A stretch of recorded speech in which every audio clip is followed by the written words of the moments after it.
Do do do, theme song. Do do do, I'm broke so this is my theme song. Do do do, just imagine this is an awesome theme song. Do do, theme song. Left of the box.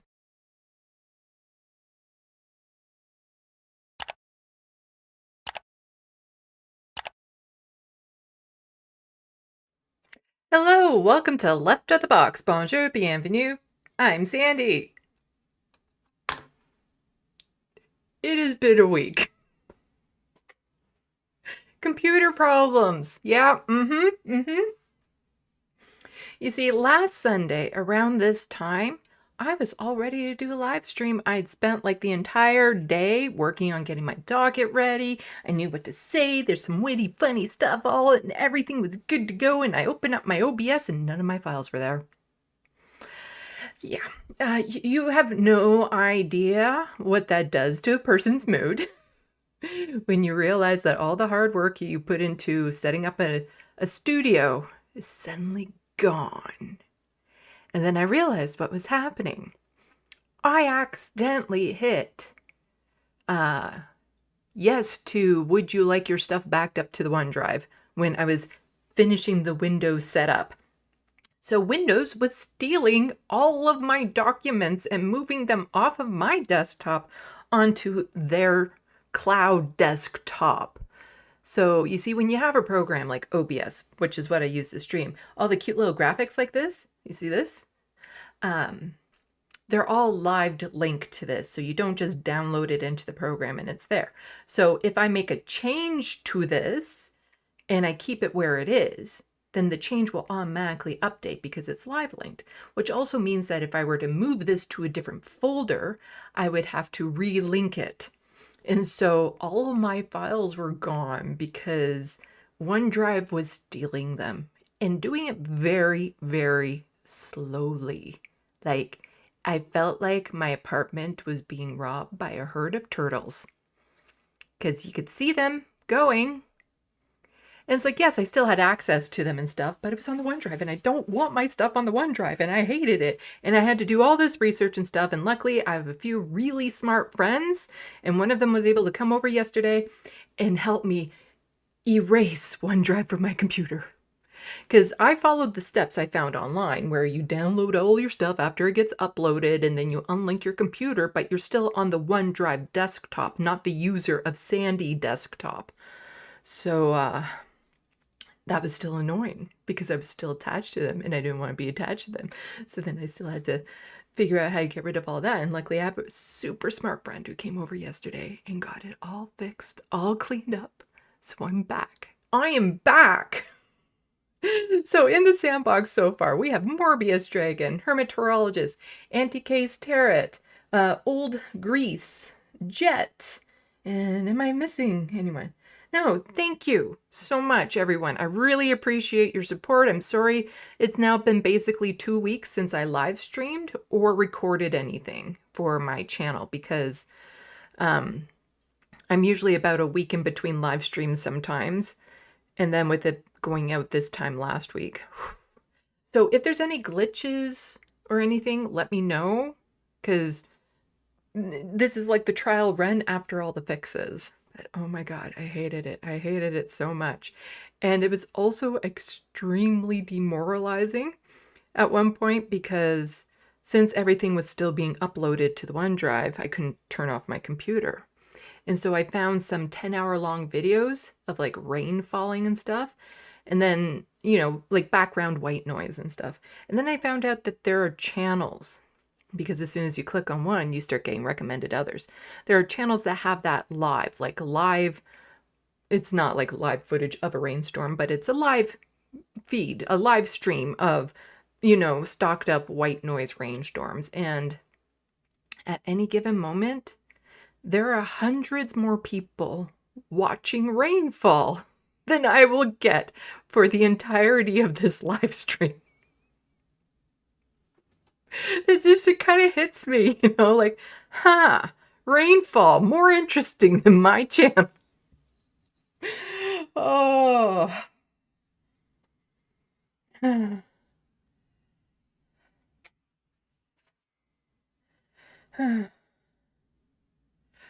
So, Auntie K's tarot is telling me that the T is usually silent and the last T in tarot is usually silent. So tarot, tarot.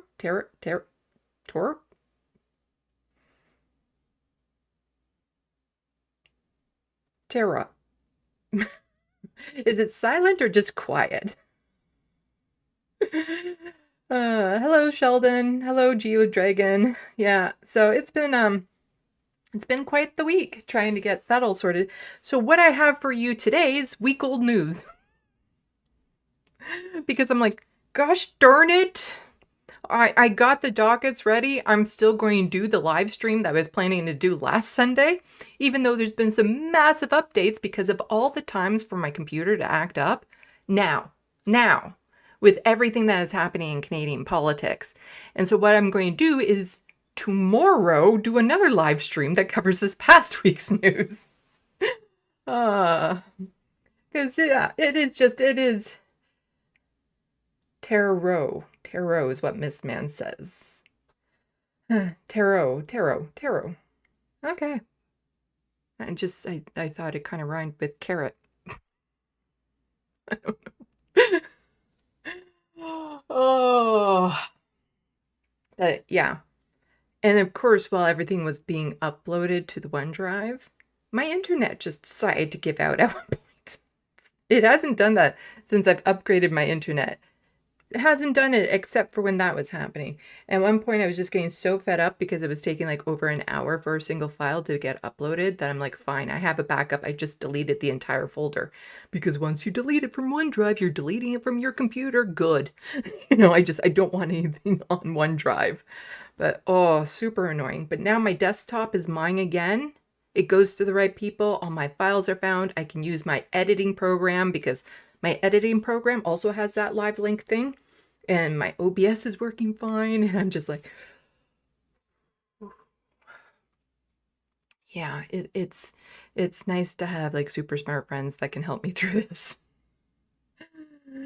Yeah, so I'll be doing another stream tomorrow yeah, I don't think there's anything happening after the surfs tomorrow, so that's probably when I'll do it. Like later in the evening, there's letter hack to get the stuff up. And then Tuesday, I'll be recording the, what's the point now, but I'm still doing it, recap of the Ontario election because I couldn't even work on the script of it because as soon as I tried to open up documents to just even work on them on this computer, everything would like the program would just freeze and crash because things were actively being moved around in my folders and whatnot. And I'm just like, ugh. But I did work on something very productive during my time off, my forced time off. I did a drawing. Yep, I did a drawing. I did a drawing. Anyone want to guess who the drawing is of? I want to see some guesses as to who the drawing of. And then I'll show you the drawing. And then I have another super exciting announcement, something that I was hoping to announce at the last live stream. I was so hyped. I was in such a good mood before I was about to start that live stream last week. Because, some good things. So, any guesses who the drawing is of? Any? Oh. So, I know there's a delay. I don't know how long the delay is when it comes to this. But, yeah, super exciting announcement after I show you the drawing. And again, I have no idea how long the delay is. So for all I know, everyone has already said who I suspect you might be saying it is. I think everyone's guessing. Okay, I got a Matt. Okay, I see somebody guessing Matt. It's in the right ballpark. If you know the show, you would know who would appreciate that.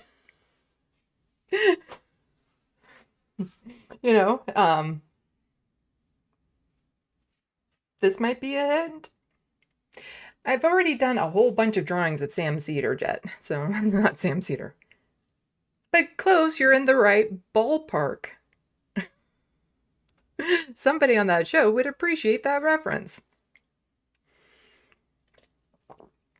Yeah, I'll show you. I'll show you. I have to turn off the lights though, so I will look like crap, but I need to do that so that because the lead is really reflective. So ooh, this helps not shine. There we go.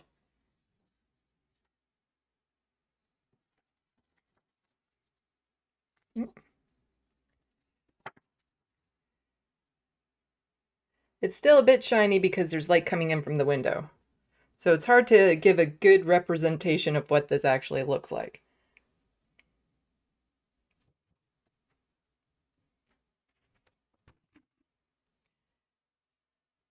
There we go. Kind of change the angles, helps to see it a bit better. And then everything is kind of like backwards when you're using a webcam.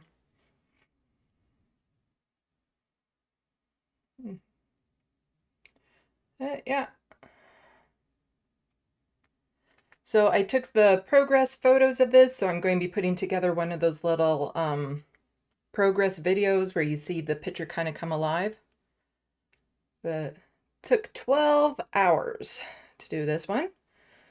I'm actually surprised it took me that long.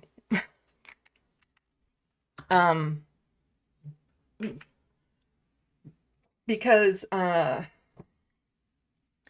you know, she does like it's a pretty straightforward drawing because she has straight hair, no facial hair, you know, no glasses or anything. So it was a pretty straightforward kind of like it's a simple portrait, let's put it that way. So I was actually surprised it took me 12 hours. I thought it took me like 8, but I did the math.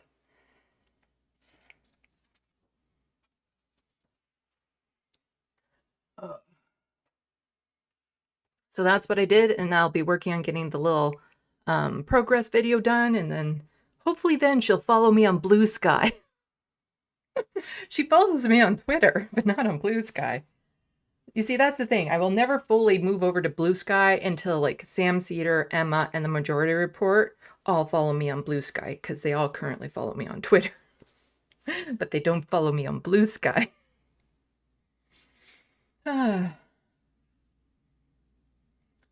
Miss Man, still better than a printer. You can't change my mind. And thank you for the compliments for it.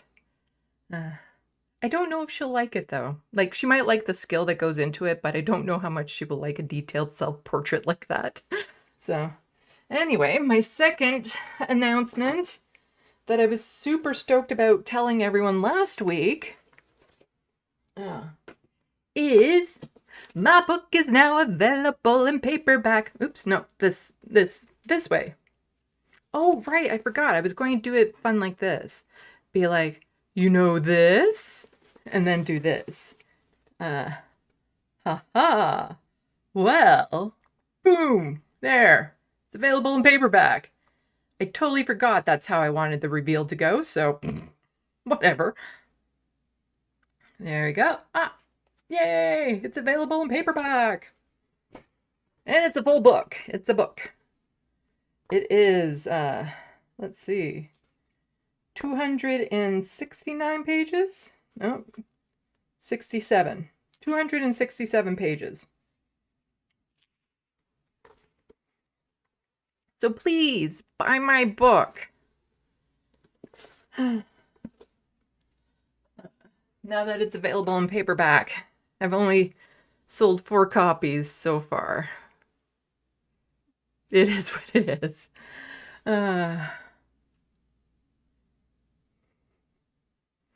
Anti-Case Tarot. Everyone who uses those platforms harass them all to follow. Take this with a grain of salt. I'm on either. Yeah, I know. They get a lot of attention, a lot of ads and stuff. So it's very rare that they would even see something that I tag them in and stuff. Their popularity is making it more difficult to reach out to them. Like even trying to call in these days, you can spend months trying to call in.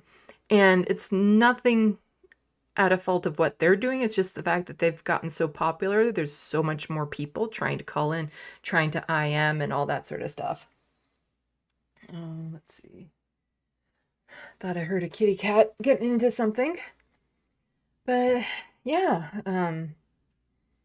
super excited about getting that book finally available in paperback and selling it. I sold 2 to people I know, like in person, because I got a few author copies to sell. And then online, only 2 have sold from Amazon. Oh, you know, it's if I had a proper ad campaign, it might be better. But right now I need to finish the recap of the Ontario election, do tomorrow's live stream. Gotta get that TYT stuff done. And now there's a federal election that has been called. So it might be a while before I get the videos.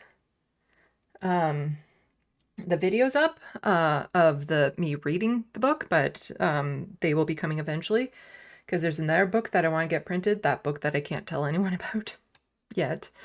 If the book becomes wildly successful, I suppose I could reveal it, or my channel becomes wildly successful, I could reveal that I wrote that particular book. But until then, it's in my best interest that people don't know I'm the author of that book.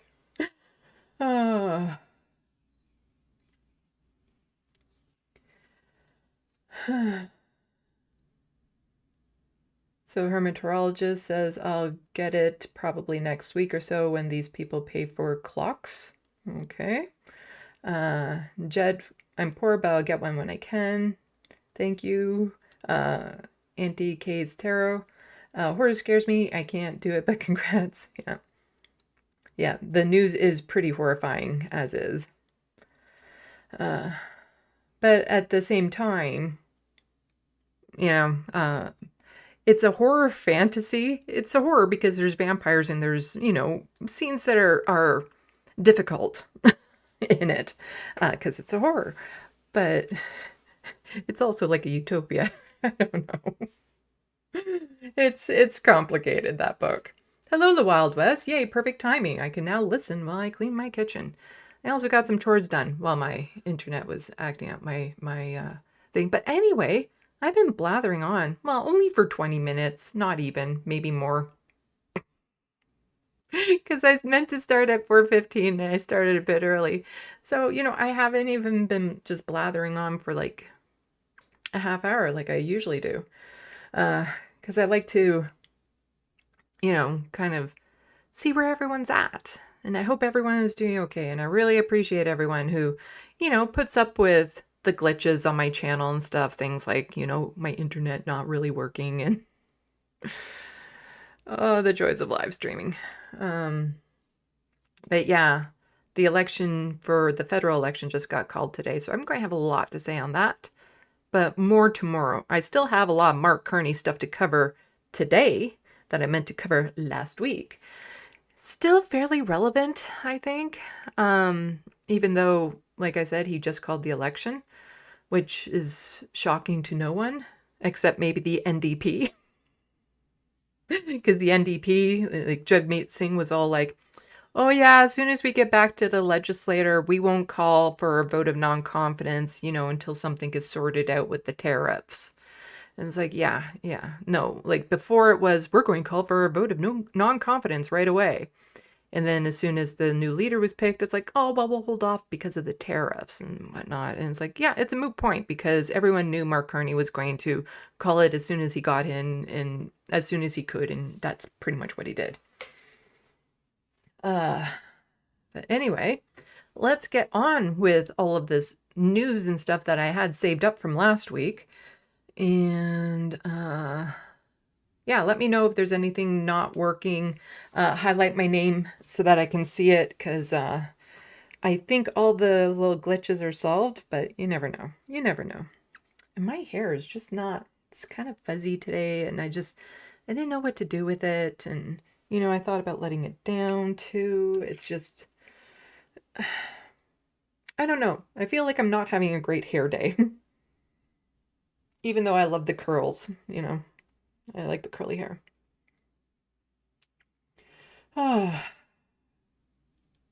Anyway, let's go to here. So, yes, Mark Carney won the Liberal leadership on the first ballot with a landslide. So, he came in with 85.9% of the votes.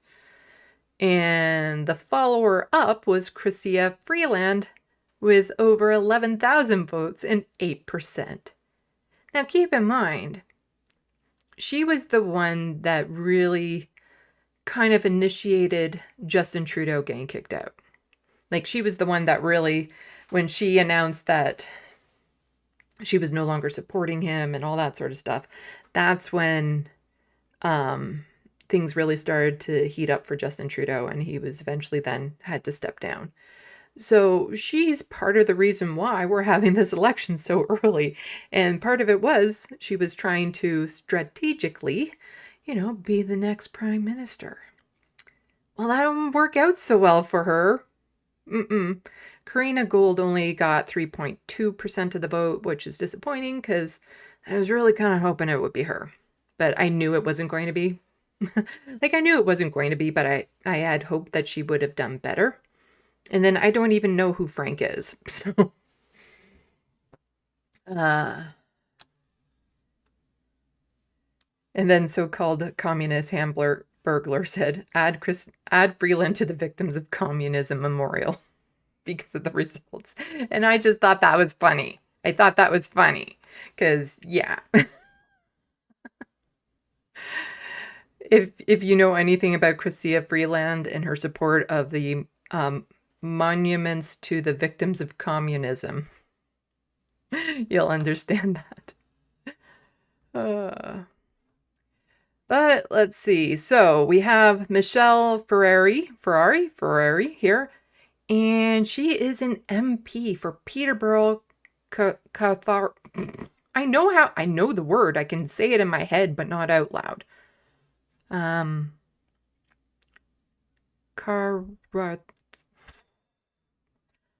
can hear it in my head. I know how to say that word, but for some reason I'm unable to vocalize it right now. And so she, like I said, she's a sitting member of Parliament. And she tweeted this out. Well, Canada, the Liberals just crowned a man to be your Prime Minister that has never won public election and doesn't have a seat in the House of Commons. You can't make this stuff up.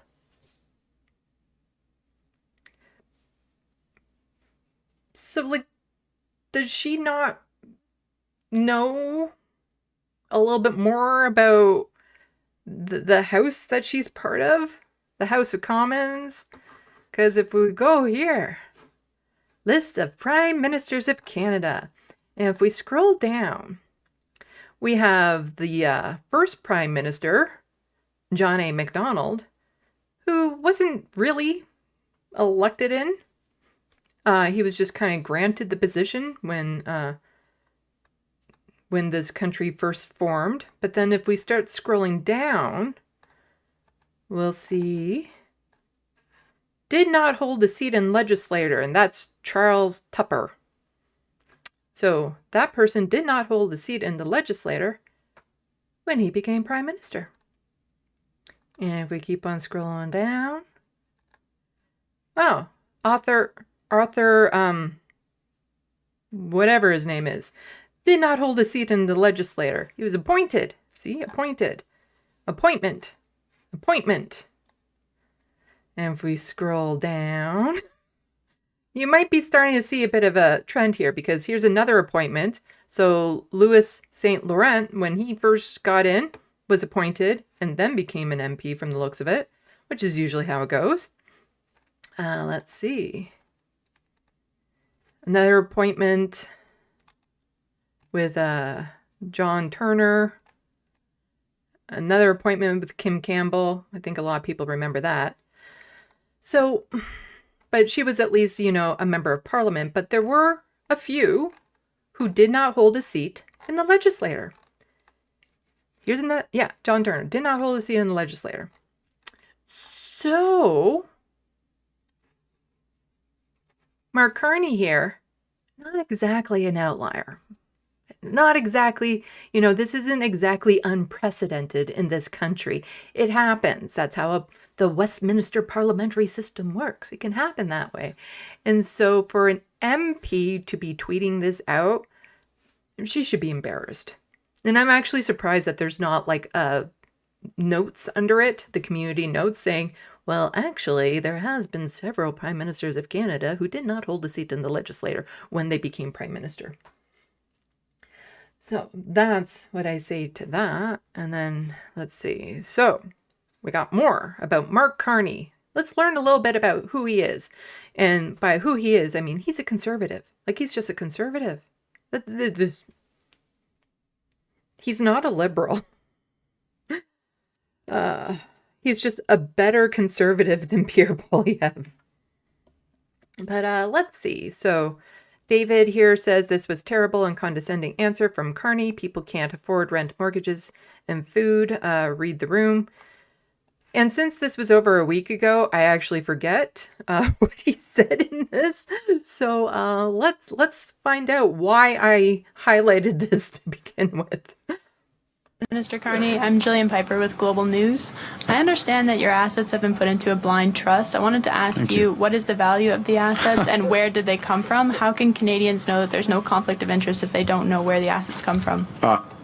That's an odd question, or odd way of framing it. The assets are in a blind trust. So, and can I point out that for those who don't follow this, I have 6 months to put, or 120 days to put the assets in a blind trust. I already have put the assets in a blind trust.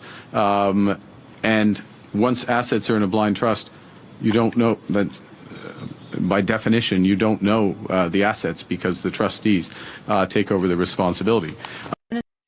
Yeah, so there's been lots of questions about, because he's a banker. Yeah, where's all of his money coming from? Because he's not exactly broke. And the fact that people might want to know where his money is coming from and who might have influence over him is a very valid concern, especially in this environment that we're in right now. People want to know what interests these leaders have because if you look at policy, it tends not to be the people. I'm probably going to be going through this a little bit faster than I originally would have because, like I said, this is the live stream I had planned for last Sunday. So from Nikki Ashton, when Mark Carney was at Brookfield, they were described as Canada's top tax dodger. You can't stand up to the ultra-rich when you made your career helping them avoid paying taxes. Carney's liberals may fight for big corporations. New Democrats will fight for you. I like Nikki. I really do. And I hope she keeps her seat in this election. NDP doesn't stand a chance in hell of coming close to even being the official opposition. They're going to be lucky to maintain party status.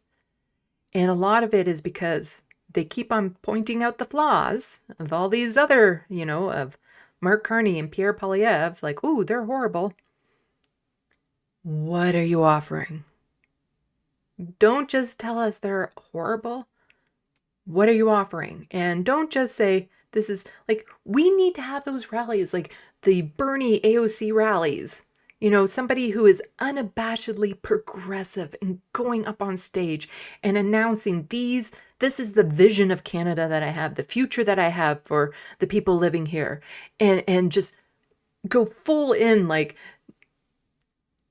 every progressive thing that they accuse Canada of being to be that, But just to keep on saying, the Liberals aren't fighting for you. Pierre Poilievre isn't fighting for you, but we're fighting for you without telling us how you're fighting for us. It gets a little tiresome, but let's see this little ad that they put here. Because again, I know I've watched some of these and I probably had things I planned on saying about it, but it's a week old. So from the NDP account, meet Mark Carney. Before he was the Liberal leader, he was the chairman of Brookfield, top tax dodger. Let's see if there's music on this. Which brings me to Mark Carney and Brookfield Asset Management, the person who has been touted as having the solutions to our economic challenges. And yet Mark Carney is very much the poster person for the broken system, the hollowing out of Canada that has made us so vulnerable today. Mark Carney has a clear track record of pushing for wealth accumulation for the rich at the expense of workers and Canadian communities. A 2023 report from the Centre for International Corporate Tax Accountability and Research called Brookfield Canada's top tax dodger. Yay. Yeah, Mark has big businesses, wealthy people's interests in mind, because we'll get into some of the things he's already done that helps that group of people, not so much just the average person. And Nikki Ashton has more to say about Carney's government is not progressive. I don't know if that needed to be stated, because I think we kind of know. Like, it's one of the things, like, if we don't want Pierre Poilievre, having Mark Carney run as a Liberal is actually advantageous to them, because the Conservatives who think that Pierre Poilievre has gone overboard, is too much of a Trump supporter or Trump lackey, doesn't like the conspiracy theories, feels like the Conservative Party has moved too far to the right and all that sort of stuff. Mark Carney is ideal for them. Like, he is that conservative for them, but definitely not progressive. So Mark's what's a billion. Carney is in it for his billionaire friends, just like Poilievre, not for people like you. A lot of Canadians don't actually know who Mark Carney is. There is nothing that we've seen in what he has said and what we have seen today that shows anything else than the fact that he is a conservative light or conservative wannabe prime minister. This is a guy who has helped hollow out Canada. He was a key part of Brookfield Asset Management at a time where they avoided paying billions of dollars in taxes that the rest of us have had to pay because his company avoided paying them. Let's understand, when it comes to taxes, this is Mark, what's a billion, Carney. When he was vice chair of Brookfield, they used offshore accounts in the Cayman Islands and Panama, as well as other tax schemes to avoid paying billions in taxes. Money that could have gone to funding healthcare, roads, and even tariff relief. How can we trust someone to make billionaires pay their fair share when his work at Goldman Sachs or Brookfield was doing the exact opposite of that? Mark Carney, just like Pierre Poilievre, is siding with the ultra-rich. Yep. And so here is what we can probably expect from Mark Carney when people actually, want to ask him questions and get answers and stuff. CHCH News, an inauspicious start for PM designate at that time when I had this live stream ready. No questions taken from reporters, and his handlers told the camera operator pooling at the event to shut off sound when he was inside talking to workers. So yeah, here he just, after an event, instead of wanting to talk to the press, he just kind of runs into his vehicle and doesn't say anything, not even like a quick little hi to the camera, I support workers or something. Just no. Something he's going to have to work on, probably. So here is some of the things that he has already done as, at that time, premier designate for some of it, but then he became, or prime minister, now he is the prime minister. And here are some of the things that he has already done. So Samira says, not a good start for Mark Carney. Mealy mouth Mendocino is not a good look. And she's quote tweeting herself from here. And this was back in September of 2024. Wild Canadian MP Mark Mendocino, this guy, guarantees funding for Jewish vigilante groups to roam the streets and take it upon themselves to do what they please with those they deem threatening. Great idea, Mark. What could possibly go wrong? Can all communities get in on this? And let's see what he was talking about. Marco Mendocino, Member of Parliament for Eglinton Lawrence. Since last October 7th, we have seen a massive spike in anti-Semitic hate crime that has directly impacted our community. And that's why today I'm pleased to announce the creation of the Canada Community Security Program. This is a new expanded program that is focused on protecting our community, protecting you. It's going to include funding that will see third-party security personnel and more protection for daycares. What does this mean? It means that Anyway, I think we heard enough there. So yeah. Because remember these groups of vigilantes kind of going around, the J Force, which is like a extremist group, trying to intimidate the people protesting for Palestinians. So why is this MP even coming up, this particular person? Carney Chief of Staff's time in cabinet stance on Gaza under scrutiny. Opposition parties, some Liberal MPs, critical of Marco Mendicino's new role. Both the Conservatives and NDP are criticizing Prime Minister-designate Mark Carney's choice to appoint former Public Safety Minister Marco Mendicino as Chief of Staff during the transition, one party bringing up controversy that forced him out of cabinet, and the other his staunch pro-Israel support. Yeah, so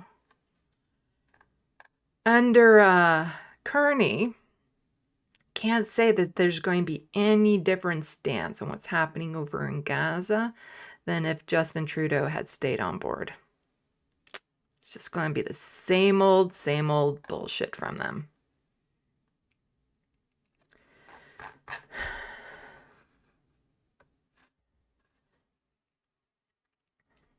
So there was some recent attacks on the people on Gaza recently, and so Jagmeet Singh had tweeted this out. I have been horrified by how the lives of Palestinians have been degraded by the political establishment.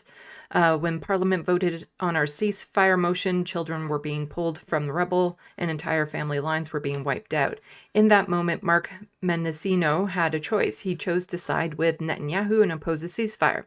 Now Mark Carney has appointed him as Chief of Staff, his closest advisor, and in one of the most powerful positions in his government. I cannot imagine the pain and hurt this has caused for so many of you. I simply want you to know that the NDP will always stand on the side of justice, peace, and human rights. Try telling that to Sarah Jama. And here we have a statement that Mark Carney had sent out about what was happening over there. It has been more than 2 days that the supply of electricity to Gaza has been shut off. It must resume. Essentials, including food, electricity, and medical supplies, should never be used as political tools. Canada must work with our allies to stand up for international law to promote sustainable peace and security in the Middle East and to support full access to humanitarian aid for Palestinian families. As this work continues, both parties must work towards the return of all hostages and completion of the ceasefire agreement. Now, of course, I rolled my eyes with that because they never mean the hostages that Israel has, like all the people that they've just arbitrarily arrested and thrown into their prison. And here we have Ying Pao Wu, I think is, I don't know if that's how you say the name, but he's an independent senator for British Columbia in the Parliament of Canada. So a senator saying, and this is good that we get more politicians saying this type of thing out loud, the supply of energy didn't just shut off. It was Israel that shut it off.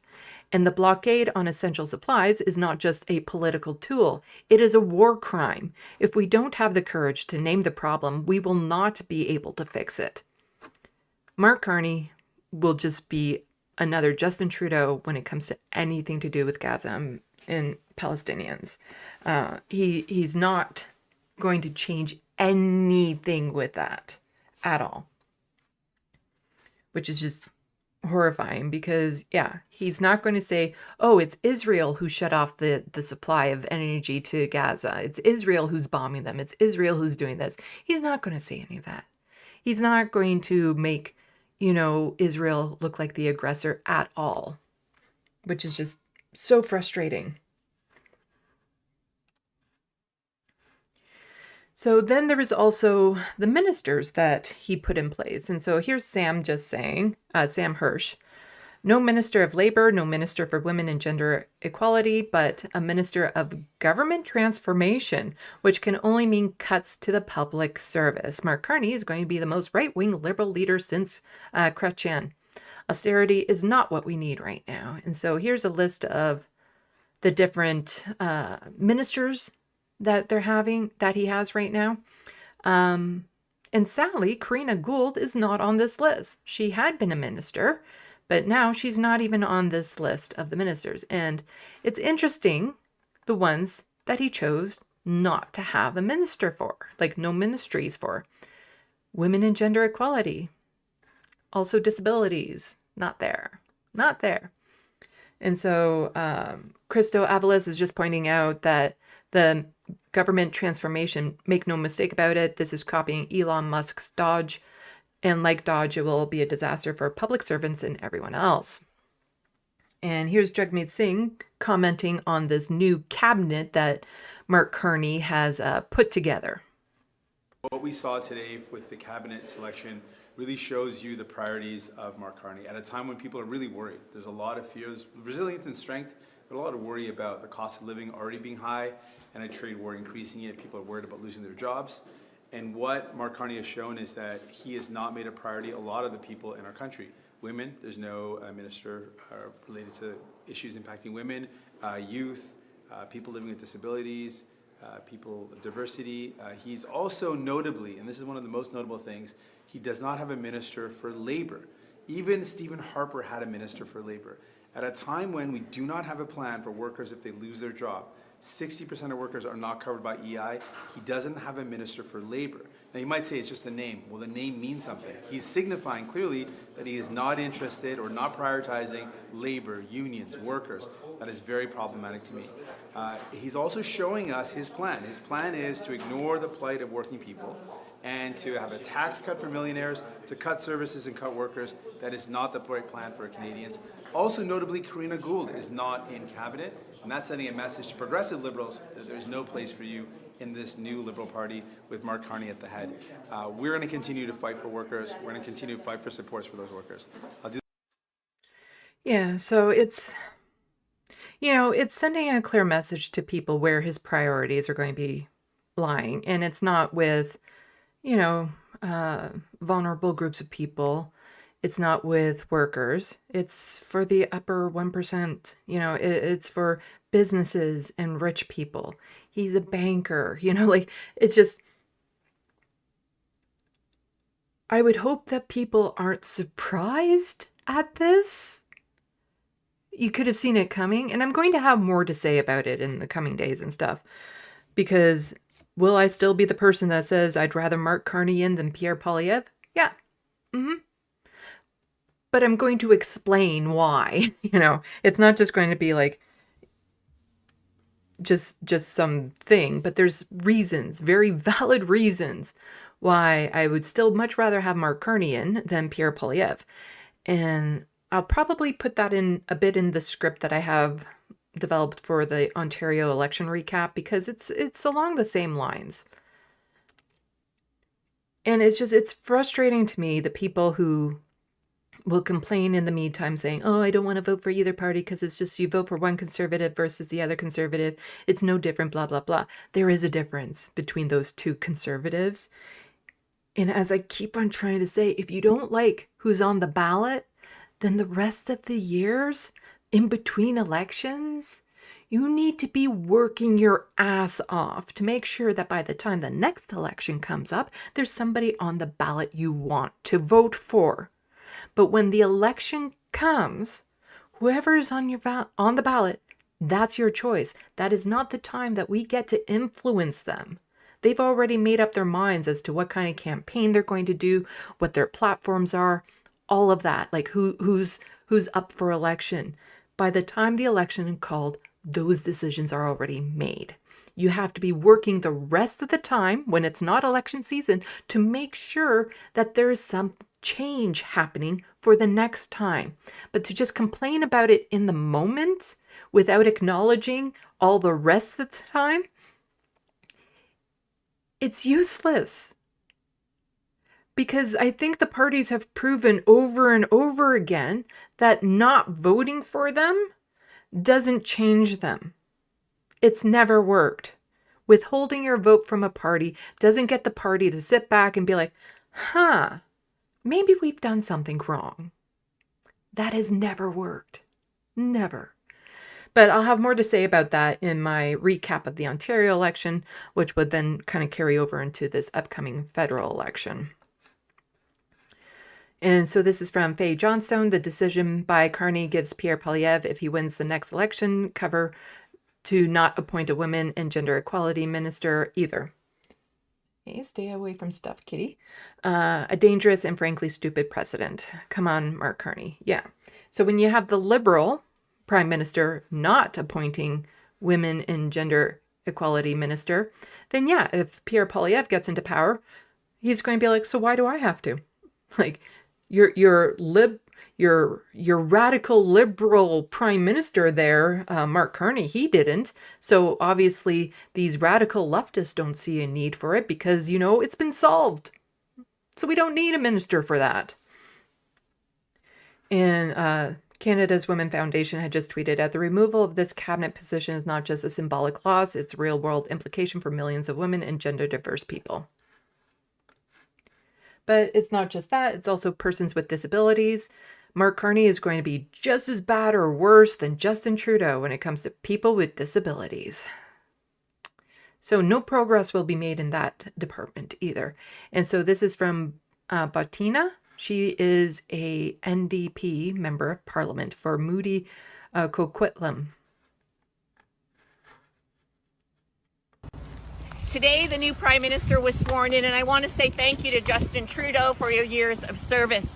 I'm on Team Canada, so I understand that it's a time to be fighting the tariffs and to be fighting Donald Trump's unfair trade war. But it can't be done off of the backs of persons with disabilities. Today, I note the Prime Minister has decided not to have a disability minister. This is a mistake. You can do two things at once. We need to get a disability minister. This is an important file, and there's no way that we should be sacrificing the rights of persons with disabilities because we're trying to fight Donald Trump. So disability, gender equality advocates slam Carney's elimination of cabinet positions, and this is from CTV News. We're not going to go over too much of it right now. Like I said, this is all what I was planning to talk about last week, and some of it is kind of like a moot point now. The election is called and all that sort of stuff. But I put the work into getting this all together. I at least want to go over some of this stuff. So advocacy groups are panning Prime Minister Mark Carney for eliminating cabinet positions dedicated to people with disabilities and women and gender equality issues. Carney was sworn in as Prime Minister Friday. Who cares? Kamal Khera, the former Minister for Diversity, Inclusion, and Persons with Disability, is now the Minister of Health, and her previous position was eliminated. So no more diversity, inclusion, persons with, it's the whole DEI thing that he wanted to get rid of. The position of Minister for Women and Gender Equality and Youth, a role previously held by Marcy Ian, is also gone. Disability Without Poverty National Director, Rabba, I don't know how to say that, sorry, said the cabinet decision sent a clear signal that accessibility and inclusion of people with disabilities are not a high priority. Abortion Care Canada and the Elementary Teachers Federation of Ontario also issued statements expressing concern about the government's commitment to equality. The removal of these roles sent a strong message about the federal commitment to supporting women, trans and non-binary people, and the government's dedication to building communities which support the diversity of people in Canada. Abortion Care Canada said in an email statement, to not have these ministers engaging in key strategic decisions, policy development, and serving as advisors to the Prime Minister is an alarming development with potentially devastating impacts on our community. So, these are not good signs. Make no doubt about it, that this next federal election, it's an election between right-wing, ultra maple MAGA conservatives and conservatives. And Sam Hurst was just pointing out, because a lot of liberals were always like, what does it matter? Like, he just started, blah, blah, blah.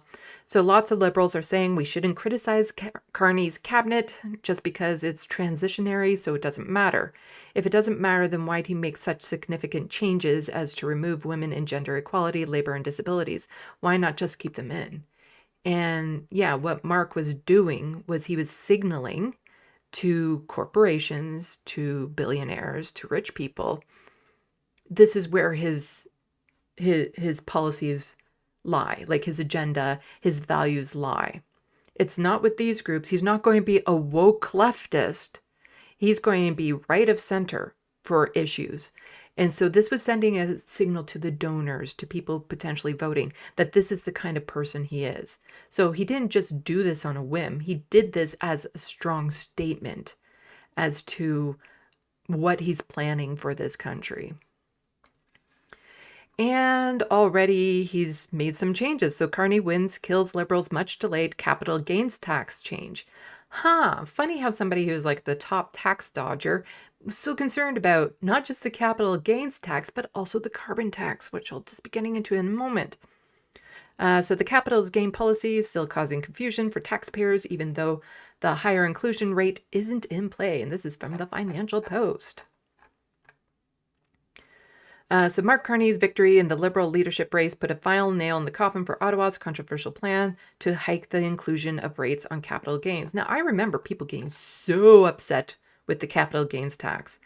The whole, insignificant percentage of Canadians that it would actually affect. And I think people, they just hear the word tax and they get upset, but they don't actually understand what the capital gains tax is. It's not money you've worked for. It's just extra money you're getting from other sources. It's bonus money. It's like winning the lottery money that is being taxed. So you're not losing money. You're just not getting as much as you wanted from said thing. But experts say the damage from the now abandoned policy shift has been done. Taxpayers continue to face confusion as tech leaders warn Canada's reputation as a good place to do business has been damaged. Where are you going to go now? The United States?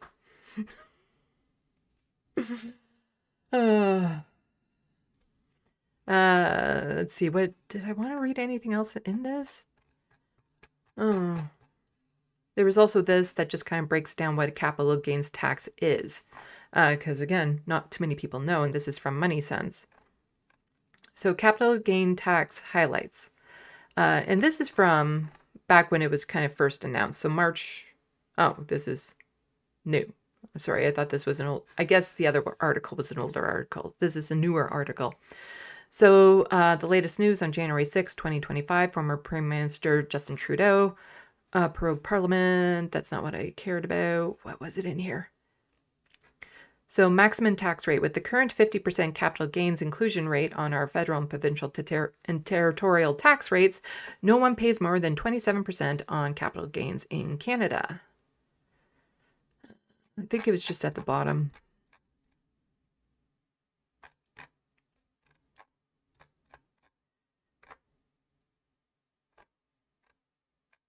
So,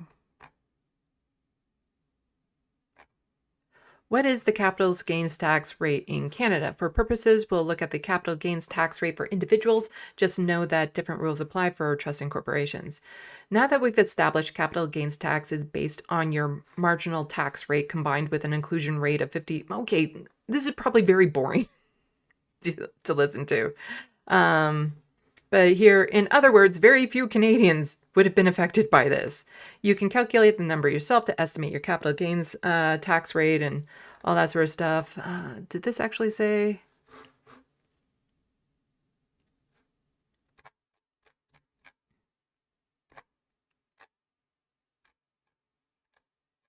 I think it was near the bottom.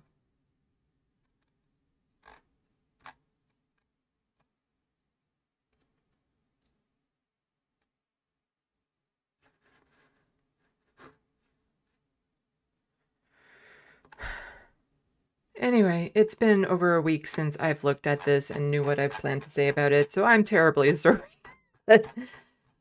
And talking about like the minutia of, capital gains tax and whatnot, I don't think is entertaining. Not that news is entertaining or supposed to be. But here we have from the Liberal Party, because there was another tax that Mark Carney was all over. And so Mark Carney got it done. He canceled the carbon tax. This was from an electoral perspective, this was very smart but lazy. Smart in that this axed most of Pierre Poilievre's campaign.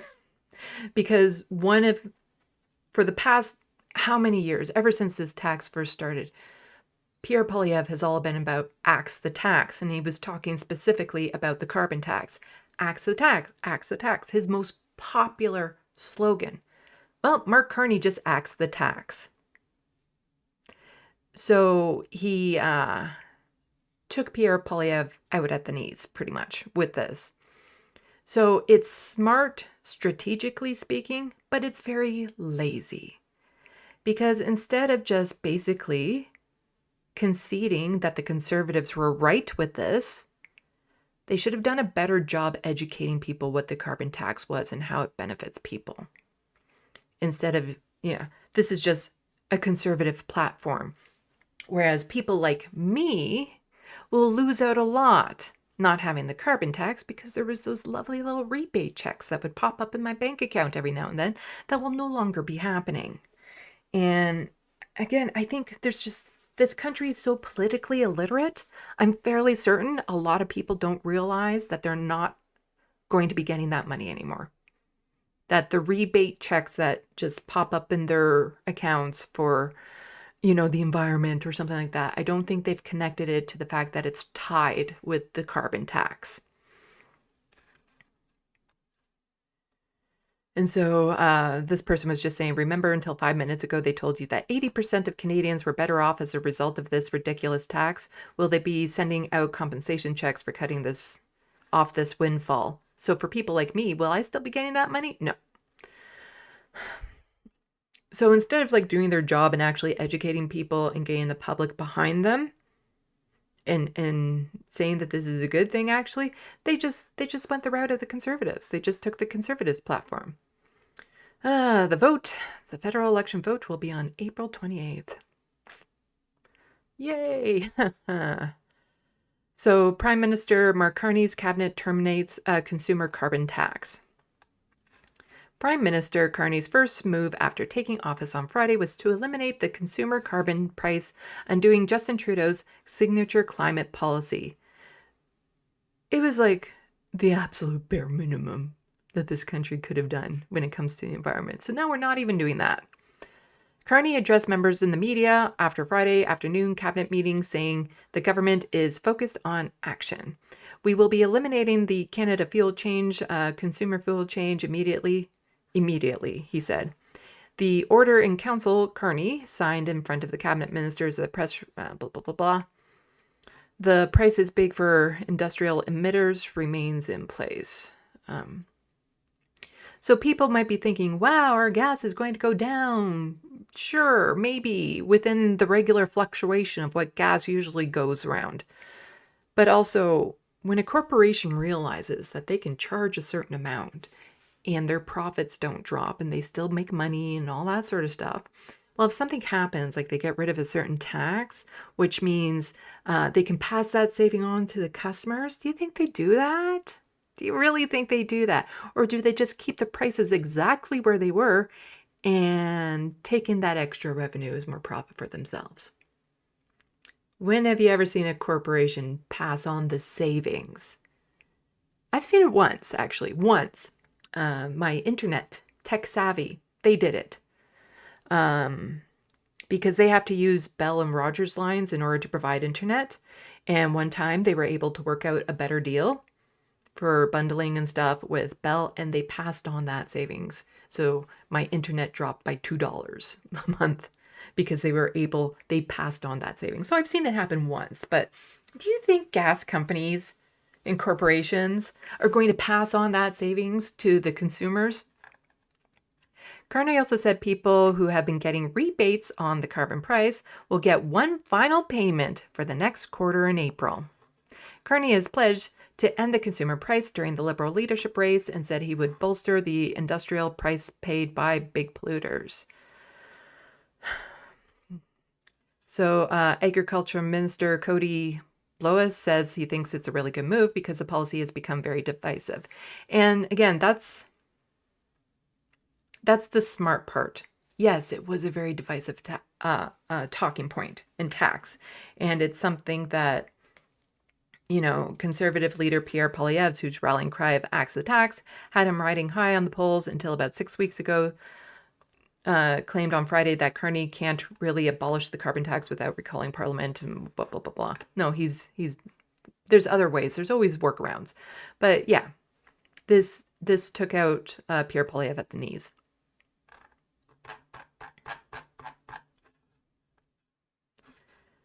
Do I really need... Now I'm like, do I really need to go over this one? Canada reconsidering F-35 purchases amid tensions with Washington, says minister. This shouldn't have been happening in the first place, but buying a whole bunch of fighter jets from the United States that ends up being billions of dollars. Here, let's just see. This is another article on the same thing that I had going on, but the Parliamentary Budget Office said that in total cost to buy, fly, maintain the new F-35 fleet would be an estimated $73.9 billion. So when things like this happens, like the $10.7 billion for 88 planes, that price doesn't include maintenance, repairs and fueling and all that sort of stuff. So the price tag on these new jets is actually extraordinarily higher than what the public tends to think it is. And there's some conspiracy theorists out there saying, oh, these are all Americans. They're going to have a kill switch on it for, countries that aren't American and stuff of that sort. I find that doubtful that they would do that. Or that if there was that sort of kill switch that, the people who are now running those planes wouldn't be able to figure out and dismantle. But Carney orders review of F-35 fighter jet purchase from U.S. Lockheed Martin. Yeah, so we sell a lot of weapons, but we also buy weapons. See the background here? Mm-hmm. Yeah. These are all the countries that are buying the F-35 from the United States. And especially like right now with all of this, let's not buy American because of what America is threatening to do to Canada and stuff. Spending billions upon billions of dollars for fighter jets, not a good look. Not a good look when you're buying from the United States.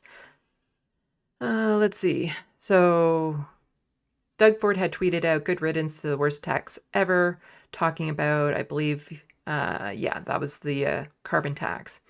And then Tyler Watt was just pointing out, you are the reason Ontario had a carbon tax for nearly 7 years. Had you not canceled Ontario's cap and trade program, we never would have had a federal carbon tax. Mark Carney and Doug Ford seem to be getting along quite well. But also David here pointing out, because Doug Ford was saying that, the carbon tax was the worst tax ever. David pointing out, not for nothing, but Canada once had a head tax on Chinese immigrants. So no, it was not the worst tax ever.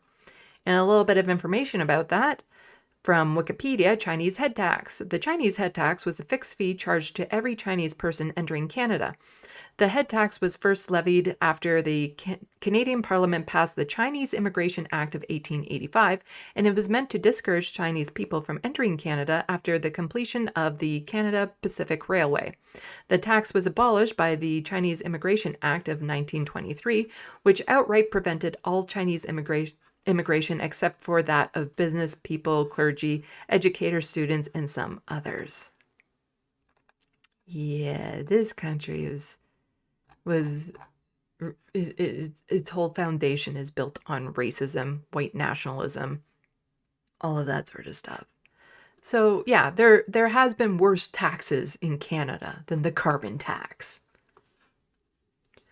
But also coming into this election, this is something that we're going to have to be staunchly aware of.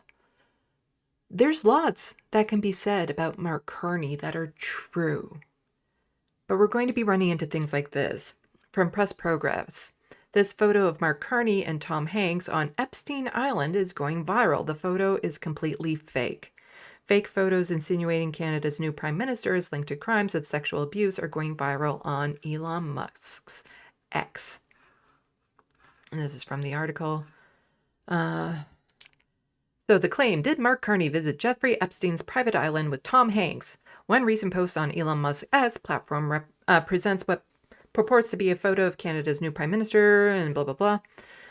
And this article just goes on to say, no, it's completely false. And it goes into the history of when this little meme image was made. It was made by Grok, the AI image generator on Twitter. But I'm just tossing that into the Sandbox so people can read up on that more if you want. But we're going to run into a lot of this. And it makes, my job harder because sometimes fake news can be so outrageous like this that you're like, yeah, I want to check the source on that when you first hear it. But sometimes it can be more subtle or something that is actually very believable to someone like me, like to the conspiracy theorists who are deep in like the Jeffrey Epstein thinking like every celebrity they don't like is a part of it. This is believable to them. But to more rational-minded people, this is not believable that Mark Carney was on this island without like substantial proof that this has happened. But there could be other stories that pop up from time to time where I'm like, that feeds into that validates the narrative that I have in my head, what I think is going on. So it's going to be very difficult this election cycle to I'm going to have to make sure that I'm constantly checking the sources, because even news like CTV News, CP24, CBC, if they're just going based on what they found on social media too, we're going to be in a whole heap of trouble of trying to figure out what's what in this upcoming election. And so this I thought was just hilarious. This was just so funny. From Pierre Poilievre. This is Pierre Poilievre's Twitter account, so not fake tweet. This is real tweet from a fake person. Mark Carney has nothing but slogans. I have a plan to put Canada first. So Pierre Poilievre says that Mark Carney has nothing but slogans and follows it up with one of his slogans. Like for Pierre Poilievre to be accusing someone else of using too many slogans. Like I have done videos on this before where I've tried to count out the number of slogans he's done in a 2-minute bit and I ran out of fingers. Like this is just wild that he would do that. And Guy Felicia just saying, dude, you own the record of simple slogans. And I think there was music on this, so I'm not going to play it. But if you watch my content, or if you just go on to Pierre Poilievre's Twitter account and stuff, whenever you hear him talk, you know he is the king of slogans. He can't end anything without slogans. And so I guarantee you we're going to see footage at some point during this campaign cycle where he accidentally adds axe the tax. And then he'll have to backpedal it because he's so used to saying it. It comes out automatically now. And so there's going to be probably video footage of him going into some of his slogans and accidentally letting that one slip out. I guarantee you that's going to happen. But yeah, just like, come on. But also here from the CBC PitchBot, which is still a great follow on Twitter, Progressive Conservative Premier meets with Progressive Conservative Prime Minister, talking about Doug Ford and Mark Carney. So Mark Carney saying, thanks for the breakfast meeting, Premier Ford, and for the stand up for Ontario. We've got a big fight ahead of us and we'll be working together every step of the way. We're strongest when we're united.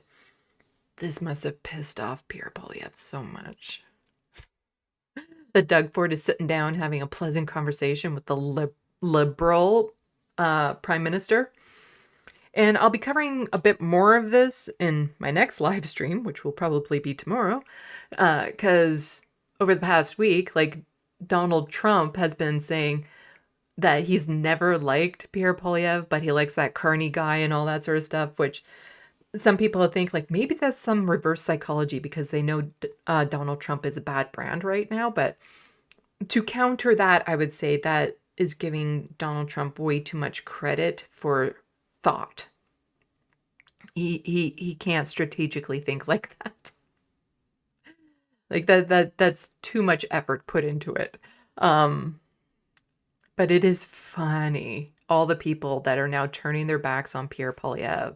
But what's not funny is it's like, yes, Mark Carney is getting up there in the polls. I hate polls. There's still a chance Pierre Polyev is going to win. Like, this doesn't, having Mark Carney as premier and leader of the Liberal Party doesn't guarantee anything. They just stand a better chance of beating Pierre Polyev. But it's not complete. But I just find it funny that, you know, our conservative premier, Donald Trump, are all kind of now bad-mouthing Pierre Polyev. I find it hilarious. And I'll be talking more about that tomorrow. But from Doug's side of the conversation, this morning I met with Mark Carney, Canada's incoming Prime Minister, for a positive and productive discussion. We agreed on the need to stand firm and strong in the face of President Trump's threats, including additional retaliatory tariffs in response to U.S. tariffs and steel, blah, blah, blah. I have more to say about this tomorrow with some statements that Doug Ford made over the past week. Canada won't relent, says somebody who relented multiple times during this tariff war, until the threat of tariffs has gone for good. I look forward to sitting down with the U.S., blah, blah, blah. Okay, we don't need to read the rest of that. So that was my first docket that I kind of just tried to speed run through. Like I said, there's going to be a lot of updates in my next live stream. Things like that's of all the times for my computer to go to shit, you know, now. In Canadian politics, now. Let's see, I have 2 more dockets up. So there's this one, and what was this one all about? Did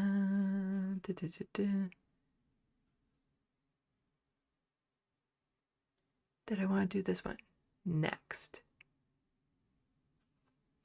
I did review these. Oh, this will be the last docket of the day. I did review these before I came on stream today because, like I said, this was all what I was planning to do last Sunday that I wasn't able to get around to.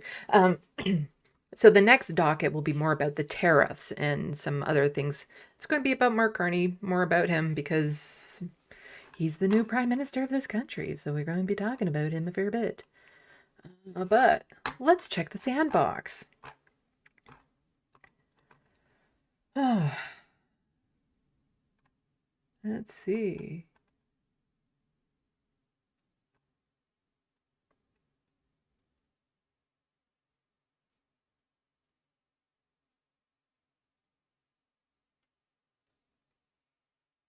Getting some hair tips from people. I do keep it braided a lot of the times, especially, you know, like I don't leave my hair down when I'm out around during the day, but the problem is that I just have extremely thin hair. Like it looks like there's more than what there is because the curl and the volume, but it's extremely, extremely thin. And that's a genetic thing.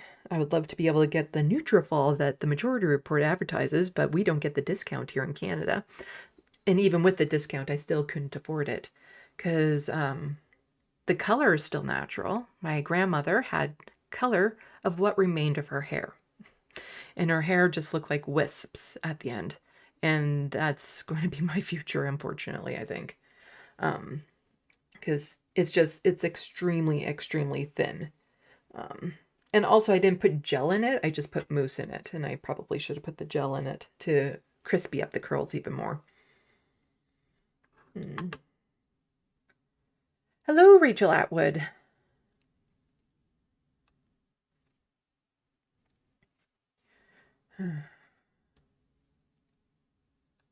Let's see. Hello, Bad Lefty. Welcome back. Oh, what did... I said hello to April. She said good afternoon. I usually try to read the statement as I'm saying hello to them. And Bad Lefty. Welcome back, Sandy. Okay, you kids behaving? Who wants ban? Up until that time, I think Bad Lefty was the only mod in the sandbox. Let's see.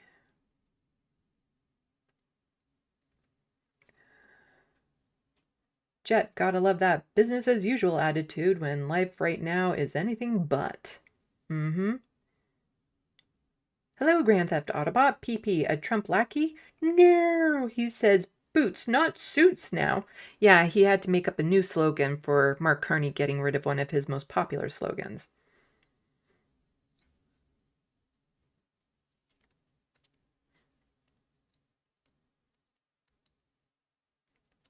Let's see. Grand Theft Autobot. Oh, PP supports Steve Boots? What? I actually saw a video from him recently that I'm like, do I do a response video to that? Talking about criticism on the left. And the thing is that the people who tend to complain about the criticism the most on the left are white men. It's just, it's funny how that happens. It's almost like they're not used to having every aspect of what they say and how they present being criticized. Because you've seen my art. Do you think there aren't people that are like, it's okay, like whatever, it's not that great? Do you think there aren't people like that? That will look at this and being like, whatever. It's okay. It's not the best that I've seen or anything. And start criticizing. It's like, well, that one eye doesn't look that great, and the hair looks really flat and artificial. And I don't think you got the shading around the neck. And if you look at the necklace that she always wears, it's not an exact replication of it. So I don't think this drawing is all that great. So to hear like Steve Boots or some other white men, Dave Pacman type thing, complain about criticism from the left, it's basically because they're not used to really being criticized for everything that they do. But I had more thoughts on it too. But part of it, I'm like, and he was worried that people might criticize him for making that video. And I'm like, do I fall into that trap? Doing just that?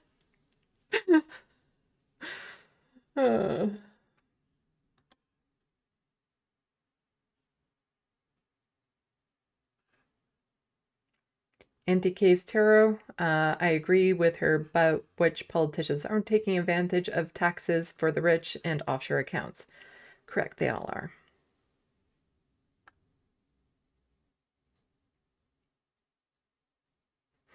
Hermeteorologist Steve Suits can piss off. I do like some of his content, but it's, well, Anti-Case Tarot, Steve has from very left, still super colonial ideas, and he has blocked at least 3 Indigenous folks for just saying, hey, your take on Indigenous politics is wrong and colonial. In other words, he can't take the criticism. I'm not going to get everything right when I do this, and I know that, and this is a learning. A lot of this is, I got into this not an expert on anything. Steve Boots used to be a teacher. And part of me doing this was to also learn more about how this country works. So I know I'm going to get things wrong. And a lot of people on the left will be condescending about it. Like, oh, you didn't know that about Canada? And it's like, no, because it's not fucking taught in the schools. And how do you educate yourself when you don't even know which book to open type thing? So part of me doing this is a learning process. So I know I'm going to get things wrong, but I'm open to constructive criticism to make my content more accurate, more inclusive. If I'm saying a phrase and it's insensitive, I want to know so that I'm not doing it, like all that sort of stuff. Because you don't know until you know. And it's just when you see certain people like Steve Boots and Dave Pacman and stuff get all upset about the criticism, it's because they have a hard time accepting they're wrong. on some things. It's like, oh, I just have a different perspective, and that's no. On some things, you're just wrong, and that's okay. But you have to acknowledge that part and grow on it. You can't just be stubborn like, I just have a different perspective on blank. And of course, Cenk Uygur is also really bad for that. And like, technically speaking, he's not a white man, but he's a white man. Like, technically speaking, he's brown. And he's Muslim sometimes.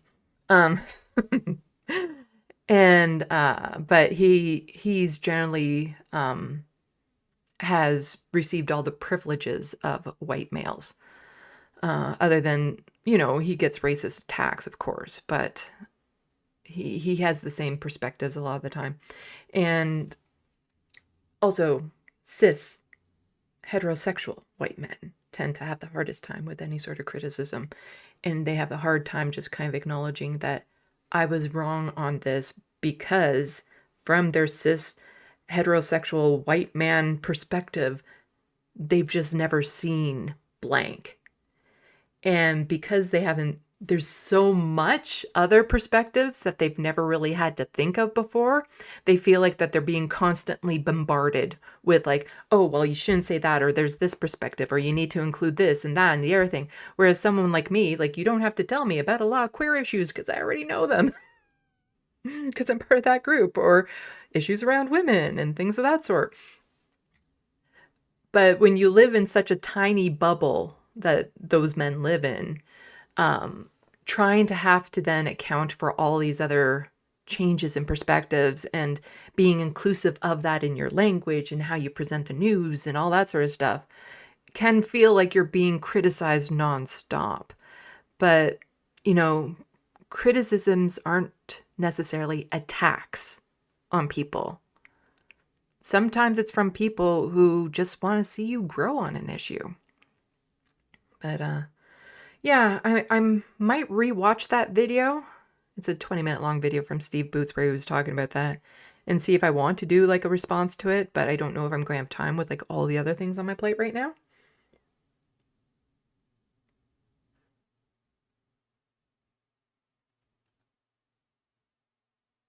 Andy K's Terra also saying, I'm one of them. He needs to understand you can't slap an Indigenous person on Canada to make Canada good. All of the events and stuff that I see that is just like, like tokenizing Indigenous peoples, of course, because like, oh, here's an event, but we have like Indigenous dancers at the beginning of it, so therefore we're Canadian and we're inclusive because we have these Indigenous dancers at the beginning of it. But just having them up for show and then putting them on a shelf afterwards and not doing anything about policies or clean drinking water or things that would affect material conditions of living for Indigenous peoples and all that sort of stuff. Like Auntie's saying, you can't just, you know, slap an Indigenous person on Canada to make Canada good. There's so much work that needs to happen in this country, and acknowledging that what this country has done to Indigenous peoples and what it's still currently doing to Indigenous peoples.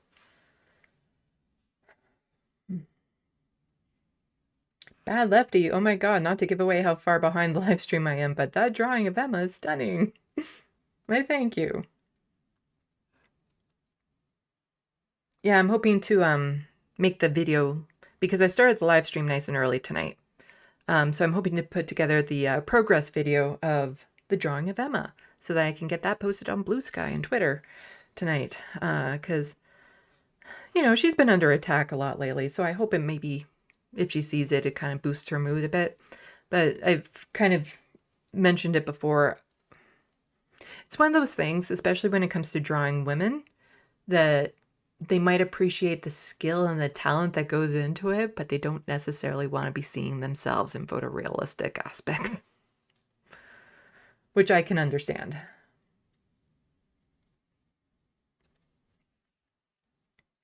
Hello, Igloo, saying welcome back to me. Well, welcome to the Sandbox. Let's see.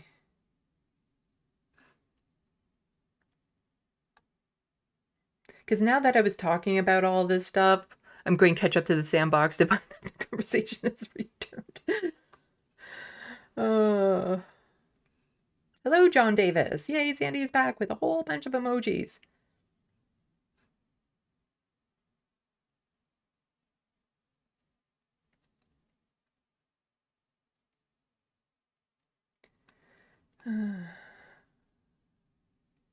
Christy Zed, what good news does Canada have for us? Because we're trapped out of it here in the US. Good news in Canada? I'm trying to think if I even had good news on my docket. I don't know.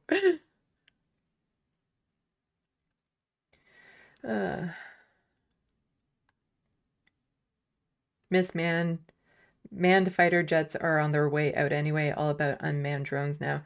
Yeah, like part of the problem with these weapons contracts or contracts in general, I know a little bit more about the jets, and if you go back to some of my really old videos, you can see me making reference to it like 4 years ago. And the only reason why I know anything about it outside of what's on the news, because it was never on the news, is I've been to seminars and stuff of that sort. So there's a certain group of environmentalists that fight against the military from an environmental perspective. Because when you hear about the carbon footprint of Canada and the pollution that we're adding into the environment and all that sort of stuff, what a lot of people don't know is the military is not included in those numbers. And the military is a horrendous source of pollution in this world. And also a lot of these environmentalists were anti-war, and so they didn't want us buying fighter jets and to begin with. But these contracts take so long to negotiate and to come through and all that sort of stuff that sometimes by the time it's done, the newer models need to be bought, like the drones and things of that sort. But because the contracts work in such a way that they don't want people to back out of it, so there's penalties and fees if you were to just back out of it, which still would be a lot cheaper than going through with the project.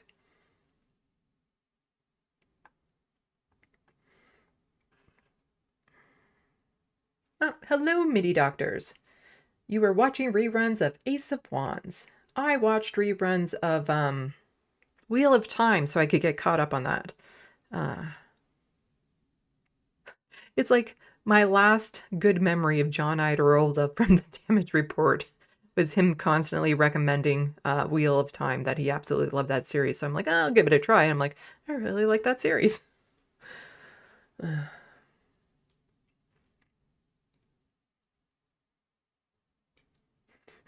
MIDI doctors, I read that you have so snap election. And I first read that like, oh, snap election. Oh, snap election. Anyway, yes. Which a lot of people saw coming from a mile away. Or a kilometer away, I should say. I'm in Canada.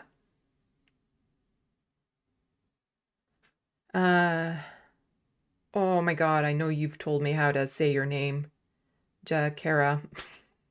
I know you've told me, and I know I did not say it right. LOL, the same people propagating that photo have no issue with Trump's 12-year friendship with Epstein. Mm-hmm. Hermetologist, why Tom Hanks? He's been a scapegoat for this. He's been part of the lore of child trafficking and stuff for a long, long time. And he was just basically some random celebrity that said something once that had nothing to do with it, but it was coded language to the right. And so since then, every conspiracy theory around sex trafficking of youth and stuff has included Tom Hanks. When, yeah, he is, there's nothing, absolutely nothing.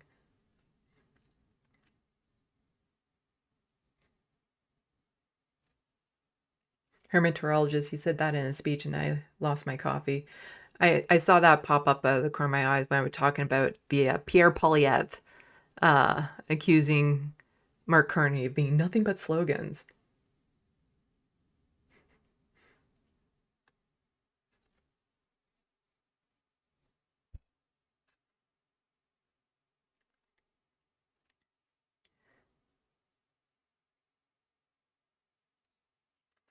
Old grease. Running out of fingers in 2 minutes means one slogan per less than 12 seconds. Ah, jumped. Ah. Where was I? Where was I? When I get caught up. There's so much to get caught up on. But for people who are just joining the Sandbox now, I'm doing the live stream I had planned to do last week before my computer just went. And it was all because I accidentally hit yes to sync to OneDrive when the Windows updates happened. I've never done that before, and I accidentally hit yes to that. So OneDrive was stealing all of my documents. So when I went to start this live stream after preparing for it, all my files in my OBS were gone because it was stealing them and moving them out of my desktop onto a OneDrive desktop, and I hated it. And it took a week for me to get it all sorted out. But I had a super smart friend come over last night who was able to wipe my computer clean of OneDrive. So it's been uninstalled. I'm back to using my default desktop, which is me as the user. Like all of that has just been wiped clean. All my files are where they should be. I get to point to this here. I get to do this. See the book, you know? Because all these files went missing, and then I can do this. Am I doing this right? Am I doing this right? Am I doing this right? I think I did right. Boom! My book is now available in paperback. Necroplasm, now available in paperback. Plug, plug, plug. Buy my book. Buy my book.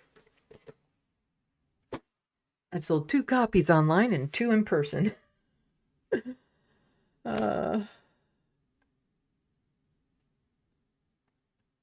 Let's see.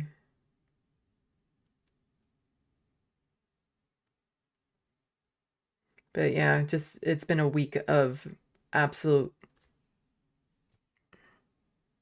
pulling out my hair, what's left of it, trying to get this solved because I couldn't work on any documents, videos, or anything because things were being actively moved from my folder. And with OneDrive, you can pause the uploading. You can't stop it once it's started. And because it was taking so long at one point, I just deleted my LeftoftheBox folder with everything in it off the OneDrive because I knew I had a backup on an external hard drive with everything up to date. So I just deleted it to stop it from uploading. But then, you know, I had to have my computer on the entire time that this was happening because I had to wait till everything was finished uploading, then download it back onto my computer before unlinking my computer was how that would have worked. But you can't really interrupt it halfway through. So, all because I just did the silly mistake of accidentally hitting yes to the OneDrive thing. And I hate it. I hate it so much. I hate when these corporations try to force you to use different programs. And especially as someone who's autistic, when you have your setup the way that you want and someone goes and messes with it, it sets off this irrational rage. Like it gets me so mad. When updates happen and it like changes the format or the color or something where I'm so used to using a program in one way and suddenly it's different, it sets me off in a very irrational way. Let's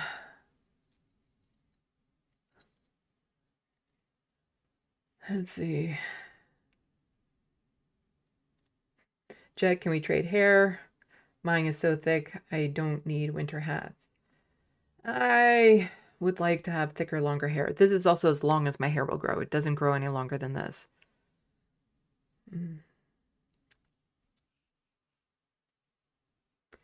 Andy K's Tarot, same with not gray. I have a few gray hairs, the odd strand. I'm 50. Yeah, I'll most likely retain this color. I will get some white in it, but I'll retain most of this color of what's left of my hair. I've only dyed my hair once, and I dyed it black when I was a teenager. It was just slightly darker than what my hair actually was. And basically all I did was take away the luster.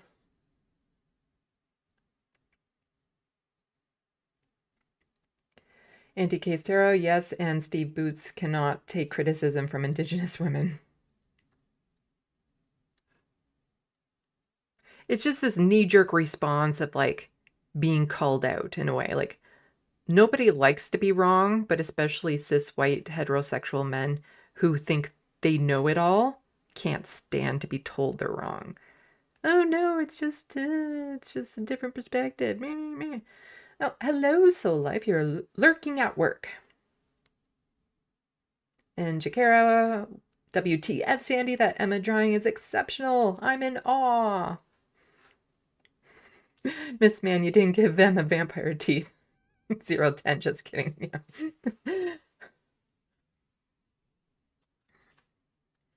Yeah. Oh, was the Vanguard on today and they just left? Hello, Looney Tunes 9000.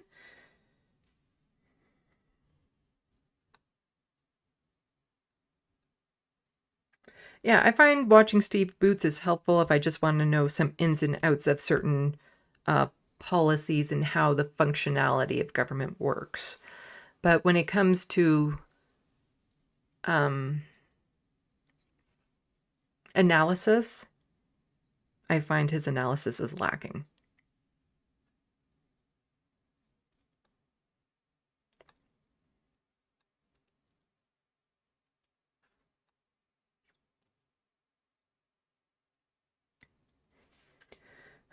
Just getting caught up before I get back into the news.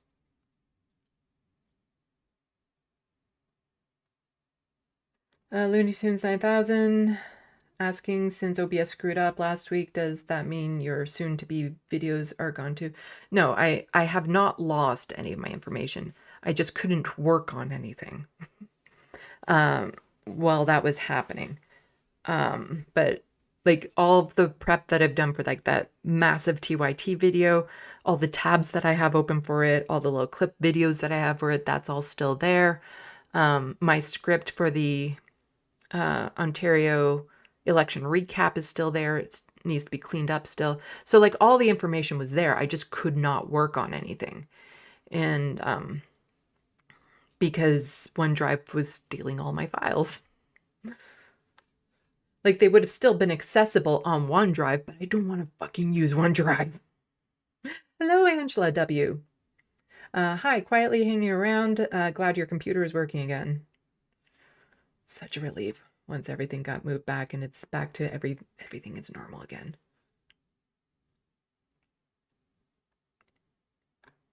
Did it jump again? Am I getting that so involved with the Sandbox that I'm not doing my job?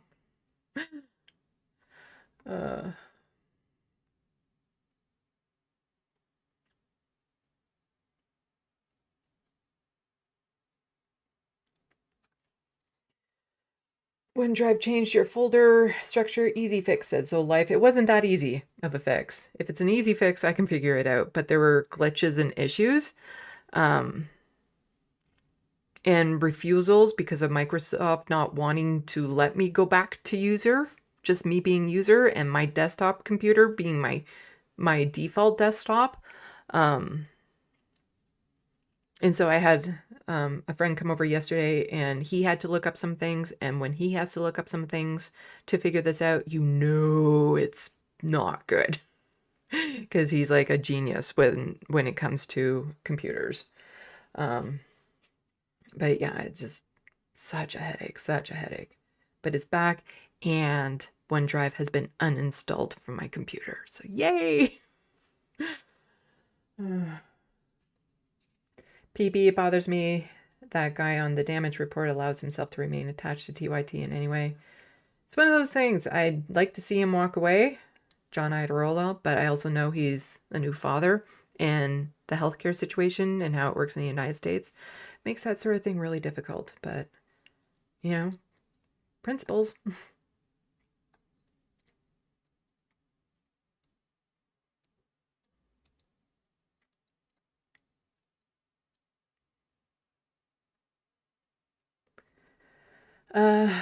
So Life, it was not that simple what OneDrive was doing to my computer. It wasn't just a simple copy paste over. If it's an easy fix, usually I will try to figure it out myself first. And then I have a couple of really smart friends that I can turn to and help out with the different situations if I can't do it myself. But generally speaking, I will try to do it first.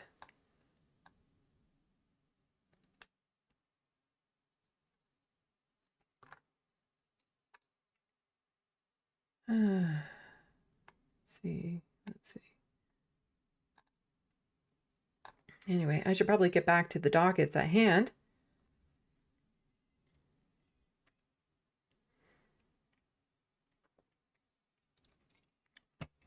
Yes, buy my book.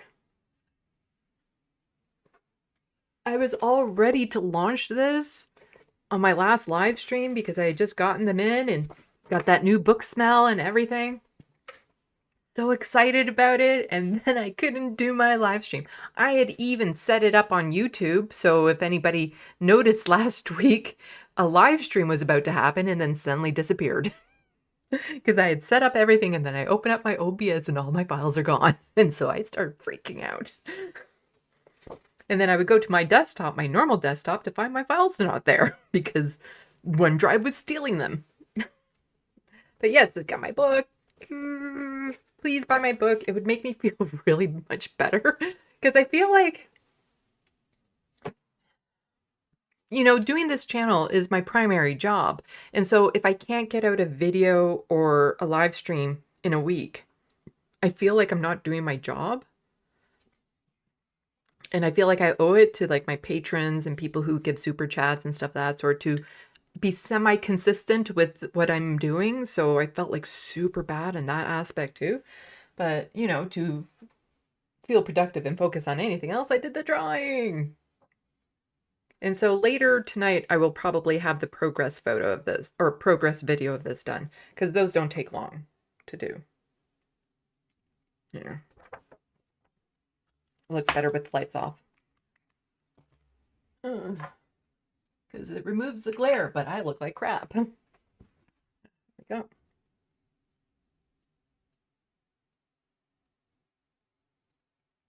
And yes, it kind of changes depending on the angle.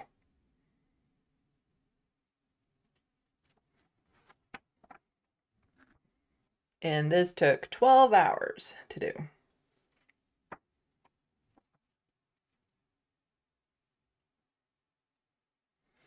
And I had to do a pretty big change on it because the background shading here, I actually made way too dark to begin with. So that should be interesting in the progress video.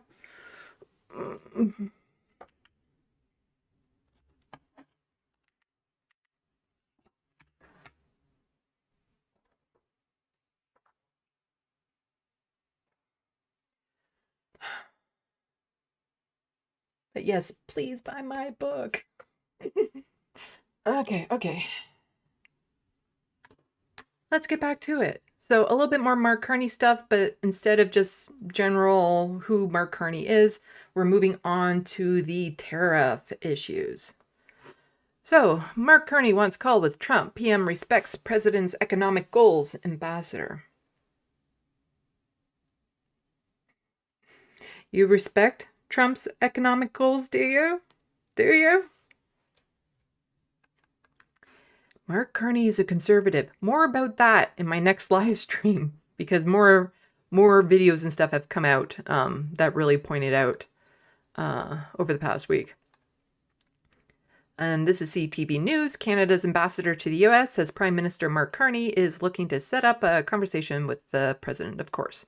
In an interview with Fox News Sunday, Ambassador Kirsten Hillman said the Canadian side has reached out to the US since Carney was sworn in as Prime Minister on Friday and was looking forward to connecting with Trump. She says Carney is seeking to forge a good and solid relationship with the president and that he respects what Trump is trying to do when it comes to enhancing the US economy. Mark Carney's a banker. He should know a bit more about the economy. What is to respect from what Trump is trying to do right now? What is there to respect? Anything? Anything? What does Trump, like Trump adding the tariffs? In Trump's mind, he might think it's something, but you can't respect, you know, this crazy notion of adding tariffs will suddenly magically make the economy great when all signs are pointing towards he is purposely trying to crash their economy so that wealthy people can get a jackpot. And so if you are respecting that, I have concerns. But notes the Prime Minister wants to do the same. So, what was that? Sorry. Let's read that sentence again. She says Carney is seeking to forge a good and solid relationship with the president and that he respects what Trump is trying to do when it comes to enhancing the U.S. economy, but noted the Prime Minister wants to do the same for Canada. No, you do not want to do the same for Canada. You do not want to crash the economy in Canada. You do not want to do what Trump is doing. Hillman sidestepped the question on whether she believed there is anything Canada can do to avoid reciprocal tariffs Trump is set to impose on other countries, noting meeting with Commerce Secretary Howard Lutnick last week made clear that Canada will be affecting blah, blah, blah, blah, blah. Anyway. So Mark Carney is playing the political game. He has to say some of these things. But then he also really threw some dark shade on Donald Trump by Prime Minister Carney to strengthen ties with France and the United Kingdom and reaffirm Canada's sovereignty. His first trip to other countries was not to the United States, which is traditional. It's to other countries in Europe instead. So that's throwing some shade on them. But then again, Donald Trump in his first year of being president did not come to Canada, which is also extremely odd. So Mark Carney's just returning the favor. The Prime Minister and Canada's new government are focused on what matters most right now, creating more higher-paying jobs, building new trade and relationships with reliable partners, and making Canada more secure. Oh, and this is coming from like the Government of Canada website. To that end, the Prime Minister announced today that he will travel to Paris, France, London, United Kingdom, and Iqaluit, Nunavut, from March 16th to 18th, 2025, to strengthen two of our closest and longest-standing economic and security partnerships and reaffirm Canada's Arctic security and sovereignty. In Paris, Prime Minister Carney will meet with the President of France, Emmanuel Macron, with the Canadian Europe Union, and blah, blah, blah, blah, blah, blah, blah. Blah, blah, blah. More blahs in there. Not going to go over in detail because, again, this is like 2 weeks old. Because this is all from my docket that I wanted to do last week that I put so much work into that I am still doing. But this is more just to point out, he's not going to the United States first. That's throwing some shade. Throwing some shade. Because the attacks against Canada are not stopping from Donald Trump. And it's really tedious, tiresome, bothersome at this point. So this is from Twitter, Republicans against Trump. Oh, so probably definitely fans of Mark Carney. Trump escalates his attacks against Canada. Let's hear what this orange douche has to say. In the case of Canada, we're spending $200 billion a year to subsidize Canada. Has nobody at this point really just sat down with him and told him how this works? Like, I could understand someone like Trump not getting it at first. This $200 billion subsidy that he thinks is happening. But since then, has there seriously been no one to sit down and explain, no, you're buying $200 billion worth of goods from Canada to sell and make money in the United States, or parts to make things that then go back to Canada and back and forth and all that. Like, has nobody bothered to do this yet? Because he's still saying it. I love Canada. I love the people of Canada. I have many friends in Canada. The great one, Wayne Gretzky, the great. How good is Wayne Gretzky's reputation has tanked. I think there was even an article about a statue of him getting a certain type of body matter smeared on it. Wayne Gretzky. He's the great one. But we have, I know many people from Canada that are good friends of mine. But, the United States can't subsidize a country for $200 billion a year. We don't need their cars. We don't need their energy. We don't need their lumber. We don't Yes, yes, and yes. need anything that they that they give. We do it because we want to be helpful, but it comes a point when you just can't do that. You have to run your own country. And to be honest with you, Canada only works as a state. It doesn't. We don't need anything they have. As a state, it would be one of the great states anyway. This would be the most incredible country visually. Visually, he's all about the looks, but it's still like he has included into the fact that the 40 million people here in Canada, the majority of them are against Trump. They're not exactly going to be the best state. We wouldn't exactly be voting for Trump. We're not fans of his. It's just because it's not just that he wants to impose statehood on us. He wants to impose our ideology, which You look is at a map. the whole colonial settler white nationalism issues when it comes to countries invading other countries in other areas. They drew an artificial line right through it between Canada and the U.S. Just a straight artificial line. Somebody did it a long time ago, many, many decades. That's not how that happened. That is not how that happened. Lots of land theft. Then treaties between the settler countries. There was wars over it. Lots of bloodshed. There were genocides that happened to draw those artificial lines. All borders are put up by violent means, pretty much. Like they're all established through violent means in some way or other throughout history. Like people don't just peacefully negotiate the borders of their countries. That's not usually how that happened when you go back over the centuries. But to think, oh no, just drew a line. Just drew a line.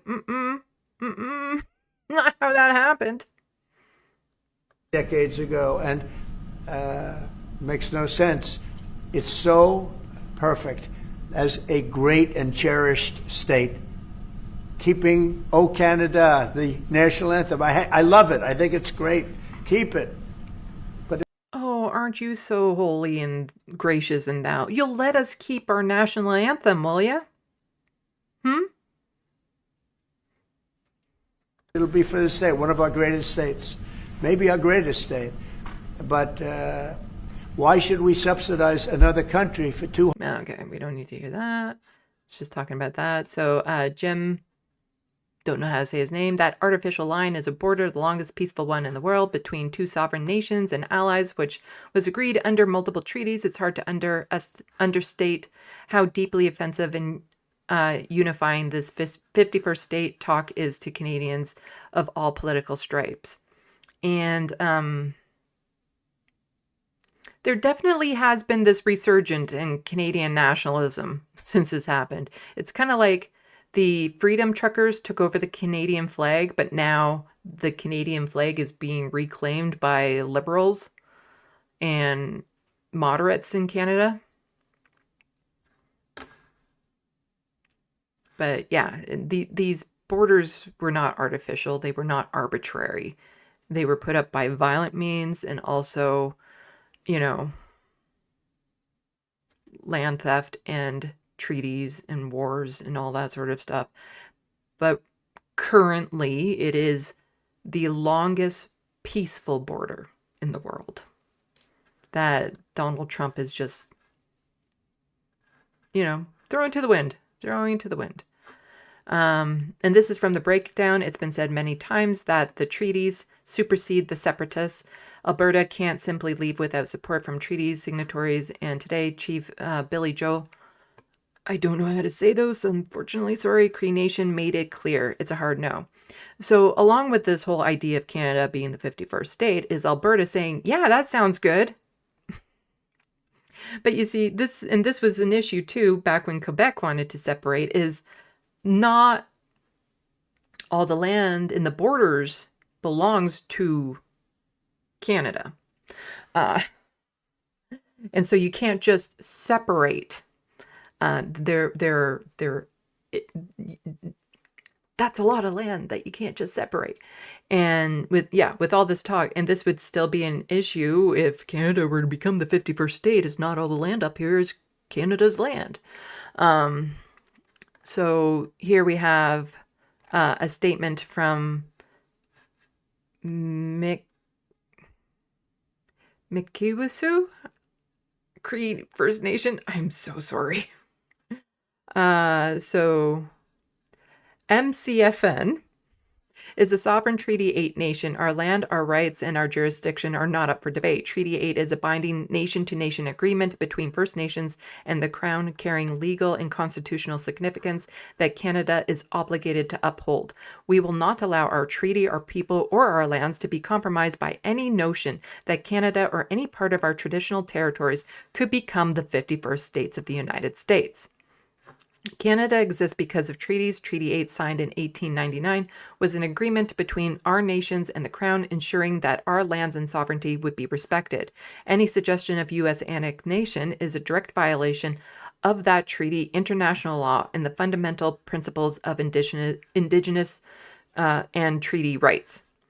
Let it be absolutely clear, we will not allow Canada to be absorbed into another nation, nor will we tolerate any discussion that threatens the integrity of our treaty or our rightful place in this land. We expect all level of government to uphold treaty obligations and reject any suggestions of external interference in our affairs. Consider this letter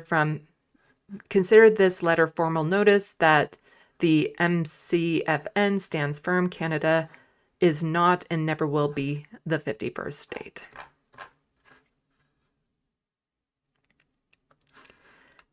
So here we have an article from the Walrus of why won't Trump shut up about Canada? The president sees us standing in the way of plans for hemispheric dominance. This is a long article. Even last week when I was planning to cover this, I was not planning on reading all of this. So just skim through some of this, but I will pop it into the Sandbox so that people can read more into it if you like. There we go. It's in the Sandbox. In 2018, Donald Trump became the first U.S. president since 1977 not to visit Canada in his first year in office. At the time, the snub raised eyebrows. In retrospect, it would have been better if he'd forgotten we existed altogether. Trump has become a rather focused on Canada to our great consternation. He is threatening economic annexation, floating the idea of Canada as the 51st state, and keeps signaling plans for devastating 25% across the board tariffs on trade. Let's see.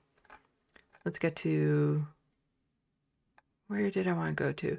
So, an economic illiterate, Trump's claim that the U.S. subsidized Canada on trade is nonsense. Okay, we know that. So Canada isn't the only country or grouping that he's given his attention. He has targeted China, the European Union, Mexico, Colombia. Any entity that trades with the United States is exposed. In another social media post last month, Trump said that the U.S. would hit back with tariffs on countries that use value-added tax, a consumption tax like goods and services tax, or any policy that his administration deems a subsidy or trade barrier. Okay. Proximity is also a reason for Trump's focus on the U.S.-Canada border, which he erroneously claims is a porous source of massive flow of fentanyl. Trump ran his 2024 presidential campaign on the platform of restoring law and order, an effective strategy that relied on him and his supporters imagining their country as a lawless wasteland under the President Joe Biden. Let's see. There is a part in this that I wanted to get to specifically. I do remember that from last week. So it's easy to mock Trump, just as it's easy to respond to his madness with boos and boycotts and counter tariffs, all of which we ought to welcome. But if we take Trump both seriously and literally, the president's maneuvers will make terrifying sense. Trump is obsessed with control and loyalty.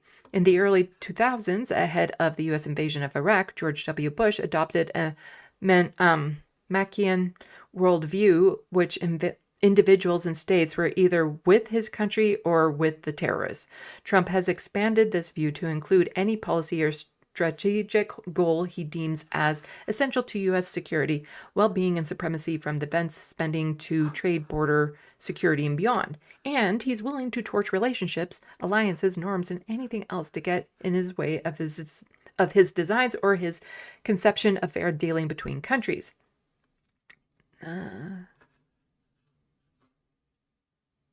The second Trump administration's approach to geopolitics is predicated on a revival of the 19th century Monroe Doctrine, an undertaking of the fifth American president, in which the U.S. asserted hemispheric control beyond existing colonies and promised to keep its nose out of European and colonial affairs.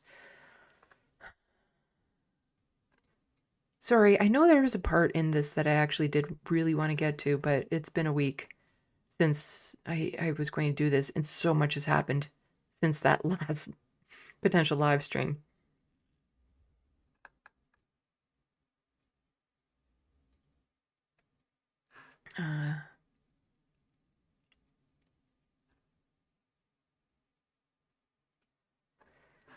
Basically, yeah, Trump views Canada as standing in the way of his hemispheric and domestic plans by way of trade imbalance and under-scrutinized border.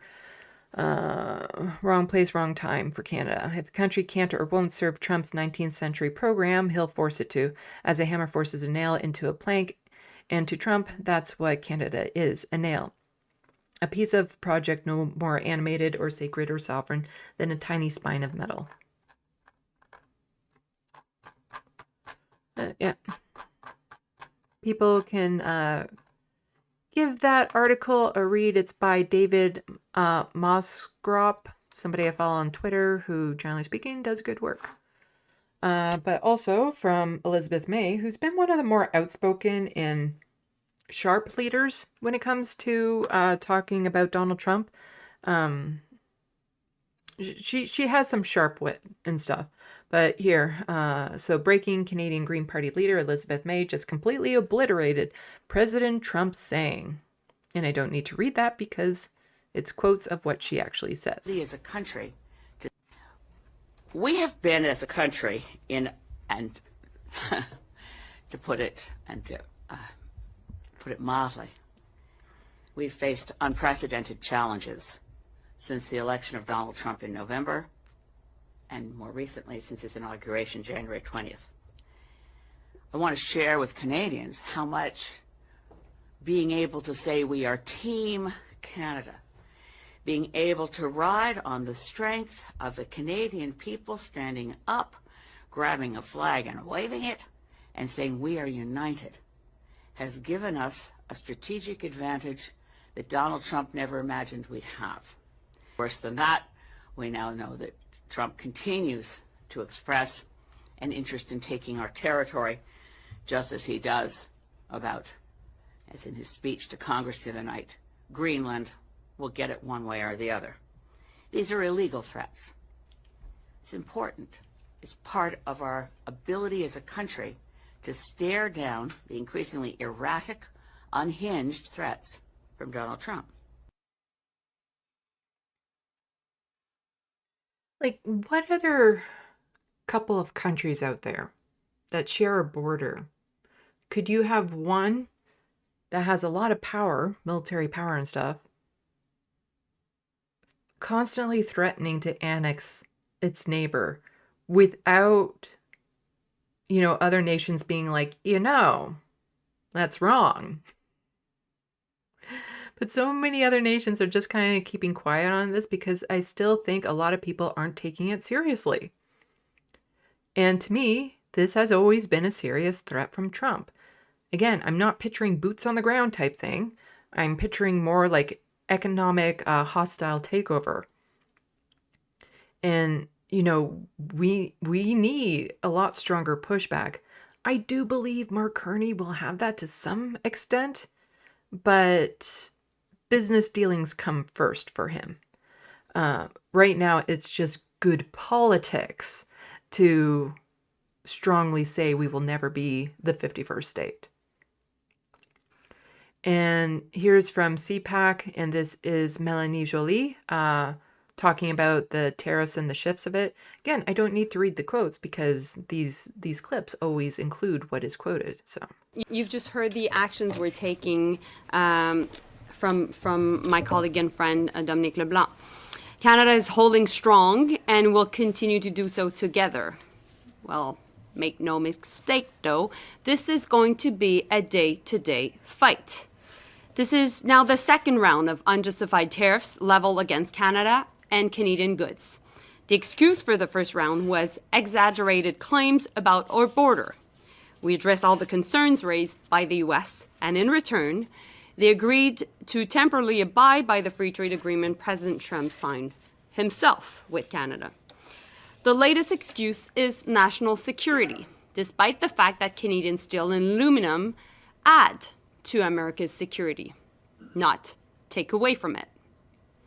All the while, there is a threat to further and broader tariffs on April 2nd still looming.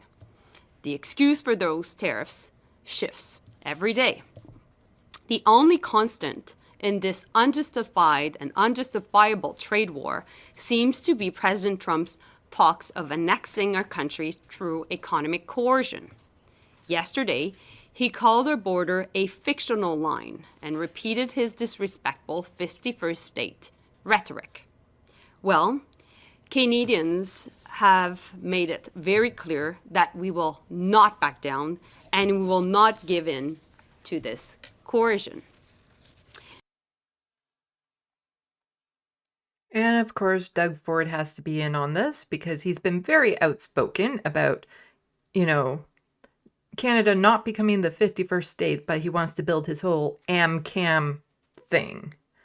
Instead of can-am thing, he wants, it's America-Canada, not Canada-America. But I believe I just wanted to watch like the first minute of this. Oh, it's only a minute. So we're going to be watching the first minute of this. Like I said, it's been a week since I've glanced over all my docket to kind of refresh my memory, but I haven't rewatched all the videos and stuff. So let's give this a watch. It's done. It's united the whole country, and the patriotism is running wild across the country. The lakes I've never seen before in my entire life. We'll never become the 51st state. Canada's not for sale, and says the person who's constantly selling off parts of Canada. We want a great trading partner. We had the greatest neighbors in the world, the U.S., and it's not the American people. They didn't vote President Trump in on this type of mandate. He had a mandate to lower inflation, lower cost of living, create more jobs, and it's backfired on him. Inflation's going up. Jobs will be lost. He's taking more money out of Americans' pockets. For what reason? We're still trying to figure this out. Let's sit down at the table and negotiate this deal. If there's things he doesn't like, then we sit down and we have a conversation. But just going tit for tat, back and forth, all it does is hurt Americans. So Doug Ford had, Ontario officially hit U.S. with 25% electricity tax amid trade war. Ooh, Doug Ford, who, called an early election, a snap early election, to ride high on the fact that he was pushing back against Donald Trump. But the thing is that he talks a good game, but there's no follow through. So yeah, Ontario officially hits U.S. with 25% electricity tax. So this was on March 10th. Then Ontario Premier Ford, I was supporting Trump right up to his election, and then all of a sudden he turned the gun on his closest friend and ally. It was so disappointing he let us down. So let's give a listen to this. I was supporting him right up to this election. And then all of a sudden he turned the guns on his closest friends and allies. It was so disappointing. It was so disappointing for the millions of Canadians that thought, boy, we're going to have a better relationship. We're going to grow the economy. And he let us down. And I've been with President Trump, as you can see, from before he got elected, before 2016. And many millions of Canadians were.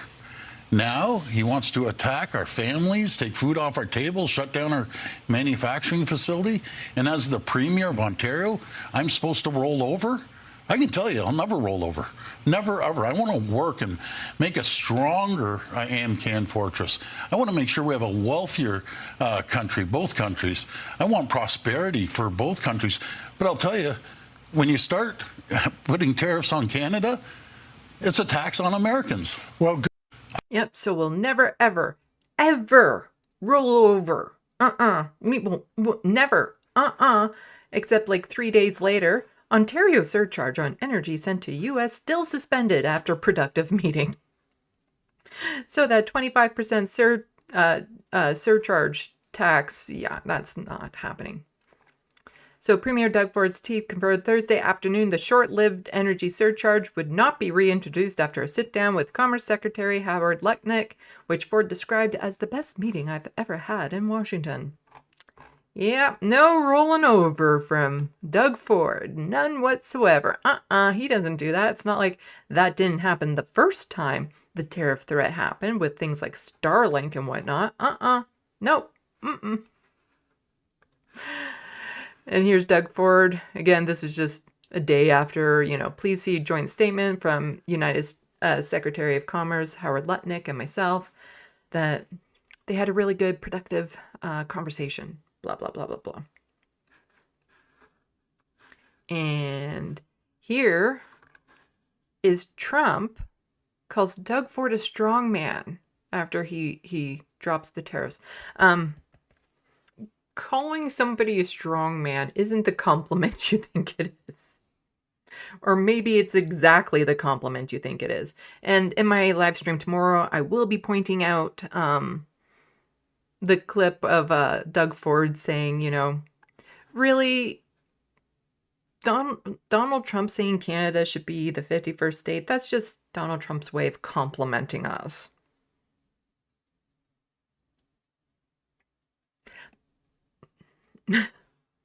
He's just complimenting us by saying he wants us as the 51st state. That's, yeah.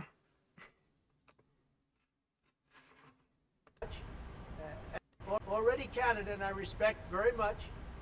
As you know, there's a very strong man in Canada who said he was going to charge a surcharge or a tariff on electricity coming into our country. He has called and he said he's not going to do that. Okay, he's not going to do that. And it would have been a very bad thing if he did, and he's not going to do that, so I respect that. But we were just informed that he's not going to do that. Okay, we don't really need to watch any more of that. And so this is from the T. Think Doug Ford is best to handle Trump? Think again. Actually, he's proven worse than ineffective. He's dangerous for Canada. And this is from Emmett McFarlane. Let's see. Just wanted to get to a certain point of it. And I'll be talking a bit about this in my recap of the Ontario election when I get that video shot. So I will toss this into the Sandbox for people who would like to read this. Oh, Carmen Beno, thank you so much for the $1.49. Super appreciate it. Okay, there's just one problem with the narrative. It's dangerous and wrong. So he's going to spell out the 2 core reasons you should reject this idea that Doug Ford is helpful to this, or the best person for this trade war with Trump. First, Doug Ford's record on standing tall against U.S. aggression so far actually shows a trait of his that matches Trump's. He's a weak flip-flopper. Consider the first wave of Trump tariff threats. Ford came out strong, announcing that everything was on the table, showing support for not only retaliatory tariffs, but also threatening to withhold valuable minerals and electricity. He also announced the scrapping of the colossally foolish Starlink deal he entered into with Elon Musk's company. Great stuff. But then Trump announced a 1-month delay in implementation of tariffs. And what did Ford do? He re-entered the Starlink deal, a deal that obviously represents not just an economic benefit for Elon Musk, a prominent member of a hostile regime actively threatening Canadian sovereignty and whom should be targeted for sanctions, but a wasteful, environmentally destructive security threat to Canada's interests. And of course, when round 2, or was it round 3, it's hard to follow these events these days, emerged and Trump finally followed through on tariff actions, Ford flip-flopped on his flip-flop and again ripped up the deal. This time, however, he also showed his teeth and announced 25% surcharge on electricity exports to the United States. This riled Trump, demonstrating that it was in fact a perfect retaliatory measure, but when Trump threatened to double tariffs on steel and aluminum, instead of showing bravery, Ford backed down, caving to a bully and dropping the surcharge. And what did Ford get in return? Nothing, except yet another futile meeting in Washington with Trump subordinates. Great! And yes, it will be futile even if both sides emerge today announcing a new agreement. The second reason Ford is not the right person for the moment is much more important. If Ford got his way and managed to somehow make nice with Trump, he would seek to dive us into even deeper relationship with the United States. He's on American TV saying it would be better if Canada were drawn even closer into American orbit, Fortress AmCam, yada yada. This is the exact opposite of what Canada's stance must be. We need our leaders to adopt a warlike footing to pivot us away from the United States and towards democratic allies around the world. This requires sustained, massive, and unyielding long-term vision, something of which Doug Ford is simply incapable. The United States is no longer a trusted ally. The reality extends past whenever Trump leaves office. Maybe too many of us are still in a state of disbelief to admit it, but our neighbors and former friends have succumbed to authoritarianism. The United States can no longer be characterized as a full-fledged democracy. It is now, in fact, the greatest threat to the democratic world of my lifetime. And yeah, so people can read the rest of that, but the idea that Doug Ford is actually tough against Trump, it's like throwing the gloves down in a hockey match, but then as soon as the ref blows the whistle, they turn and go into their little benches. Like there's no follow through with what Doug Ford says. And it's just constant flip-flopping, constant going back and forth. But here we have New Brunswick's newish premier, Susan Holt, says that she has stopped procurement of goods from U.S. companies and they are now looking to replace every single engagement with Americans. The trade war is spiraling out of control and it's about to hit Americans really, really hard, says this person on Twitter. This is what I would like to see. More of this. But we're not going to get this from Doug Ford. We have stopped the procurement of goods from U.S. companies. We have looked at replacing service contracts to U.S. companies as well. We're actually going so far as to look at every single engagement with Americans. And there's a look right now at our fleet vehicles and whether we need to sell off the vehicles in our fleet that are from companies that are seeking to do New Brunswickers harm. So everything is being considered. Should the U.S. take their measures further, then Canada will respond accordingly. We have a package of retaliation that's prepared to be deployed. That's about $125 billion worth of goods. And there's things that we can, like has been discussed, there are tools that we can use. We have... we should not be economically supporting a country that is threatening to annex us. And so, I don't want just the innocent people in America, the workers and people who will most likely be hurt by this. I don't want them hurt. But at the same time, we can't be supporting this threat from the United States. And it's sad to me because it doesn't really matter the kind of war it is, an economic war or a war with ammunition and stuff. It's always innocent people that are caught in the crossfire. And this needs to end.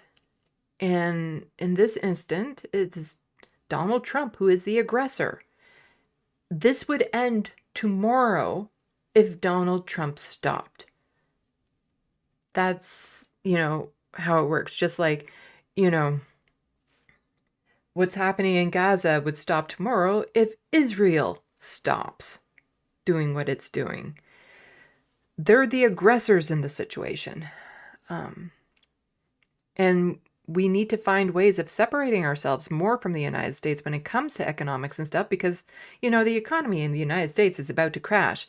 I don't want to go down with that ship, but we should have a more diversified trading partner relationships around the world and stuff. To be so reliant on one country means that if that country goes down, and the United States is definitely seeming like it's heading that way, then it takes you down with it. But if you have multiple trading relationships around the world, it takes a lot more to sink you. You have backups in other places. And so some areas might hurt for a bit, but then you have more places that you can turn for support and whatnot. And we really need to start not relying so much on the United States, start bringing more industry back to Canada, start making more Canadian made stuff, start building more relationships with Europe, China, India, all of that. But the United States has now proven itself to be unstable, untrustworthy, and, lying and unreliable. So you can't do business with people like that. And then in the United States, again, this is from a week ago, so it's kind of old stories now. So I'm not going to go into detail, because if you've been watching any leftist media out there, you have seen more detail on these stories. David Dole from the Rational National also covered this in a good video, and he went over it in detail. So Canadian women detained by ICE being used as an example, immigration experts warn. Market at the perfect time, making holy water the optimal addition to your drink menu. BC entrepreneur Jasmine Mooney was detained by U.S. Immigration and Customs Enforcement, or ICE, on March 3rd after crossing the border from Mexico into San Diego. The 35-year-old described the ordeal in a phone interview with ABC Action News. I was reapplying for my work visa, and with no warning about what was about to happen, I was taken by ICE. They told me I was unprofessional because I didn't have a proper letterhead on my paperwork. I climb into my warm bed every evening feeling guilty because I know that my daughter's in a concrete cell without even a blanket. Alexis Eagles says her daughter was held at the border for 3 nights, transferred to a San Diego detention center for another 3, and is now in Arizona. I was put in a cell, and I had to sleep on a mat with no blanket, no pillow, with an aluminum foil wrapped over my body like a dead body for 2.5 days. We were up for 24 hours, wrapped in chains. There are girls, women that have been in here for weeks, for months, and have not been told anything. Mooney had been working on her drink business in LA last summer with a 3-year work visa, which was unexpectedly revoked in November when she was trying to travel to California from Vancouver. She says she was trying to reapply when she was detained. There needs to be more clear guidelines and rules, and because Jasmine was trying to follow them. She wasn't trying to sneak into the country and work. She was trying to go about it the right way. So with this, these are just the stories we're hearing about. There's going to be so many more stories of people who don't have the same media attention, can't get the word out. There are people searching for family members right now that they were just snatched off the streets and are being detained, and their family members have no idea where they are. So what we see in the media is only just the tip of the iceberg of what's happening. And, a white Canadian will probably get more attention than a lot of the other people that ICE is doing this to. And also, if it was just about deporting illegal immigrants, as they call them, then why aren't they just getting deported? Instead, they're being sent to facilities. They're being sent, a lot of Venezuelans are being sent to a prison, a slave encampment prison that has absolutely horrifying conditions. Whereas if it was just about deportation, then why aren't they just simply being deported? This is more than that. Not only do I think I couldn't enter the States as is right now because my passport has X as a gender marker, I'd be terrified of going to the United States right now, that something like this would happen. Especially because they're saying, you know, they're checking people's social medias and stuff of that sort. And let's just say my name would probably have a red flag over it if they decide to do any sort of searching on my politics. Like, the United States is losing out on so much tourism right now. And people are like legitimately afraid to go to the United States. People who are in the United States are afraid to be there because you never know when ICE will just snatch you up. And that is fascism. That is fascism. It's not just about deporting people who shouldn't be there because then they would just be deported. It's about striking fear into people, rounding up undesirables, and putting them into forced labor camps, because that's what a lot of these prisons are. It is fascism. It's not something that's going to happen in the United States. It is happening there. And this was another, this was just more information on that same story. So a 35-year-old Canadian woman from Whitehorse, Yukon, has been detained by ICE, and she was listed as released, but was actually disappeared along with 30 other prisoners in a new detention center. So it's the fact that they're also being moved around without being, you know, no lawyers, no family members, even themselves have no idea where they're being taken to. And they're just being disappeared. That's fascism. So I'm not going to be going much more, like, I'm not going to go any more into this story because, like I said, it's been covered in great detail on any leftist program out there right now, because this was from a week ago and news is moving at such a rapid pace right now that to have my internet not be usable, or my internet was usable, but my computer not be usable for a week was really frustrating. But last thing on the tariffs, Loblaws introduces a T symbol to identify products impacted by tariffs. Do not trust this. Do not trust this. From Loblaws. Largest grocer, Loblaw, is introducing new signage to be more transparent about its pricing due to tariffs. The symbol is supposed to help customers make informed choices down the grocery aisle. With more, we'll bring in Consumer Matters reporter Ann Drua. Ann? Thanks, Chris. Loblaw tells us is preparing to place the T symbol on certain goods as early as next week across all of its stores and online. The company says the T symbol will mean a product coming into Canada from the U.S. has had a tariff imposed that impacts its price.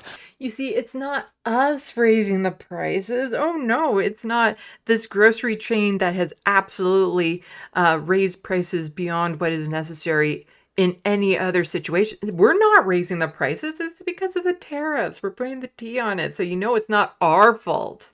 It's not our fault that the prices are going up. It's the tariffs. It's not us. Not us. Not at all. Nope. Ottawa has issued counter tariffs on $30 billion worth of goods like poultry, dairy, and fruits and vegetables impacted from the U.S.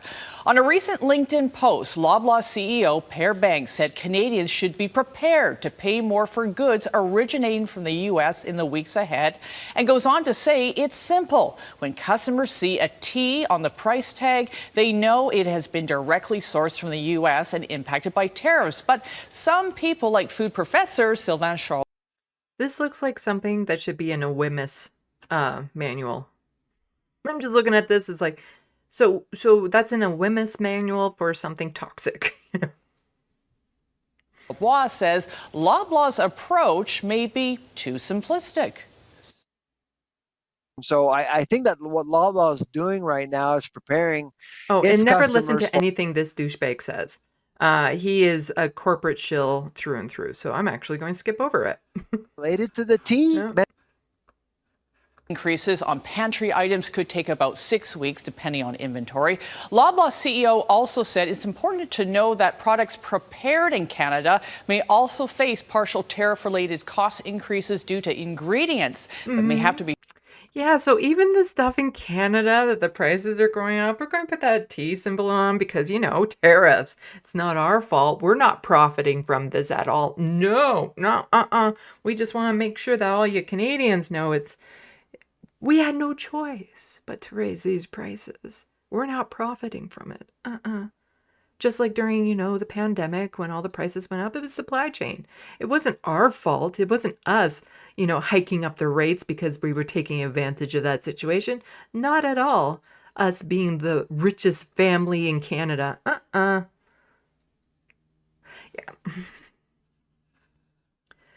Oh. Just such a snake of a corporation that any chance that it can take advantage of strife and all that sort of stuff, they will do it. Like people suffering, people not being able to afford things because of tariffs or a pandemic and stuff, but they will simply just take advantage of that situation. It's disgusting. Absolutely disgusting. Okay, so let's check the Sandbox, and then I have one more docket to go through of like odds and ends and not necessarily political. And calling Jank out on something that's not going to be part of my, well, it might be in my overall TYT video, but this just popped up that I'm like, gotta talk about it because there's certain things that they're doing, like Jank and Anna are doing for clicks and attention, but sometimes you gotta push back because it's not right. Anyway, let's check the Sandbox.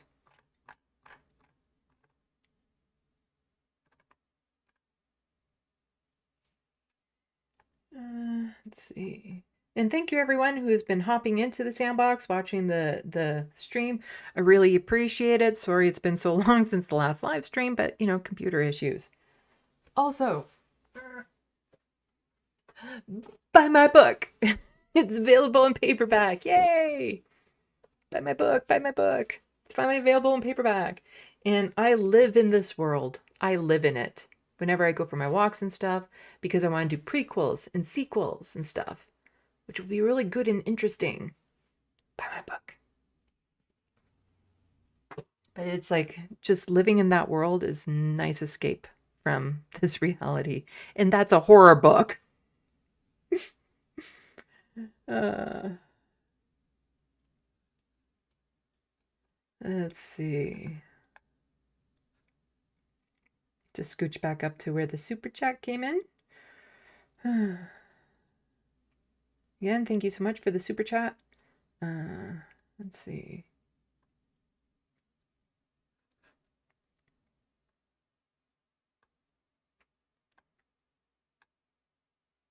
Hello, PB. Hello, Carabone. I'm not saying that right. Yeah, sounds like when a boy pulls your hair, it means like he likes you. Seriously, F you for the whole comment about like, no, Trump saying he wants to annex us is just his way of complimenting us. That there is, as someone who presents female, there's certain connotations to that don't sit well with me. And it's kind of like that. No, he only wants to massively hurt you because he finds you attractive enough to do it.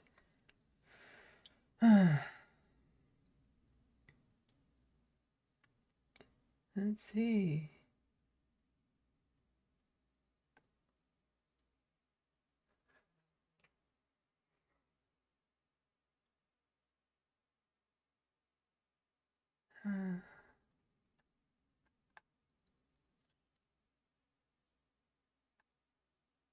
Okay, people chatting back and forth.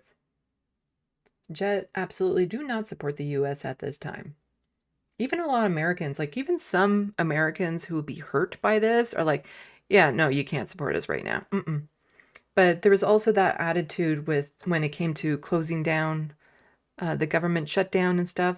There were people who would have been affected by that shutdown saying it needs to happen because the alternative is just so horrible. And then the alternative happened because they had a whole bunch of Democrats that just buckled to the right wing.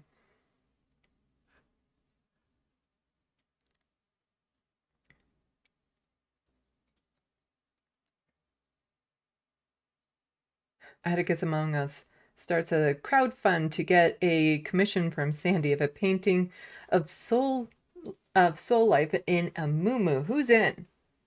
Hey, if you want to do it, I'll draw it.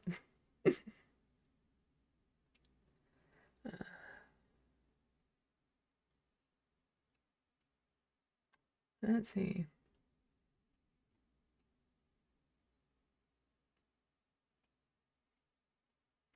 Jakara, I hope this radicalizes her and to use her privilege to advocate for marginalized folks.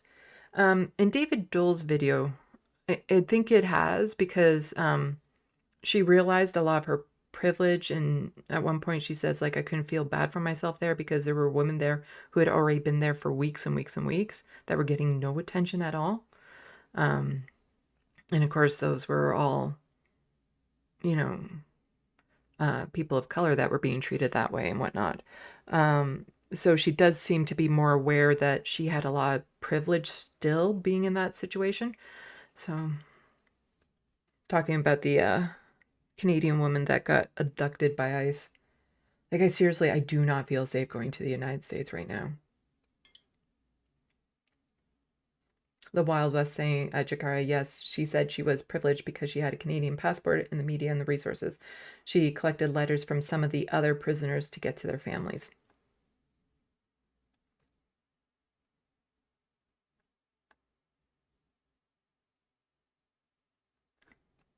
Oh, thank you again, Carmen, for the $2 super chat. This money I would have given you last month. I thank you. I super appreciate it. Let's see. Jumped.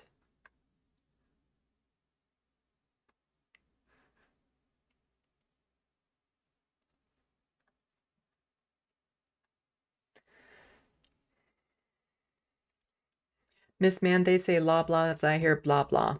Yeah, blah blahs.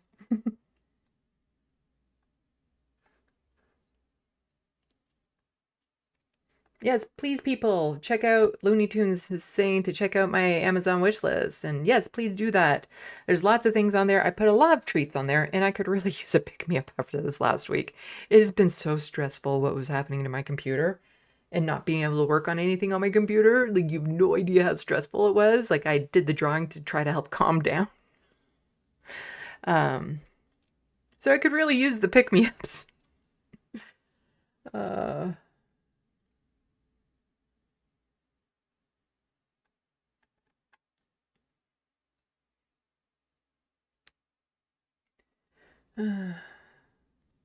PB, those with least feel good giving the most because realizing empathy does really feel good. The wealthy like to exploit that instinct within us, and they give us churches as one way to do it. Yeah, I find it's people who have experience living with poverty that as soon as they have a little bit of extra money, they're the ones that are helping out others the most. Because we get it. We get it. Like back when I had a more stable income and stuff, I was helping out others when I could. Because, yeah, we get it. We understand the hardships and that it's nobody's fault that they're in that situation. And that sometimes, like, sending $20 to somebody so they can go out and get a nice meal somewhere could be the highlight of their month, which isn't an exaggeration. And that can do so much to just lift somebody out of a really horrible mood. So, yeah, it is. It's just the way it works. Like, I wish I could sell my book for cheaper because it's $15 American and then it works out to like $21.50 Canadian. And I wish I could sell it for cheaper, but I'm not really making much money on it. Like per book or anything. But yeah, it is what it is. But yeah, not being able to work on my stuff last week was just super frustrating, especially with so much that's going on, which is why tomorrow will be another live stream, just doing what I would have done today had I not been focusing on my last week's stream. So more updates on Doug Ford and Mark Carney and the election in Canada and all that sort of stuff. And then on Tuesday, I'm going to be doing the script, recording it at least, of the Ontario election recap, which at this point that video is like, whatever. But, you know, I still feel important. There's good messaging in there that needs to be said and perspectives about what happened in that election that I think a lot of cis, heterosexual white men tend to overlook. So I'll be talking about that. And then also there is some things that are relevant to this upcoming federal election when it comes to vote shaming, which is something I do. I will do that. Anyway, so I have some one-off stuffs to get to. So why don't we get to it? I just thought this was a really handy graph to show people, especially coming into this federal election, that yes, the Liberals and Conservatives have a lot of crossover, but they're not the exact same. So Tory, the lefty Canadian radical, really good follow on Twitter, a reliable source. So glad we're now moving to the center in Canada. Wouldn't, and centers in quotations, wouldn't want to get any wacky lefty ideas like not keeping disabled people in dire poverty, adopting moral foreign policy, repatriating ownership of our natural resources, or fixing the housing crisis.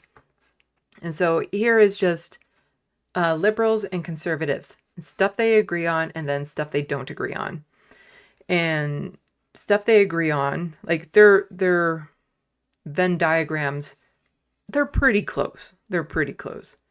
So first past post works, they love Israel, lower corporate taxes, to hell with Palestinians, arming Saudi Arabia is good, profit matters more than climate, the charter is just a suggestion, order striking workers back to work, tax breaks for the rich, trickle down, invest in corps that violate human rights, renters do not matter in the housing crisis, maintain stock option loopholes for Bay Street, turn public sector assets over to private interests, spend billions of dollars in fuel subsidies, and again, this is the things that they have in common. Allow 70% of oil sands shares to be foreign owned, enable billions of tax avoidance and offshores, keep disabled Canadians in dire poverty, underfund the federal health transfer, veterans are asking for too much, back US in coups in Global South, let Loblaws have $12 million for fridges, abuse temporary foreign workers, give more money to NATO, murder and missing Indigenous women and girls, not a priority. Lobbyists are awesome.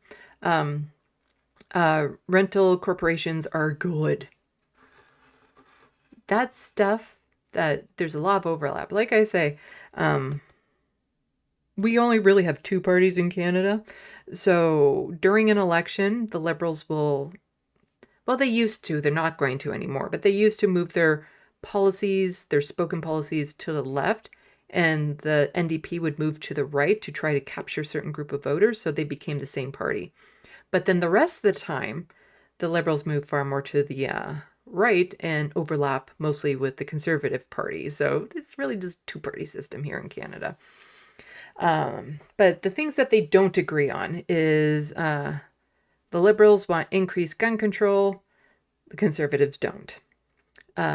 Liberals admit climate change is real, Conservatives deny it.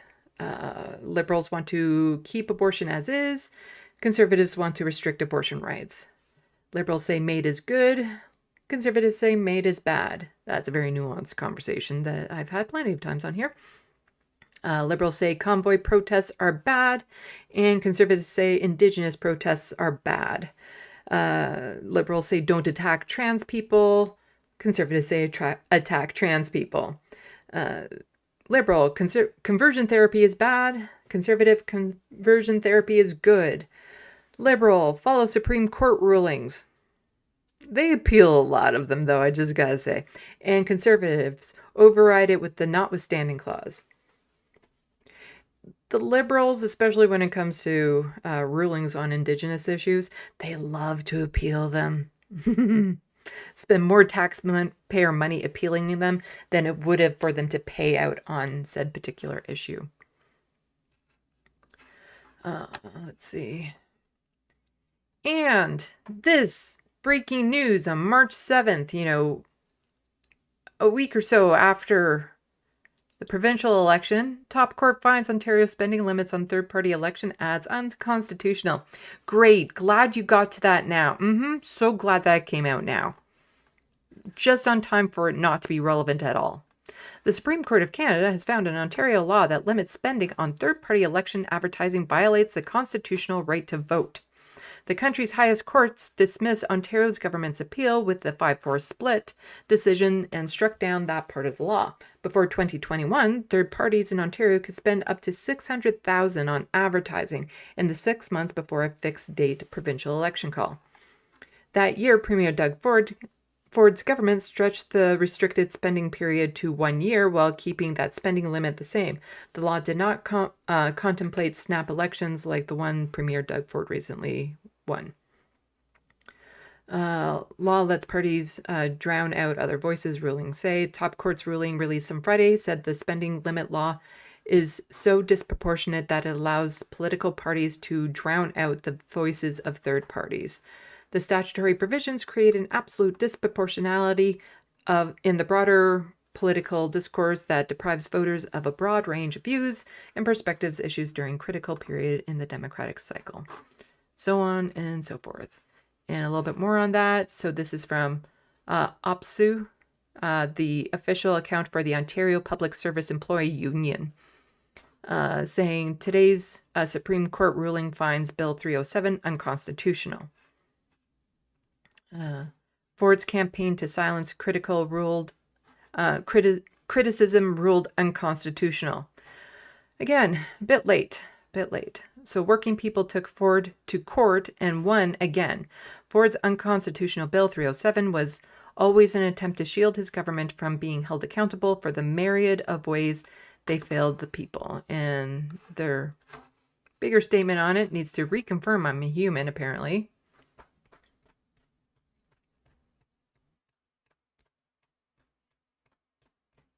Yes, I am human. Okay.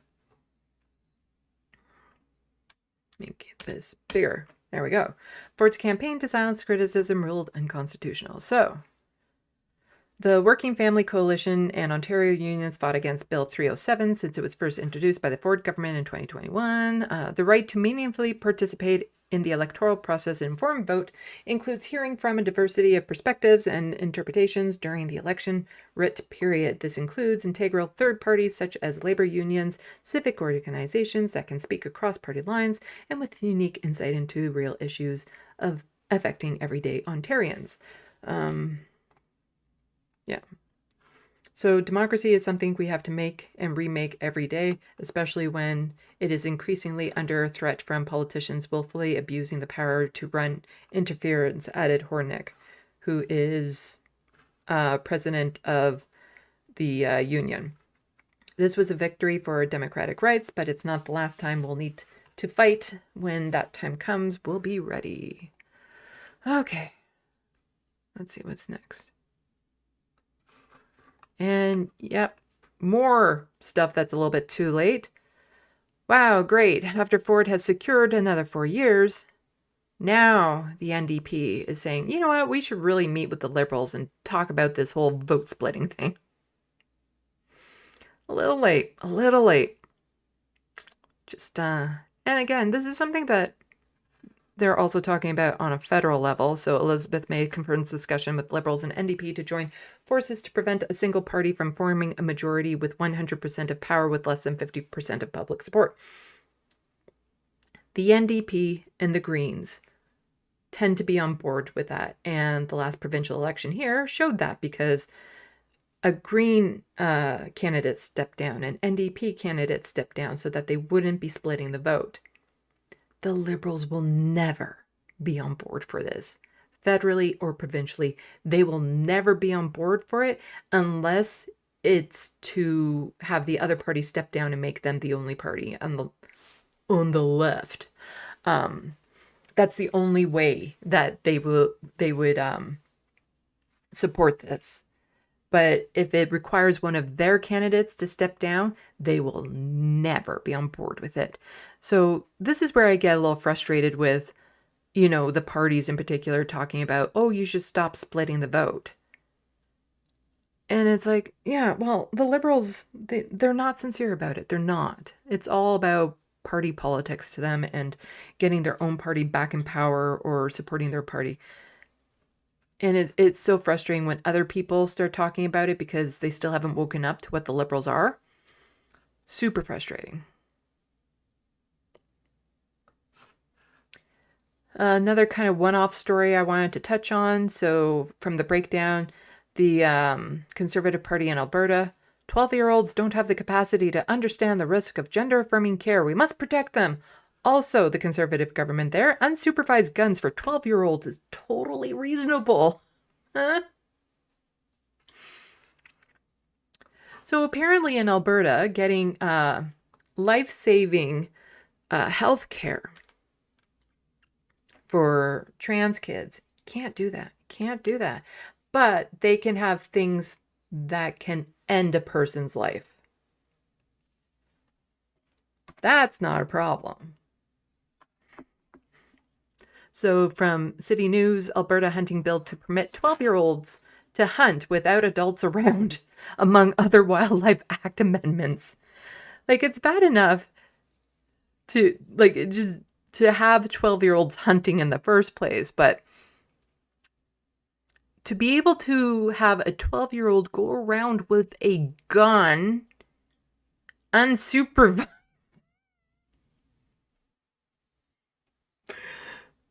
There's no common sense in that. None. Like, just. Alberta is hoping to modernize some rules around hunting in the province. These amendments are not only about keeping up with the times, they're about making common sense changes that support both wildlife protection and the people who depend on these resources. Some of the changes in the Wildlife Amendment Act include allowing the use of laser scopes, replacing physical tags and licenses with digital ones, lowering the legal draw weight of bows to 35 pounds from 40, allowing disabled hunters to use their motorized wheelchairs while shooting at a target, and changing the language around the harvesting of bears and mountain lions, allowing these animals to be hunted for meat without having to preserve the hide. The bill also proposes that the minister be given the power to create rules around feeding or attracting wildlife. While the changes proposed in Bill 41 aim to modernize hunting regulations in the province, there is... But how dare you want to change your pronoun if you're in school? How dare? Let these kids run around and kill animals for sport and only sport. Unsupervised, but don't you dare change your pronoun.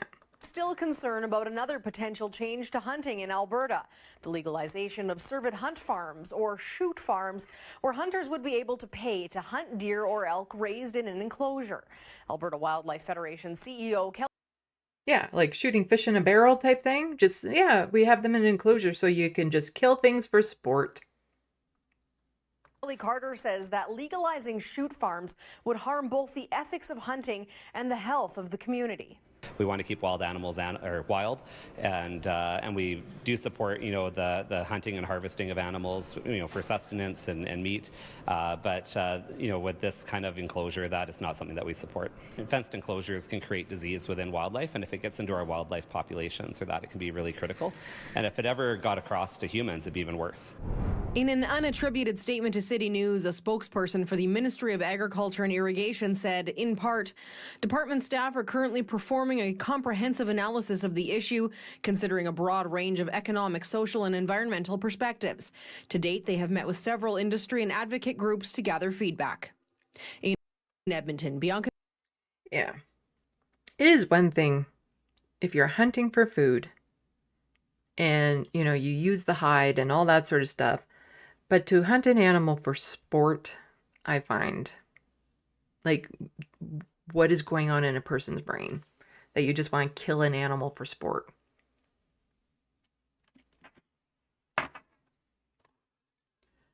Okay, yeah, so we're going to get into a different topic. So I'm going to quickly check the Sandbox before we get into the topic, which is TYT related, or Cenk Uygur related.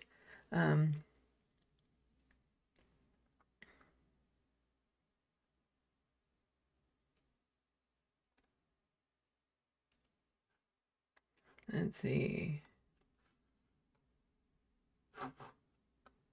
Oh, Hello, Hunger Games 1989. Hello, everyone. Please save America, Canada. You know that whole thing about putting the oxygen mask on yourself first?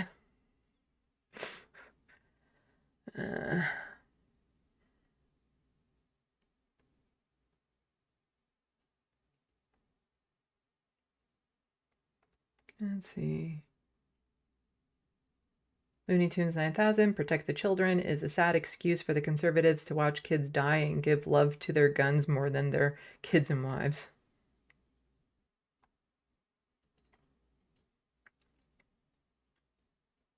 John Davis, Alberta, what are you, America?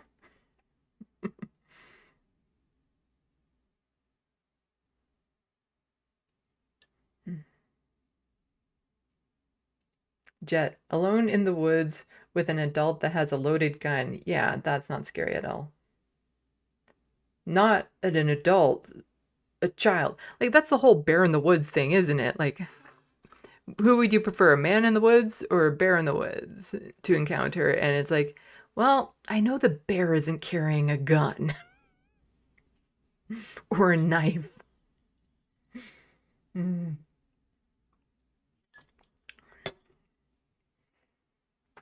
Okay, let's see. So I have some more one-off stories I wanted to get to, but this one irked me, of course.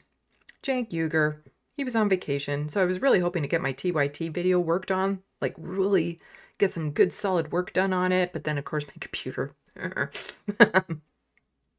Then the computer shit started to happen, so I couldn't.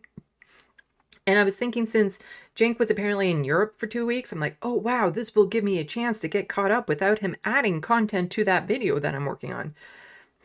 Well, apparently he still had access to Twitter while he was out, and he tweeted out something that just... As somebody who claims to be a part of the media, who claims to check facts and to, you know, present the truth, this was really bad. Like, really bad for Cenk to do. Because not only is it very harmful to trans folks, it's also wrong. Like, wrong on so many levels. Like, he did not check his source. As somebody in the media, especially in this day and age, you need to check the fucking source.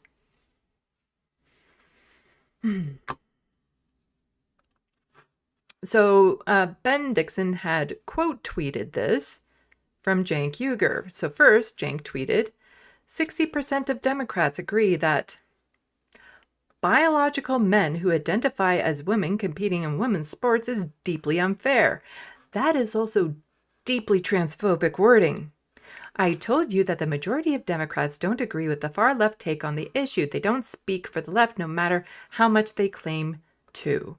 That is transphobic wording right there. Biological men who identify as women, you're getting into Tim territory there. It's like the whole idea again of biological men. When a person takes hormones, biologically they are closer to the cisgender gender they are going for when they start taking the hormones and they go undergo that treatment. It's the sex organs that tend to be the biggest difference at that point. But biologically speaking, at that point, after a lot of hormone taking and things of that sort, biologically you're lining up pretty close to the cisgender. But to just say biological man who identifies as woman is extremely transphobic wording right there. No, they are a trans woman. They're not a man who's identifying as a woman. They're a trans woman. They are a woman who is assigned male at birth. Horrendous transphobic language right there. So Pastor Ben Dixon, had quote tweeted that, saying, "Of all the issues that actually matter, the largest progressive network wants you to focus on the 19 trans women in all of sports in America.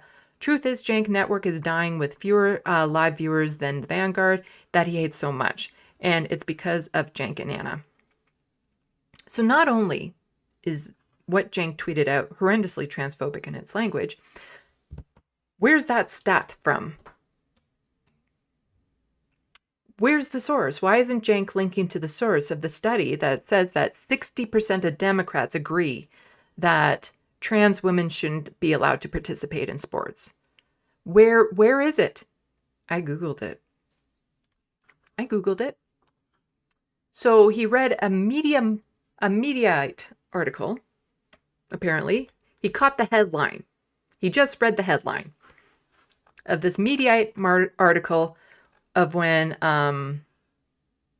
Gavin Newsom had horrific transphobe, racist asshole Charlie Kirk on his podcast. And they were talking about trans folks.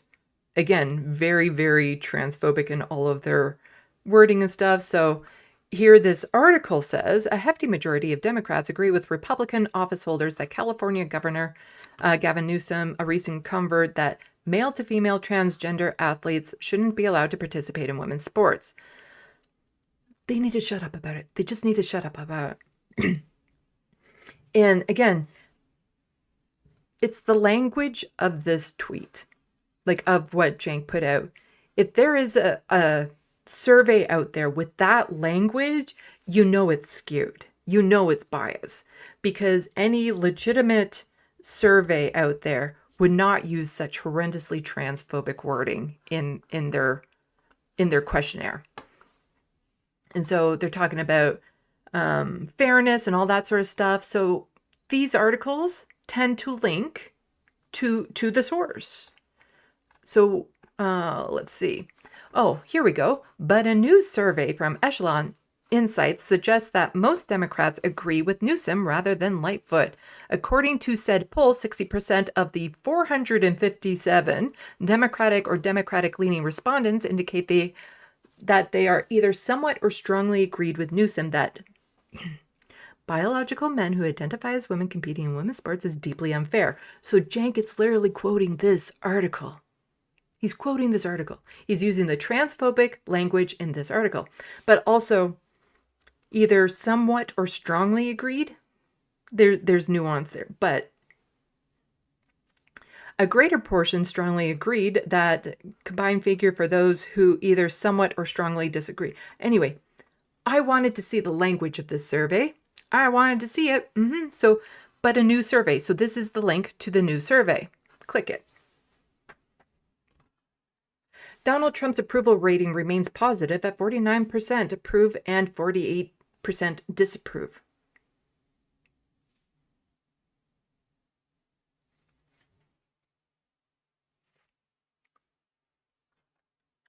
What?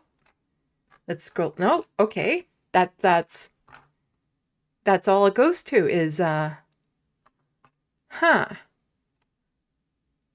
Trump economy approval rating turns negative among those. So this is about Trump.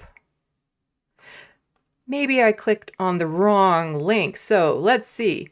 But a new survey suggests that most Democrats agree with Newsom. According to said poll, 60% of these Democrats or Democratic-leaning respondents. Okay, so here's the link. Where's the poll? It's not there.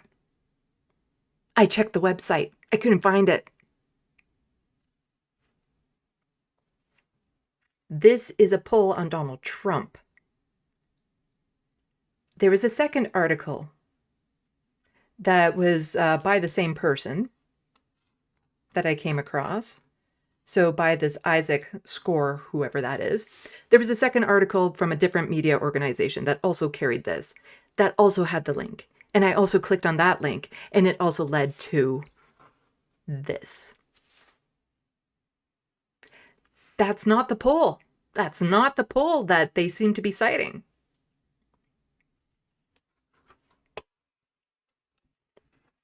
So this was a quote tweet I caught, quote tweeting Jenk's thing.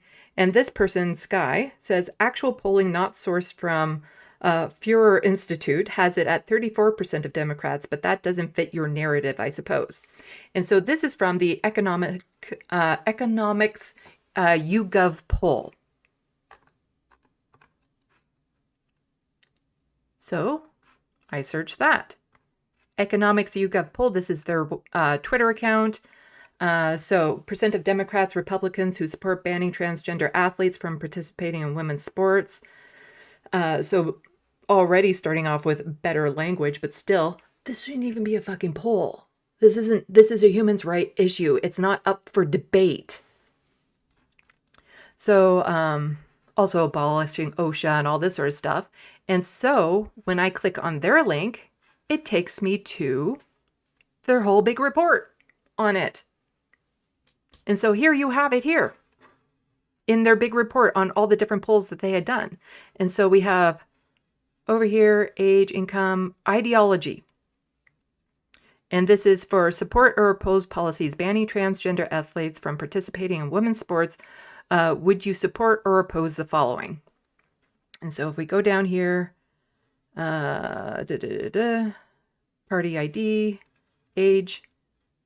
So we have over here, Dem, Independent, Republican. And of the Dem, it's 34%. It's 34% that support banning transgender athletes. Only 34% of Dems.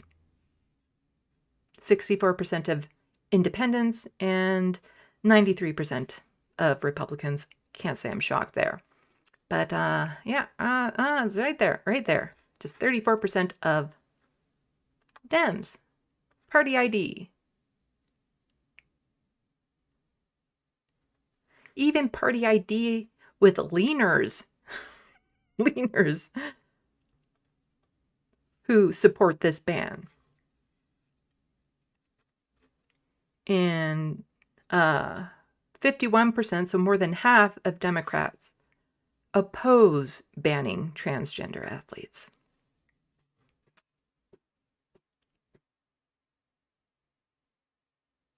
%14 unsure. So Jank quote tweeted a shit article that led to a poll that doesn't exist.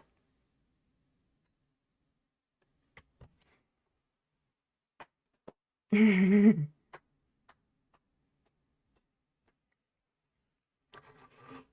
didn't bother to check his source before tweeting out something as transphobic as that.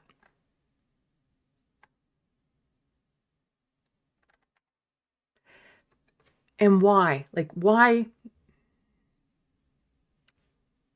Jank, who claims to be an ally, why is he putting so much focus on this and then complaining when there's so much focus on this? Okay, this is not up to be, it's not up for a poll to determine what kind of rights a person is allowed. You know, that's not a pollable thing. You're for human rights or you're not. Because if you're not for all human rights, then there's issues. You know, you can't be picking and choosing. You're for them or you don't believe all people are equal.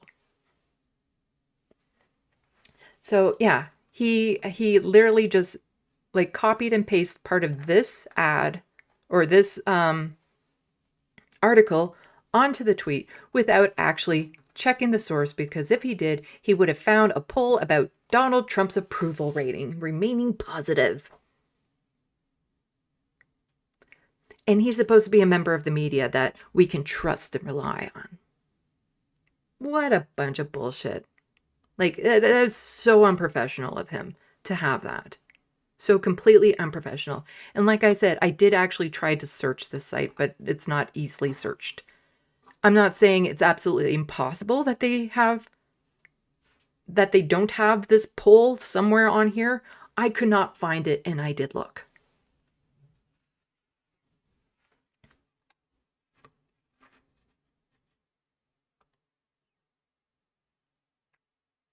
What a bunch of bullshit from Jank.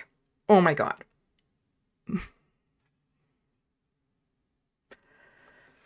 Oh, and then there was this that I thought was funny. This has been all around the media. So what you see here is clear as illustration. Things are so messed up and why it cannot get any better until this asymmetry is addressed. And this is from Angelo, whatever. Put simply, right wing has narrative. And so this is just a study. It's been sounding an alarm for years about who the biggest online broadcasters are and stuff of that sort. And all the red circles indicate right wing and stuff. And here's the Young Turks. Blue, they're on the left. No, that Venn diagram. And there's all this talk about why and all that sort of stuff, but it comes down to a lot of it is money. Let's see. Did I actually think this was worth reading, his little breakdown of it? I don't know. It's funny that, again, there's no nuance when you see things like this. This is very red and blue, black and white type of thing.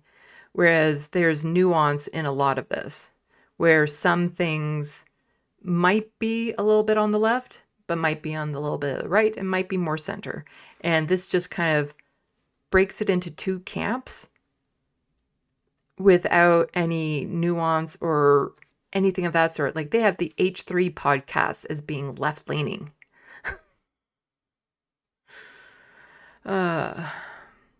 Trevor Noah, like, why is Trevor Noah even on this? Because he was a host of The Daily Show for a bit? Like, he's a comedian that does talk about politics every now and then, but that's not even his focus when he's not the host of The Daily Show. Oh, this is interesting. So here you have the Young Turks, and down here you have Indisputable with Dr. Rashad Ritchie at 3.2 million. Yeah, if Dr. Rashad Ritchie were to ever leave TYT, ooh, that would hurt. That would hurt. And the damage report is over here. Interesting. Interesting.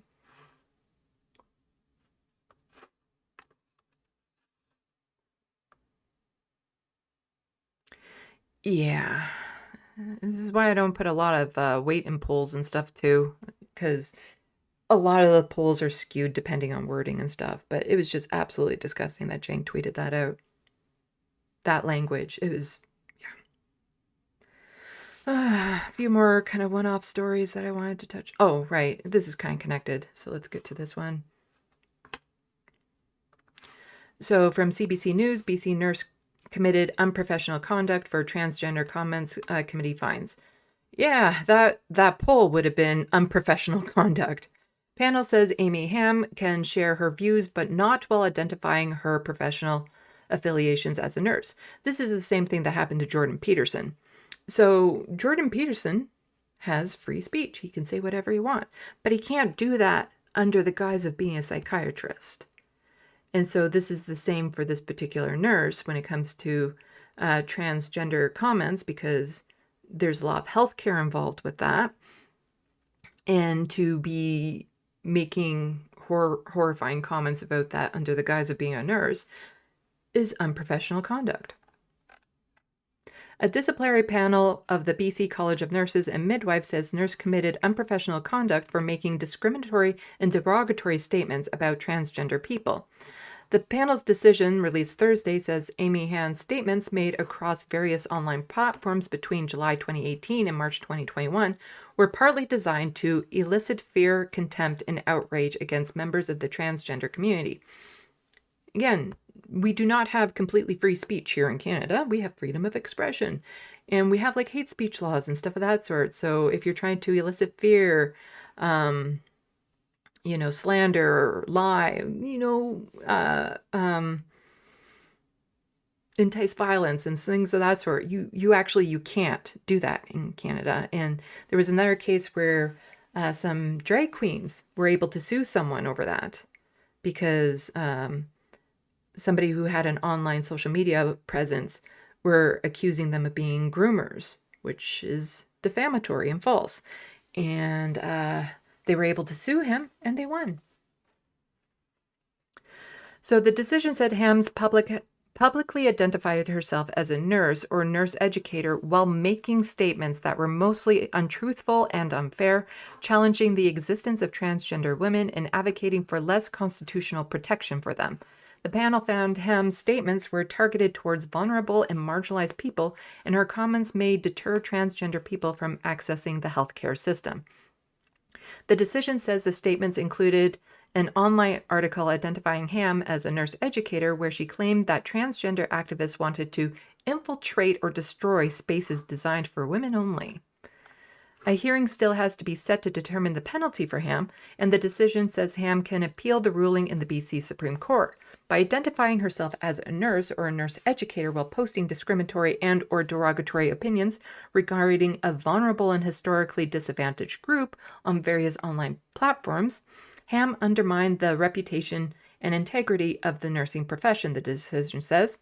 The respondent is free to disseminate her views to the public without identifying herself as a nurse or a nurse educator or her affiliation with the college. So again, she's still free to say this repugnant stuff. She just can't be doing it under the guise of being a nurse. And of course, she's going to appeal it and claim cancel culture and all that sort of bullshit. Where it's like, no, you can still publicly announce that you're a horrible person. Just, you can't do that as a nurse. Okay. And then a couple more one-off stories and we'll be wrapping it up.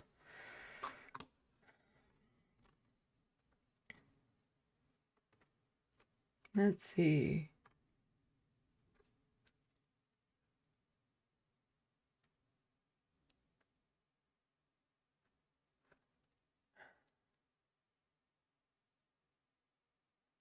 Jet, Sandy, oh, I can finally take a break. Jank, hold my beer. Yeah, pretty much.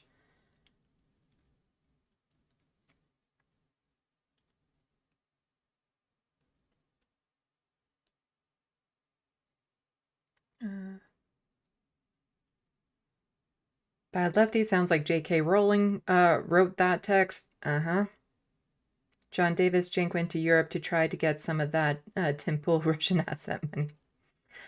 Don't know why he was there. I suppose he's back tomorrow, from what I recall. But it was mainly Anna running the ship and Skyping into the studio as opposed to actually going in. You know, it'd be like me just using my cell phone in my living room as opposed to, you know, doing my setup.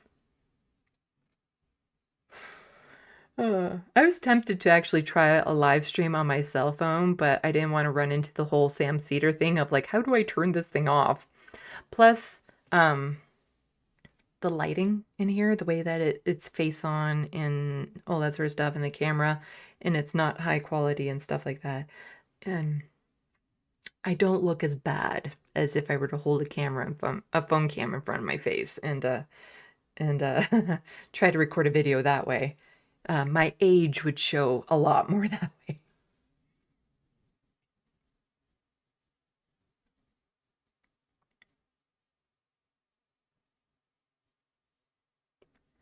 Let's see. Miss Man, Jank, Anna attacked the Vanguard with way more energy than any right-wing media they attacked in the past.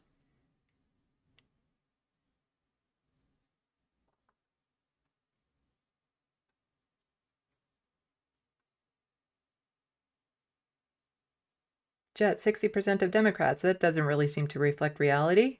Well, guess what? It doesn't.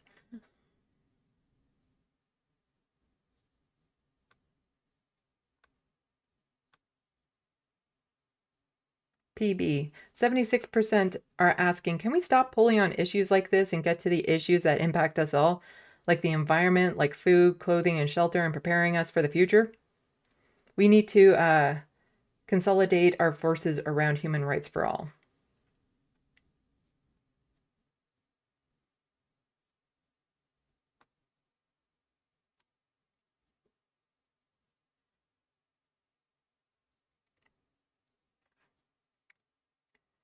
Let's see.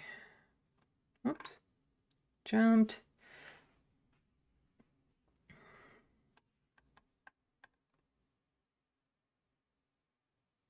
$56 Nick Rich says Sandy makes life tolerable with her attitude. I have attitude. Maybe a little. Oh. PB, we need to protect our innate psychic tendency towards empathy. Yeah. Okay, let's get to a few more things.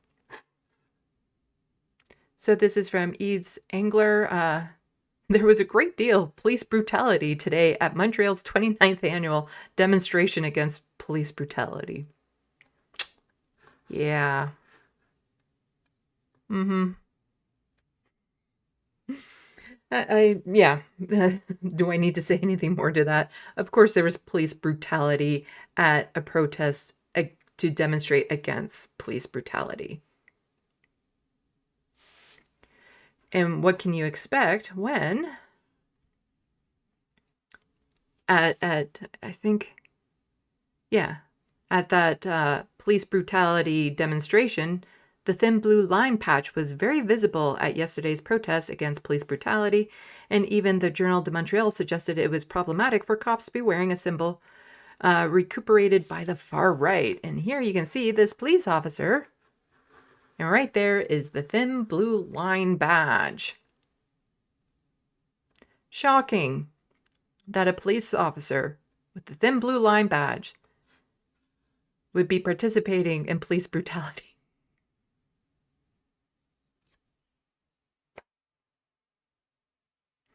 There's a lot of that up here in Canada too. You know, it's not just in the United States where police are just there to protect property and they have their own, they're like their own gangs. They can commit no crime. The people they throw in jail are just, generally speaking, vulnerable people, but the real criminals get away. And what they do to just innocent protesters and things of that sort, like if they were not a police officer and charges were pressed, they'd be put away in jail for quite some time. But they've just legalized crime by becoming a police officer. But speaking of more protests and stuff, a little bit of good news, I suppose. Let's make this bigger. So this is local news, St. John's, Newfoundland, I believe. So local news now from VOCM. Pro-Palestine protesters acquitted launch charter rights challenge. Charges laid against three, that's the, I put it on a tab here so I remember. Memorial University of Newfoundland. See, I'm on it. That's MUN, so Memorial University of Newfoundland students following pro-Palestinian protests on their St. John's campus have been dropped. But they're not content to leave it there. The three women were arrested following demonstrations that began outside and later moved inside the Arts and Administration building last spring and summer. It was in response to what they deemed a continuing genocide in Gaza following the Hamas attacks on the Israel previous October and demand that MUN reveal and divest itself of any interest in the manufacturing of Israeli weapons. During the protest, students thought they had an okay to stay on campus overnight, but later got legal word they had to vacate the premise, leading to confusion and ultimately the arrests. But in provincial court this morning, Crown Prosecutor Richard Devoux said while he believed he had a case and convictions were possible, it was not in the public interest to proceed, and the charges were dropped. And while that clears the students criminally, they say it doesn't change MUN's continued investment in the war. As well, their lawyer, Kyle Reese, noted there's still the larger unsettling issue of the right to protest on campus again. That question might have been settled last year had MUN sought an injunction instead of charges and arrest. But it will be dealt with now after the students filed an application with the Supreme Court to review MUN's decision to evict and arrest the students in the first place and decide whether that was a breach of their charter rights. Let's see. And then just some statements from the university. So, good on them. Good on them to push back like that. Need more of that. Also, this is what I wish we had. This is what I wish we could have. Look at that. Beautiful protest right there. So this is, wow, the protest in Belgrade tonight against the pro-Russia president is the largest in Serbia's history. Where are our protests like that? Like, there's so much going on in this country and stuff. Where do we get this? Like, where do we get this energy to come out and protest? The only time we draw crowds that are even remotely this size was for the Raptors basketball team victory parade. That drew in like 1 million people. But to protest for our rights, to, you know, fight back against a government that is actively harming us, we don't get this. Like, where's this protest for our health care that is being more and more dismantled all the time? And just more hundreds of thousands gathered against impunity, autogenocide, and oligarchy, a government that doesn't stand with its people stands against them. And just more footage, and just look at all those people out there fighting a good fight. Sorry, I'm just catching this out of the corner of my eye. Timbid Trump. They're talking about Pierre Poilievre. Timbit Trump. I like that. I like that. Anyway. One-off story that I thought, why not? Trudeau calls for a plan to build a new official prime minister's residence. I'm actually in agreement with this. So there's the residence that the prime minister gets to live in when they're prime minister, but for the last while, the prime ministers haven't been living in that residence because of health and safety reasons. It has become so decrepit that they choose to live elsewhere. I'm actually for, you know, some things being like, you should probably fix that up. With one foot out the door, and this is from CTV News, Prime Minister Justin Trudeau is asking one of his ministers to help develop a plan for a new official residence to replace the vacant 24 Sussex. In a letter addressed to the Minister of Public Services, blah, blah, blah, the official residence was closed by the National Capital Commission in 2022 for health and safety reasons and has been uninhabitable since 2015. So since 2015, people have not been able to live in that residence, but it's the official residence of the Prime Minister. So Trudeau asked to put together a consolation group, blah, blah, blah. Like, I'm fine. Just build a new place, take over a new place, whatever, tear that place down. But, you know, we have to have some standards in this country. Plus, when they have like dignitaries over and stuff of that sort, you want them to not, you know, get mold into their lungs.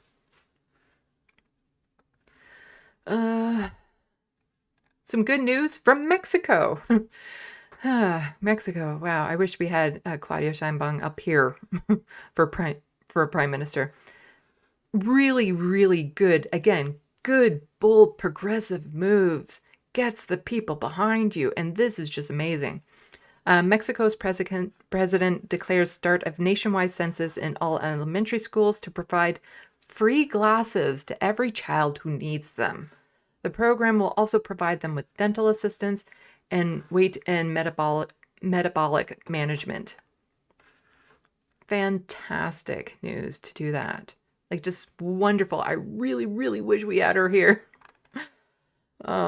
We need a good, strong, progressive movement in this country. And yeah, the NDP are just falling flat on their fucking face.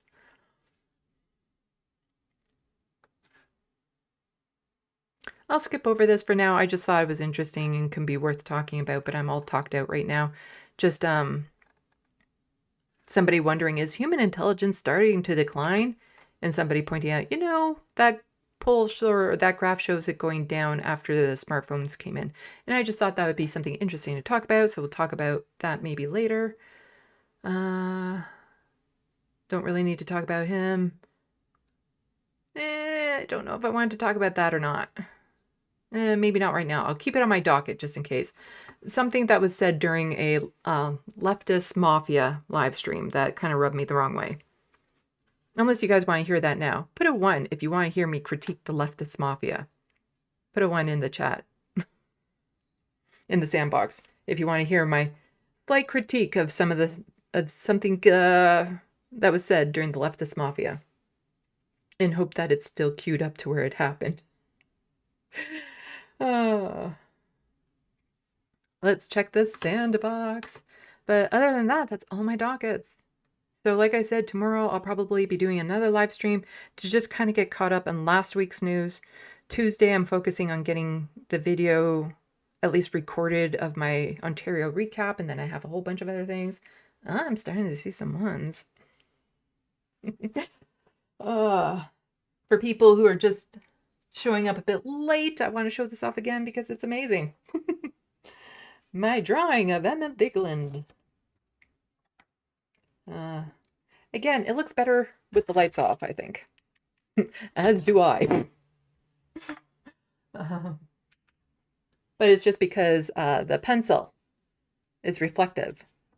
So you can see it a bit better without the lights glaring on it, I think. But tonight I think I want to make the progress video of this because I took pictures as I went along. And then maybe Emma will follow me on Blue Sky.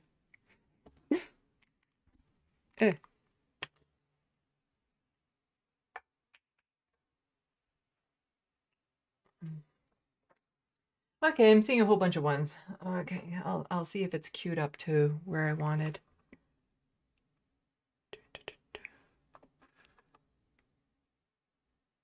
Oh, it's going to autoplay. Let me just mute that. Oh, it didn't just autoplay. Okay. Well, it's still, I think, roughly where I had it queued. Okay. If you guys want to hear my critique. And just something that kind of rubbed me the wrong way. To be fair, though, quite often when I tune in, let's just say I'd have things to say. I'd have things to say. I'm just going to check the Sandbox a little bit more before I cut to that.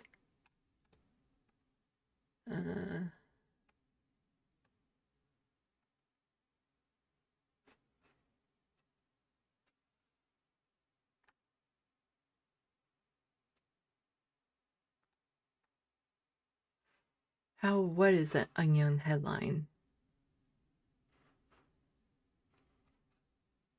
BC? I don't know. In Canada, it'd be the Beaverton.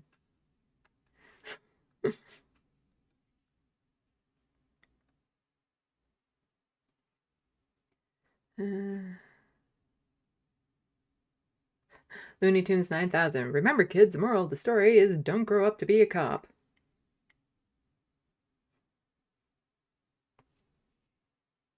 "56 Nick Rich. Canadian rights aren't the same as Americans have. Ours are better, actually."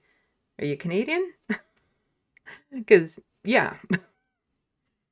We're better protected under our Charter of Rights and Freedoms than Americans are, is my opinion. Let's just say I'd much rather be Canadian than American.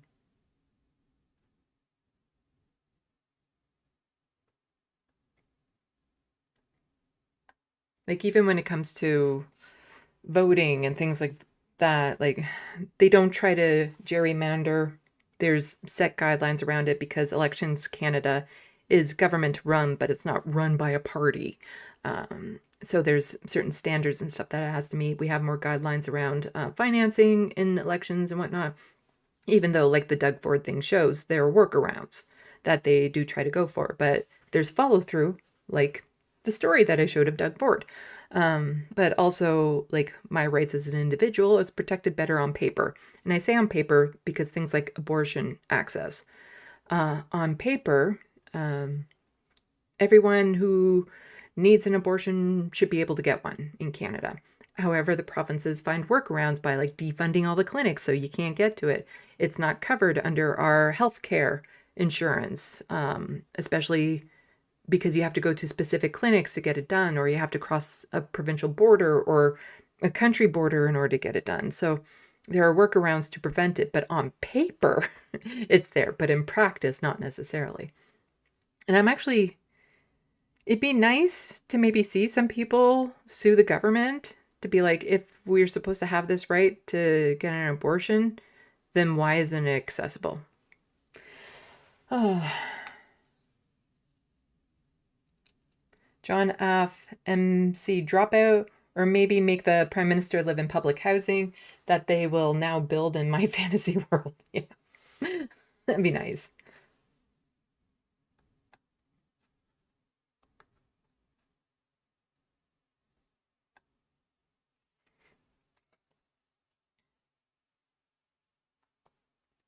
Angela W., back from dinner, just thought, who would you think could take over the NDP? My picks are Nikki Ashton. Oh my God, I'm brain farting on her name right now. I feature her a lot on my channel. And I'm talking federal NDP. Leah Gazan or Matthew Green. Charlie Angus is probably good because he's he's a bit of a spitfire, but he's retiring, so no count there. But also I like the politics better too, of like Charlie Angus is spitfire, but that's about it. But like Leah Gazan, Nikki Ashton, and Matthew Green, their politics are better.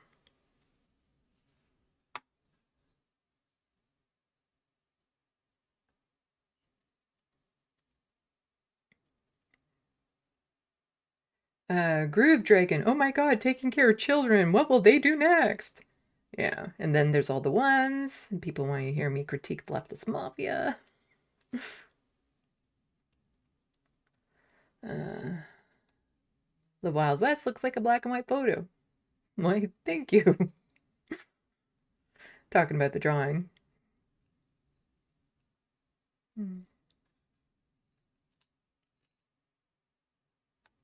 Let's see.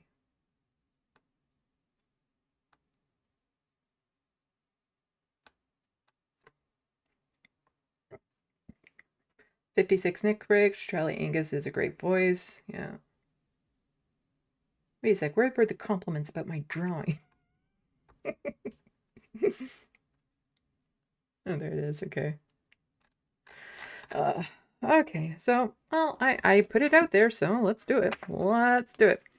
So, the leftist mafia has their core group of men. Cis men. Granted, some are queer. Cis white men. And they have their core group of that. And there's been some troubles retaining, I think, other voices. And it's because of things like this that I'll show you in just a moment. And as somebody who, you know, might get picked on a lot or pushed back a lot, or a lot of these, what's the word when they're past, those little slights every day when it comes to gender or race. What's the word for the little ones that happen all the time? There's a word for that. Somebody in the Sandbox help me out with this. And if you get enough of them, then the problem is that if you try to push back on each and every single one, then people will accuse you of making a big deal out of nothing. Microaggressive, yeah. There we go, MIDI doctors. Thank you. Microaggressions. There's a lot of these that happen. And so if you push back on each and every single one, then you're accused of being too much, too pushy.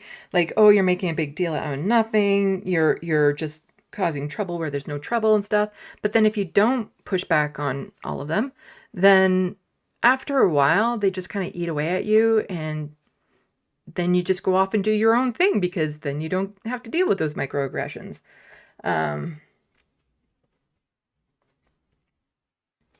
So what I mean by core group Looney Tunes is that since the beginning, who've been there.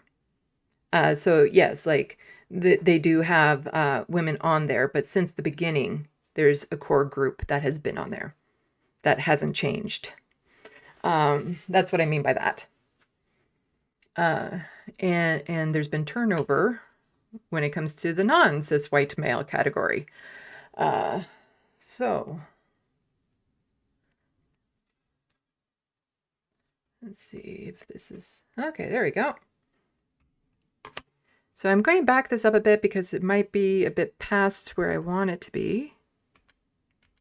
So they were talking about Sam Cedar at Jubilee. I actually watched the whole thing because I like watching Sam debate, because I'm not just watching the debate, I'm watching how he debates. It's kind of like I'm trying to learn how to debate through how he deals with them.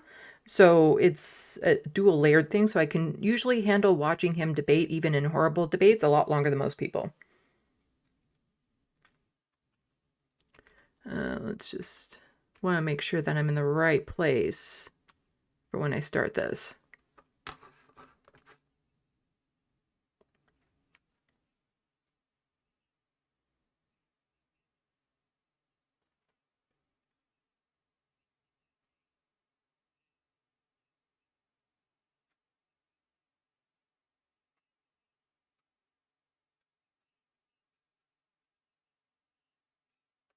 So sorry, it might just take a moment to get to the spot that I was talking about, because let's see, do I have it written down somewhere?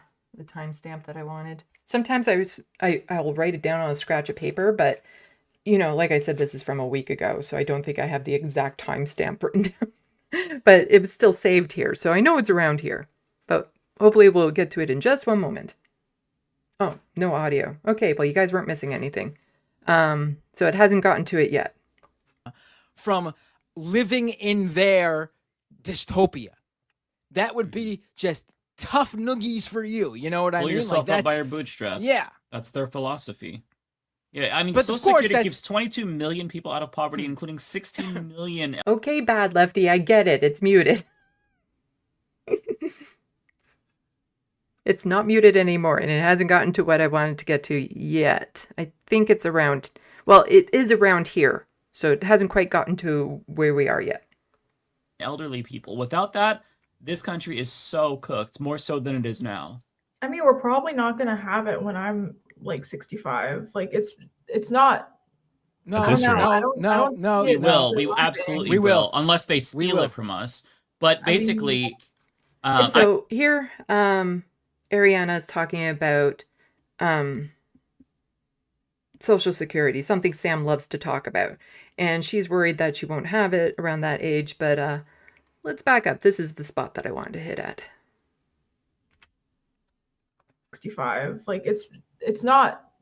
No, At this no, rate. I don't no. see we it will. really We happening. absolutely will, unless they steal will. it from us. But basically, It's I can supposed actually to come out, let though, me is pull it up not? for. So far, don't really have an issue with it because they're just pushing back on their belief that Social Security will still exist when Ariana is old enough to actually collect it. And she's worried that it won't be around. But we'll get there. For you, because there's a really clever, there's a chart that I have that dispels the myth of Social Security going bankrupt. I mean, They'll find it in- Sam, who is the Social Security. Oh, she's not saying it's going to go bankrupt. If I understand you correctly, you're saying they're going to shut this or try to dismantle this program, right? Which I think is No, she's saying that Social Security is Wow. she is saying Social Security is running out. Oh no, No. that's not how it works. I just feel like based on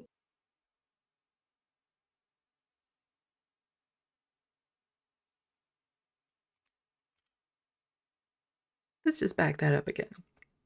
Bankrupt. If I understand you correctly, you're saying they're going to shut this or try to dismantle this program, right? Which I think is No, she's saying that Social Security is Wow. she is saying Social Security is running out. Oh no, No. that's not how it works. I just feel like based on like Okay, I get that it was just a moment and it was just a quick little thing. And Lance at least said, if I'm understanding you correctly. And that, okay, yeah. So, but then when Matt cuts in and says, no, what she is saying is this. It just rubbed me the wrong way. Like, seriously. No. She is sitting right there. If there's any confusion as to what you think she said, you ask her. You don't state what you believe she said. It's just that type of thing rubs me the wrong way. The way that he said that, no, she said this. This is what she said. Ask her.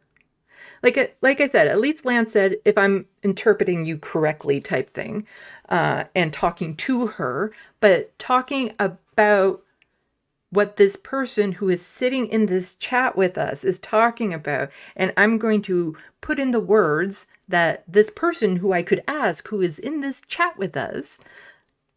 It's the microaggressions like that would just drive me fucking crazy. That is just, no. It's like, before you state what she said, let her clarify. It's just saying that those little microaggressions. But yeah, it was just like a quick little momentary thing, but that type of thing happens a lot. But if you push back and snap at them every time, then you're considered too bitchy.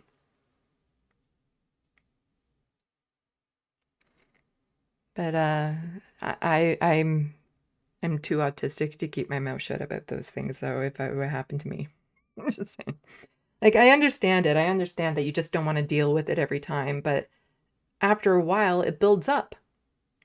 And then you like, fine, I don't want to deal with this anymore. I don't want to have to explain myself every time they do this type of thing. So, you know what? I'm just going to do my own thing. It's less of a headache if I just do my own thing. And so there's a lot of turnover in a certain group of people who have been regular hosts on that show.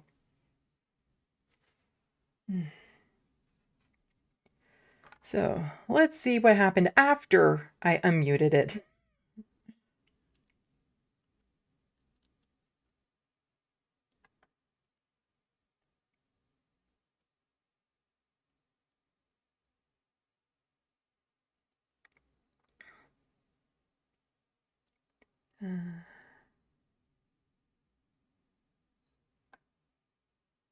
Trev B5, I just tuned in while waiting for Divided We Stand. The max out about 12 live viewers, LOL. Well, welcome to the Sandbox. And during my week involuntary hiatus away from making videos or live streaming because of my issues with my computer, I had to keep my computer on, so I went to find a video that was like 10 hours long for overnight type thing to make sure that the computer didn't shut off. And there's a lot of white noise type videos that are like 10 plus hours, like of rains and thunderstorms or the train or something of that sort. And there are some channels that are live streaming like rainstorms and things of that sort. And at any given time, there are more people watching rain on YouTube than I will get in the entirety of this live stream. Like even views after the fact. Because there's like well over 500 people watching, let's see, these live streams. Because of course I clicked on them. So now I'm getting recommended all these white noise channels. Let's see.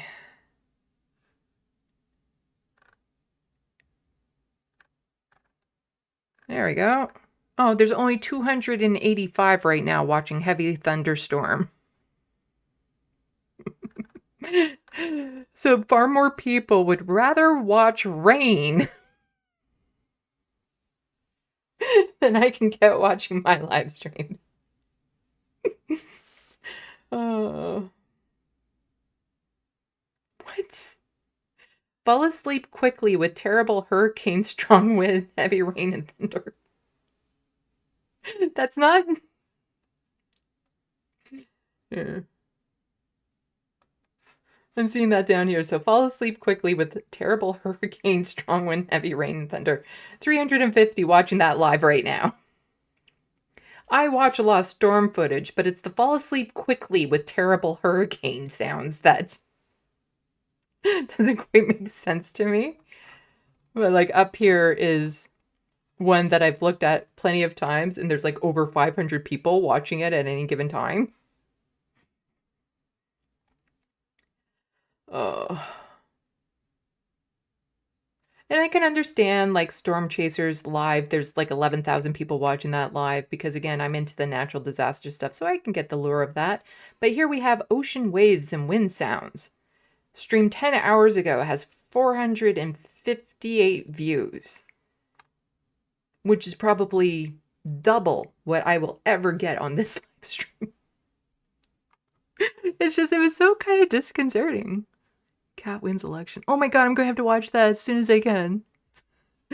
Ryan George has a second channel now where he does a little bit longer form videos. And he just posted one. So Ryan George Extra Plus. News that won't give you a panic attack. Cat wins election. I will have to watch that afterwards because it's almost 10 minutes long and it's somebody else's content. And I'm not really just going to watch it for the sake of watching it. But yeah. That was my thoughts on that, but let's get back to the sandbox. Jet, they're actively destroying Social Security right now. She's the correct one.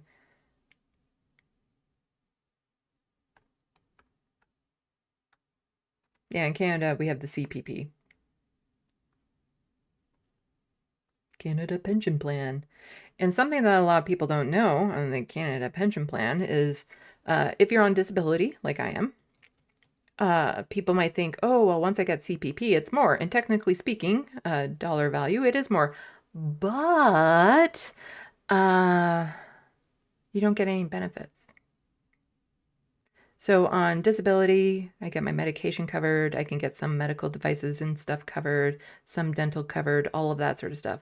But as soon as you get switched over to CPP, you get none of that. You just get a flat rate. That's it, no benefits. So at a time in your life when you need that the most, it's taken away from you.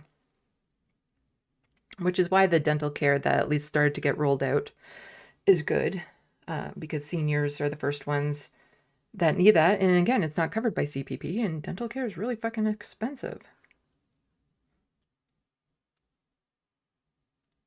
Jet, yeah, Matt should have let her talk instead of talking for her. And Rami rubbed me the wrong way too. Angela W, exactly. Yeah.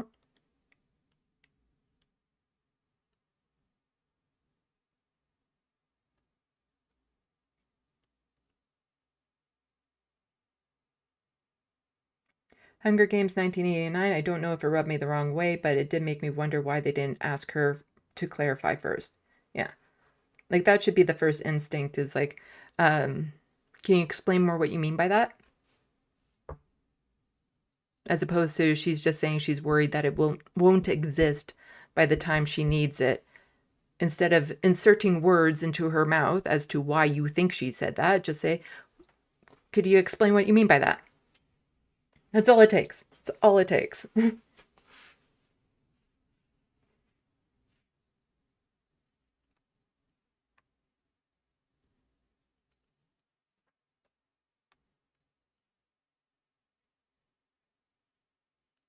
Monop, what did Ariana think about Social Security?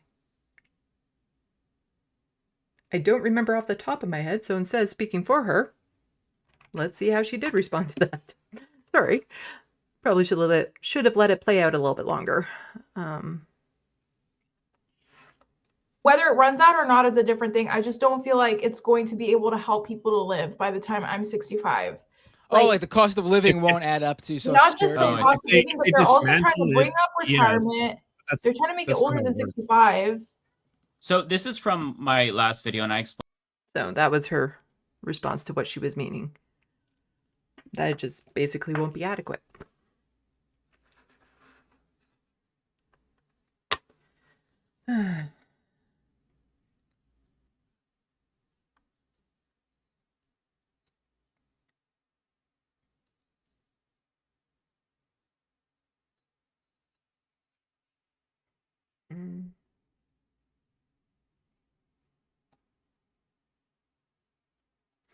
Hunger Games 1989 and PB are just mentioning things like, oh, okay, so PB, people become tired of being questioned on their qualifications for having human rights. Jet, the turnover is all women too, and Hunger Games 1989, all black women as well, are the ones leaving the leftist mafia. Because apparently, I remember Olimey talking about it's also just the way the chats talk about them and stuff is, you know, it's psychically damaging after a while to get negative comments. Like, even if you try to brush them off, getting them all the time can really start hurting. Or it drains you. It can dampen your mood. That's why I don't bother to read a lot of the comments anymore.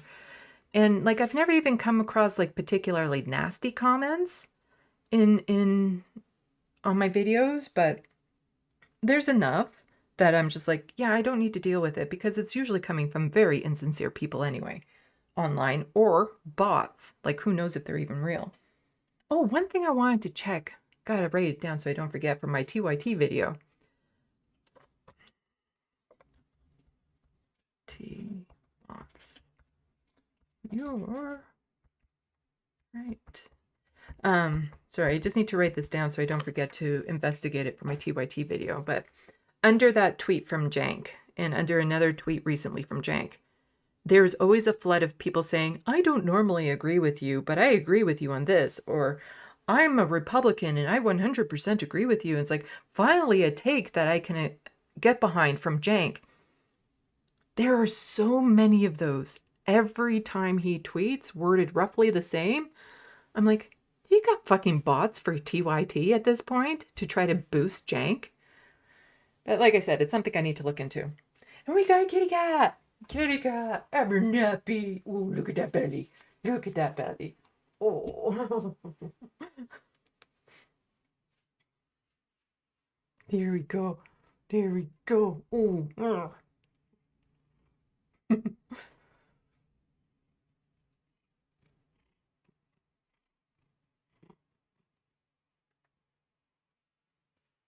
He's been getting into this thing of like running out the door whenever I open it.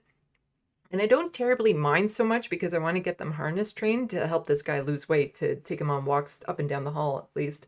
I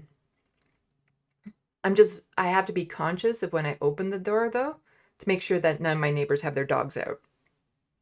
Because like if he runs out into the hall, there's no risk of him getting outside or anything. But I still got to worry about neighbors and dogs because he also approaches people.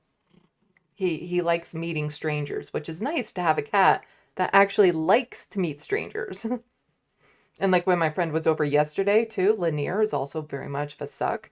And Lanier would literally be on his lap, then jump off and just come right over to my lap and keep on switching back and forth.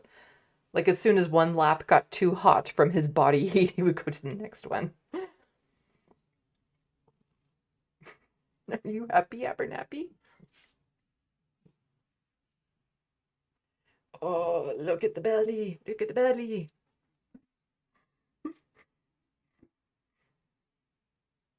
There we go.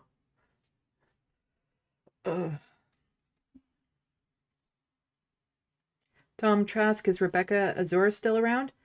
As far as I know, she's still a part of it. It's just she's absent a lot of the times.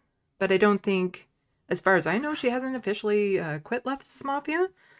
It's just timing things. I don't know. I don't watch Leftist Mafia regularly. It's topic dependent. And then I tend not to watch them live. Like there's a lot of programs, I watch the majority report live. But a lot of other live streams that I watch, I don't necessarily like to watch live because I like to skip over parts that I'm not interested in. And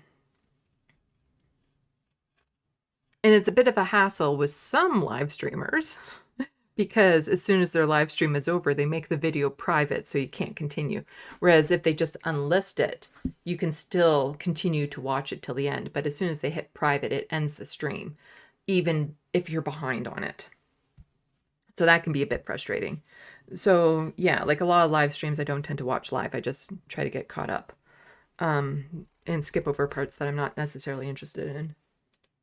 So I can understand if people aren't watching my show live, but then come in later on so they don't have to hear me blather on about my book. Buy my book. Buy my book. Let's see.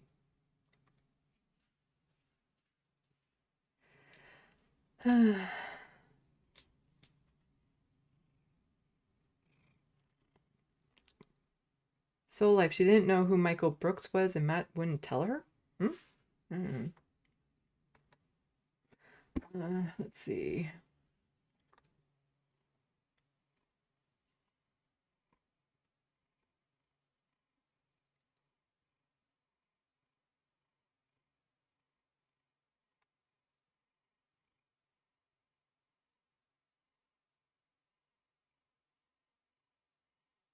And people talking about Social Security. Sam apparently really educated people a lot on it. The Wild West, I do enjoy a thunderstorm. Like, yeah, not gonna lie, hearing some of them in the background, it is kind of relaxing. Because it's like a distant thunderstorm. So if you need the black noise and stuff, I can totally understand how it would help relax people before they go to sleep or something. It's just like, oh my god, more people are watching rain on YouTube than watching my live stream at any given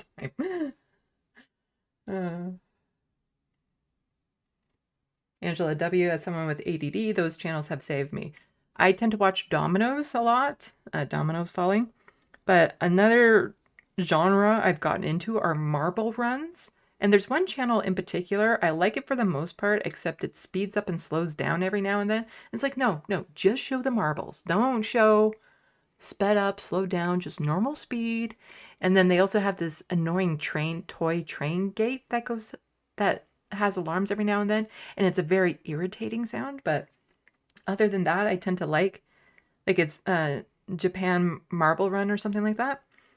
But the thing is that this guy loves it. He loves it.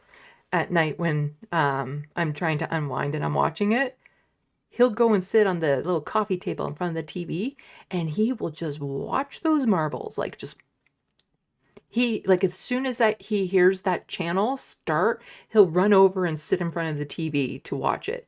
He likes dominoes too, but not as much as the marbles. The marble run. But he loves watching it. To the point where he'll actually get right in front of the screen and up on the speaker, and so then I have to shoo him down because I don't want him up there. But he'll sit on the table and you can see him like intently watching as these marbles spin and all that sort of stuff.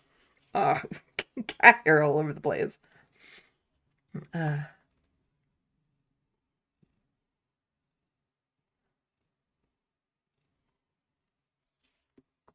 Romney, I think leftist mafias would benefit from an MC or moderator that stops talking over and gives equal time to each speaker. I've been part of like discussion groups before where it's like every week somebody takes a turn just being the moderator. Like they can still give feedback per se, but just that way there's one person that's kind of making sure that, everyone's being heard and it's all spread out and whatnot.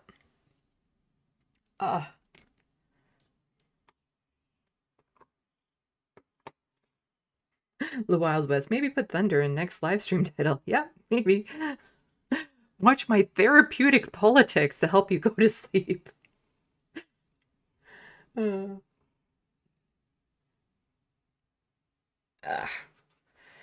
he goes. Marty, blame it on the rain. Did you just do that to everyone? I think you just did that to everyone.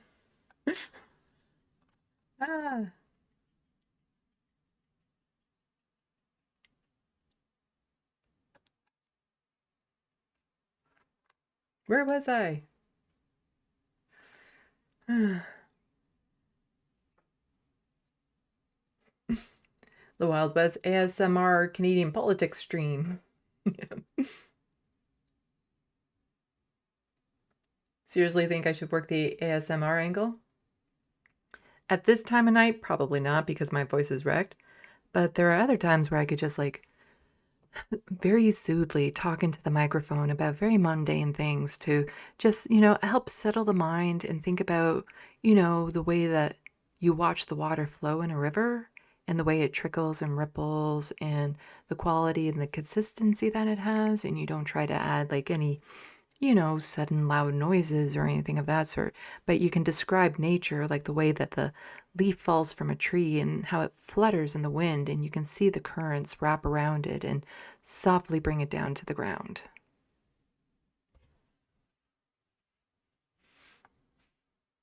I think I'd like to work as a voice actor sometime, actually.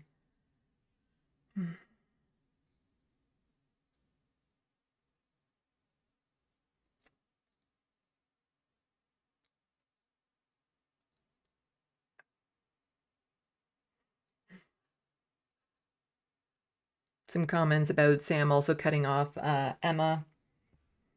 It happens. But with Sam, I think it's more he's used to having, like, it used to be primarily him. And I think he's just not thinking. He has his own thoughts in his head, and he just starts spurting them out, because he does it to other people too. But it can be annoying, and I'd probably, if it was me, I'd probably get a little pissy. Nope. Thank you, Sandy, for playing what Ariana said about Social Security. Yeah, I figured I shouldn't put the words in her mouth. Oh,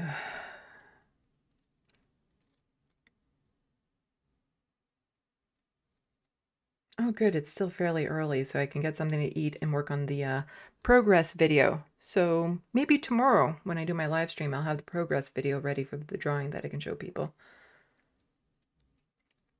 John F. MC Dropout. Sometimes people can be so eager to assert a fact that they know they will avoid hearing a question whose answer isn't as clear.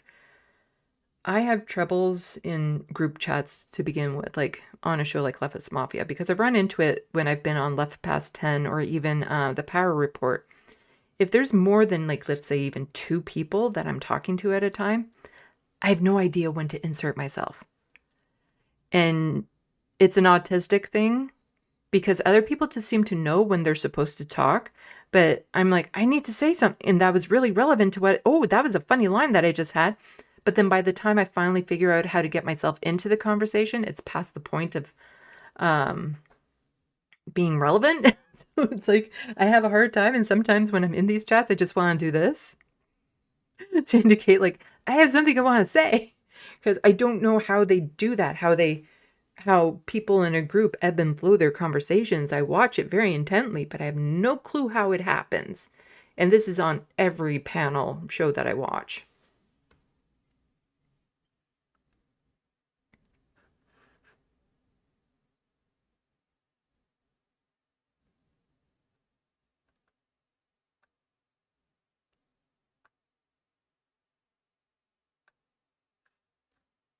PB, it's very rewarding to make a cat love you. Yes, my babies do love me, even though sometimes I yell at them because they get really... I had to put bungee cords around all the cupboard doors because Abernathy started to open up the cupboard doors to get into, like, the bathroom under the sink or in the kitchen and stuff, in the Tupperware and stuff, and start mucking around in there. So I put bungee cords around all of those so they can't open them. Then he started jumping up on the counter and getting into the food cupboards and opening those cupboards. So I had to put bungee cords around them. So all my cupboards have bungee cords around them right now because he's figured out how to open the doors.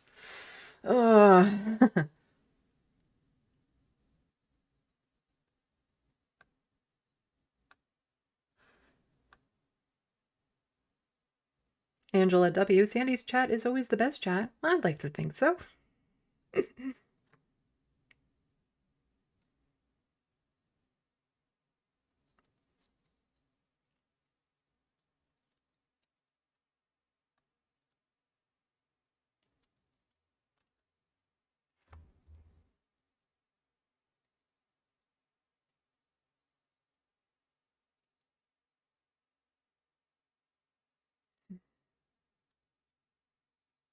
Let's see. Yeah, my voice is starting to give out too. People talking about the hurricane live stream. I do watch a lot of natural disasters. Underworld is a channel I watch a lot of.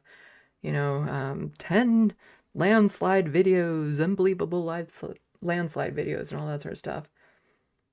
I watch so many natural disaster videos that I can tell which ones are AI generated. Like the voice is AI generated because their facts aren't right about the particular event. Like, fortunately, in this video, no one died. And I'm like, actually, I've seen the news footage of that one. Yeah. Romney, thanks for reading my comment. Left of the box. Well, thank you for commenting. John Davis plays soft jazz music in the background. Actually, there's relaxing EDM music as well that I find good. So it's not like dance beat EDM music, but it's still very much EDM music. And I like EDM music.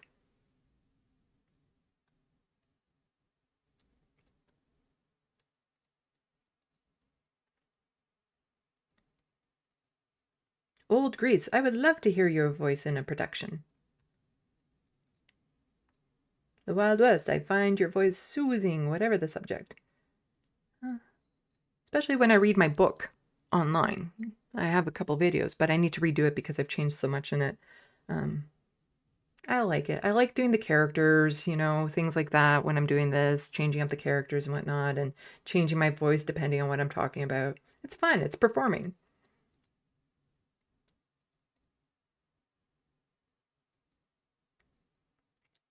PB, Sandy, all I hear from you is a strong soul using your love for peace. I'm like that too. Thank you. Not entirely sure I understand. I get what you're getting. I get the drift. I get the drift. Trev B5. There should be a cat roulette wheel channel.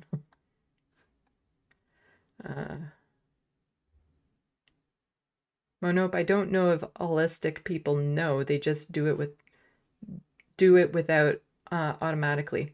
I think, yeah, I know what you mean. It's not that they're consciously thinking about it. It just comes naturally to them. Whereas I think a lot of autistic people, we have to think about where we insert ourselves. But it's like sometimes there's absolutely zero break in the conversation. They're not letting anyone else in. But one will pick up like on the exact beat after the other. And I'm like, I have no clue how they're doing it. No clue.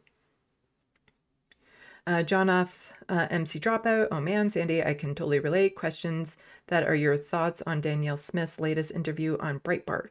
I have not seen it, so I don't know yet. I could maybe put that in my docket for my next live stream though, because I do cover some Albertan news.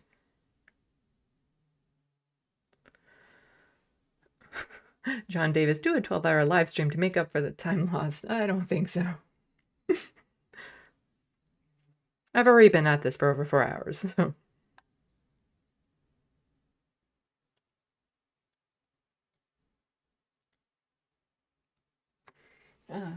Yeah.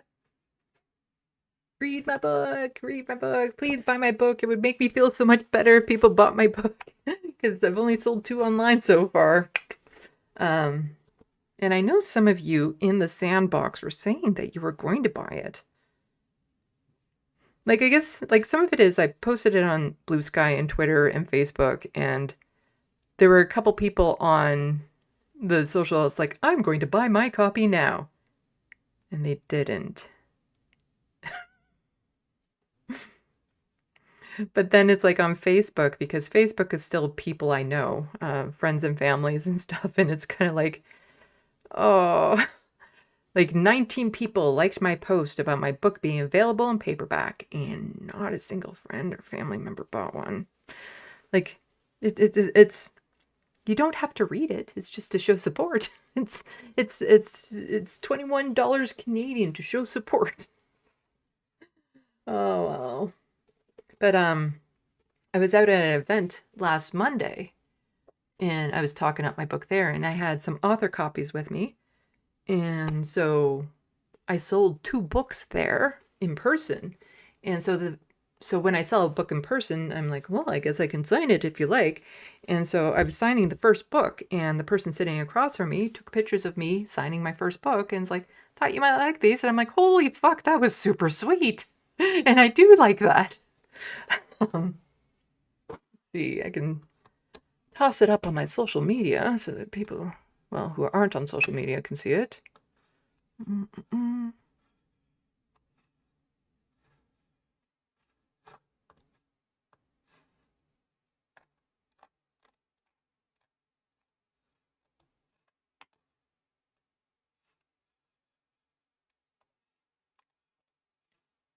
So there's me signing my first book.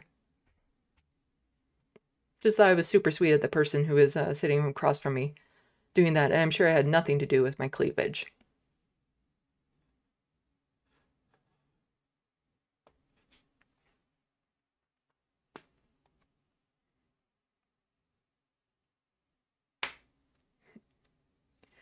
PB, what's it about? Oh, you don't know what my book is about? Oh no, now this is going to be a 5-hour live stream. I get into talks about my book and I can't shut up. It's about vampires. It's a horror, but it's also very much a fantasy that I wish would come true. So it's vampires living in today's real world type thing, and they have their own society and society of humans that are called their acolytes that, you know, they work with and whatnot. And there was a realization among the vampires that eventually the human world will find out about them. And so there's a faction within the vampires that want to launch a preemptive attack on the human world because they're worried once humans find out about vampires that they'll be eliminated, that humans will just wipe them all out. And so to avoid that, they figure, okay, if we attack first and take over the world, then we save ourselves. But then their scientist discovers their first ever blood substitute called Necroplasm. And it's the first time that there's even the possibility that they don't have to rely on human blood. So then there's that group in the vampires that are like, well, if humans are no longer our food, then maybe we can coexist with them in peace. You know, that sort of thing. And the people who were still like, we should do the preemptive attack are like, are you fucking kidding me? Humans will never accept us. So it's into that dynamics. But then the main character there, Minuet,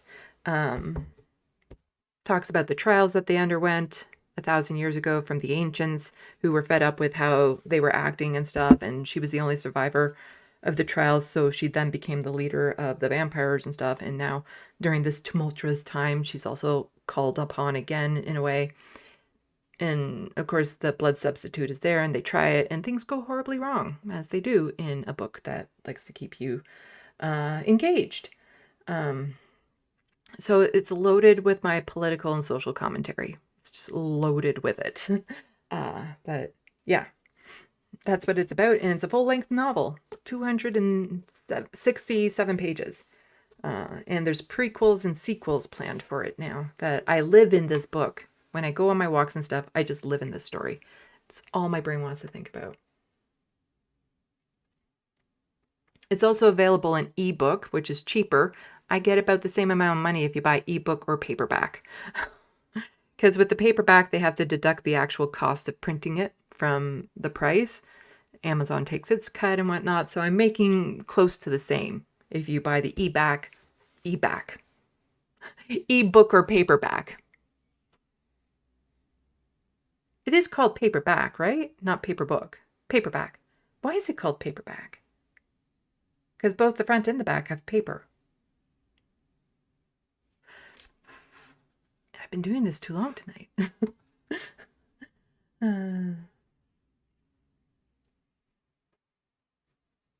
The Wild West, if someone would buy one and mail it to me, I will pay the cost. I deleted my Amazon because it doesn't work in Quebec anymore. Well, I have author copies, so if that is something that you are legit serious about, then I could send you a signed copy. Just email LeftoftheBox@gmail.com and we could come to an arrangement on that.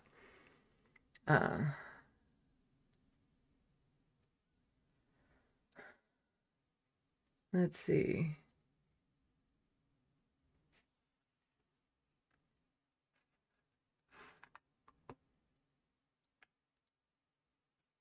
Angela W., I'm looking forward to reading it. It will come on Tuesday. Why, thank you.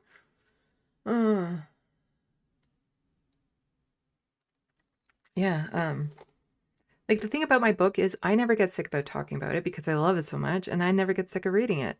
So right up to the print, so I had 2 proofs sent.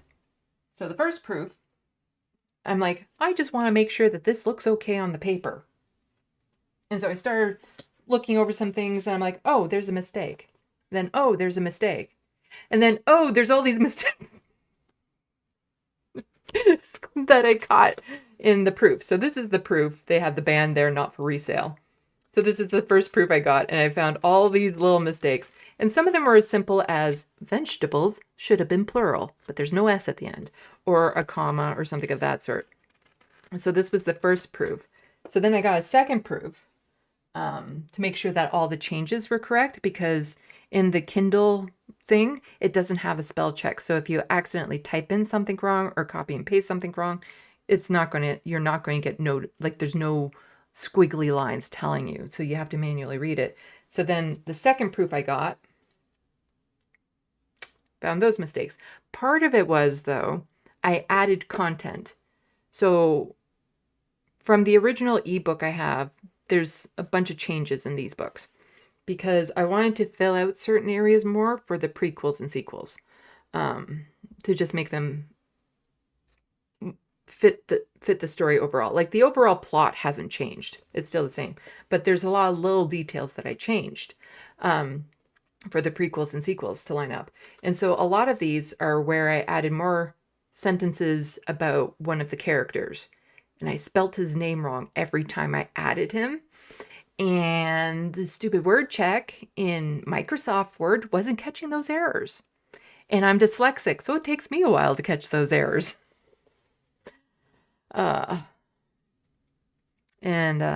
Then I also realized that I spelled USB wrong, USB sticks, because again, dyslexic. I was putting UBS stick for a couple of instances of it. So do a Control F to find all the mistakes and stuff. So a lot fewer mistakes here, but one spot I copied and pasted it just slightly wrong. So off had 3 F's in it. So, those things. And then also the cover was printing too dark. So this is the cover, and it's printed way too dark for me, for what I wanted. So I tried to lighten it with the new version, but all it did was wash out the white in her hair. It didn't lighten the background. So I separated the background and lightened it and stuff, and came out to this version, which you can kind of see it a bit more in the background. But I wanted it to print like this. So it's not a huge difference, but for some reason, Amazon still prints it dark. It's a minor difference, but it still bugs me. There's just slightly more detail. So this is just a JPEG that I printed off that you can see it better. So that's what I want the cover to look like. As you can see, it's still just slightly too dark. And the blood around her mouth, there's no subtle hint of red in it.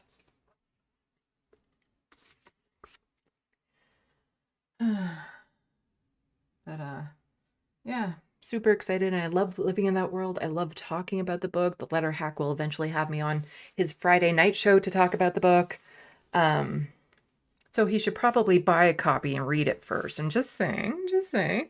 And I want to work on the sequels and the prequels and stuff. And yeah, I could just escape into that book and never come back to the real world.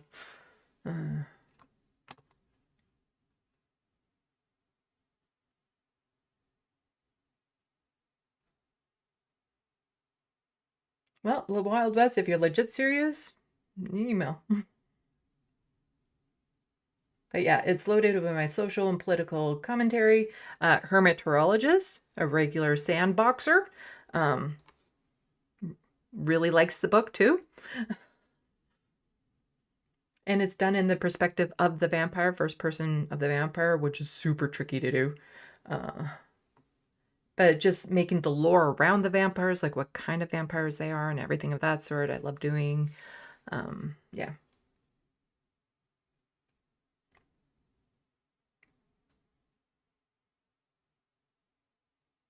PB, that's what editors do. Yeah, editors are also expensive.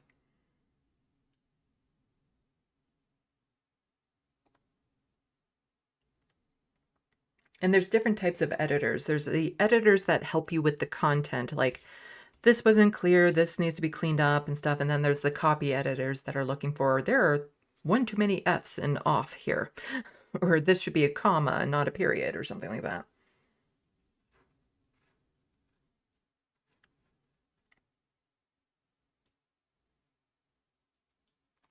Angela W., maybe I will be able to have you sign it in the future. Well, It's possible. I'm always open to signing. It's weird though.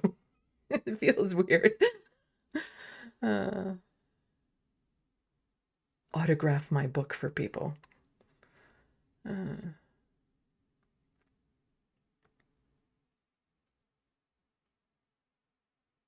Angela W., I'm going to be in the woods this weekend. Coming up, should be a perfect fit. It is a horror. Though I wouldn't say it's a scary horror. Like, it's a horror book. Like, there are scenes in there that are challenging. Let's put it that way. But if you can handle Stephen King books, and I'm a fan of horror, so I've read a ton of Stephen King books. There's content in my book that is uncomfortable in some spots. But if you can handle Stephen King books, you should be able to handle this one. And there's somebody that I know in real life who has read the entire book, and her and I sat aside for dinner, and she gave me like a ton of feedback and stuff like that. And she didn't think those scenes were gratuitous or too much. So I had changed it from the original, because the original is probably far too descriptive. But to me, it was still in line with what you would see in news articles or other movies and books and stuff that I've consumed. So I didn't think it was out of line for that, but I didn't want it to become distracting. So the scenes are still there because I feel they're important to the narrative, but they're not descriptive.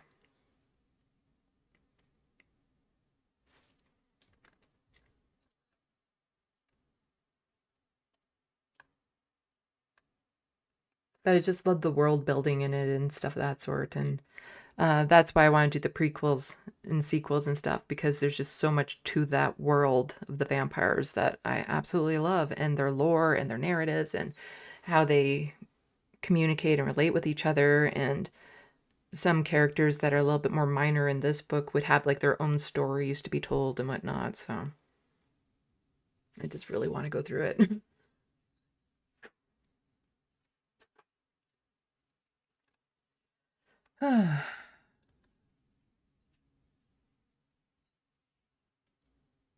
Jet, when people ask where I come up with my stories, I tell them I have a brain of 5-year-old child in a jar on my desk. Stephen King. Well, this whole book just came because of the cover. Because I was part of that publishing derby last summer. And so you are presented with a cover and a title. You don't choose them.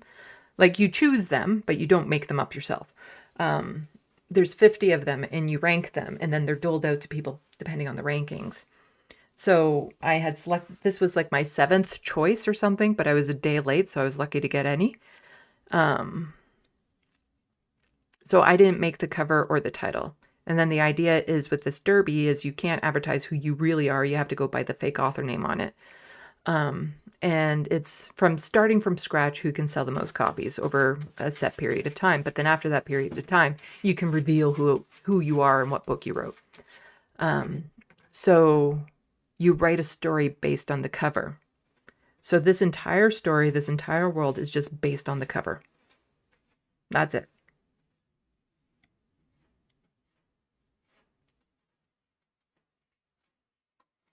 $56 Nick Rich. Canadians need a positive message, and Sandy gives us a great one. Why, thank you. It has been 4.5 hours. I'm burnt out, and I'm probably... I'm hoping to do my next live stream tomorrow to get caught up on last week's stuff, but if it's not tomorrow, then it'll definitely be Tuesday. I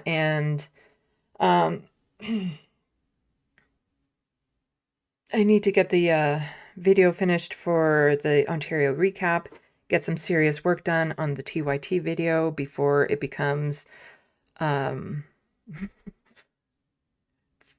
different 3-hour long videos. I want it off my plate because I have a couple other projects that I want to do offline that I have a hard time focusing on more than one project at a time. So I just want to get these things wrapped up so I can focus on other things. I want to do another drawing and all that sort of stuff because I'm not doing enough drawing. Like last year, I only got 3 drawings done, and I want to be doing a lot more than that. So, let's do this thing. Let's do this thing.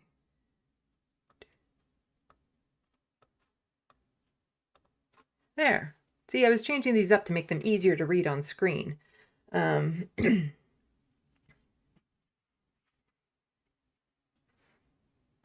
I read a lot of Stephen King. His psyche as a writer was always fascinating mystery to me.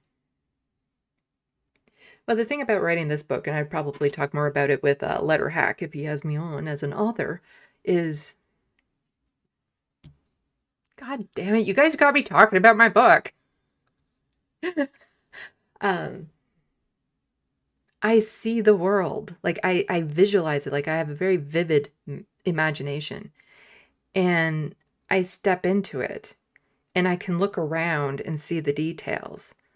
And so in it, when there's like a piece of food or a room that they're in, I'm in that room. I see that thing. I can smell it. I can taste it. Things that don't seem to be important that the character just says suddenly has significant relevance later on, because I'm constructing the world all at once in a way. So there are random bits all over the place, but it's like a stippling drawing. So do you know if you don't know what stippling is, it's just dots. So I'm seeing all the dots going down, and they're in random places all the time, and I'm seeing them land. But suddenly an image starts to form, and all these dots are actually connected into this image to make it what it is.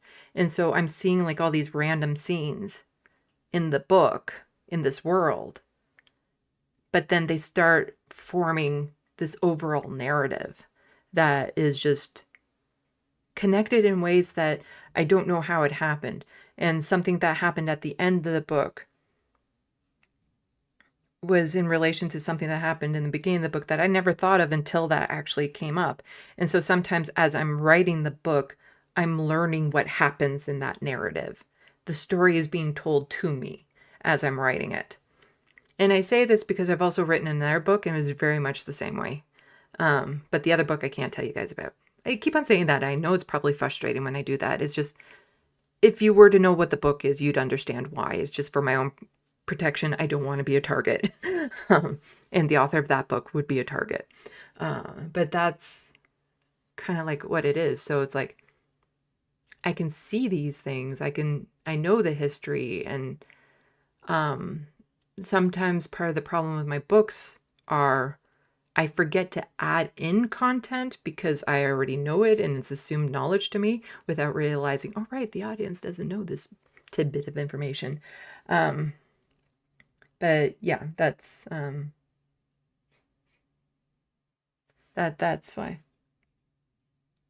Let's see, PB, why wouldn't Letter Hack have you on? We've already talked about it. It's just a matter of when. So we've already talked about it as me going on as an author. It's just a matter of when, yeah. So Life Misery by Stephen King was great. Hello, favorite streamer. I'll take good care of you. The best movie adaptation I'd ever seen was The Mist. The Mist was a novella that Stephen King did that I really liked. And the movie of it, it was like they were pulling the scenes out of my head.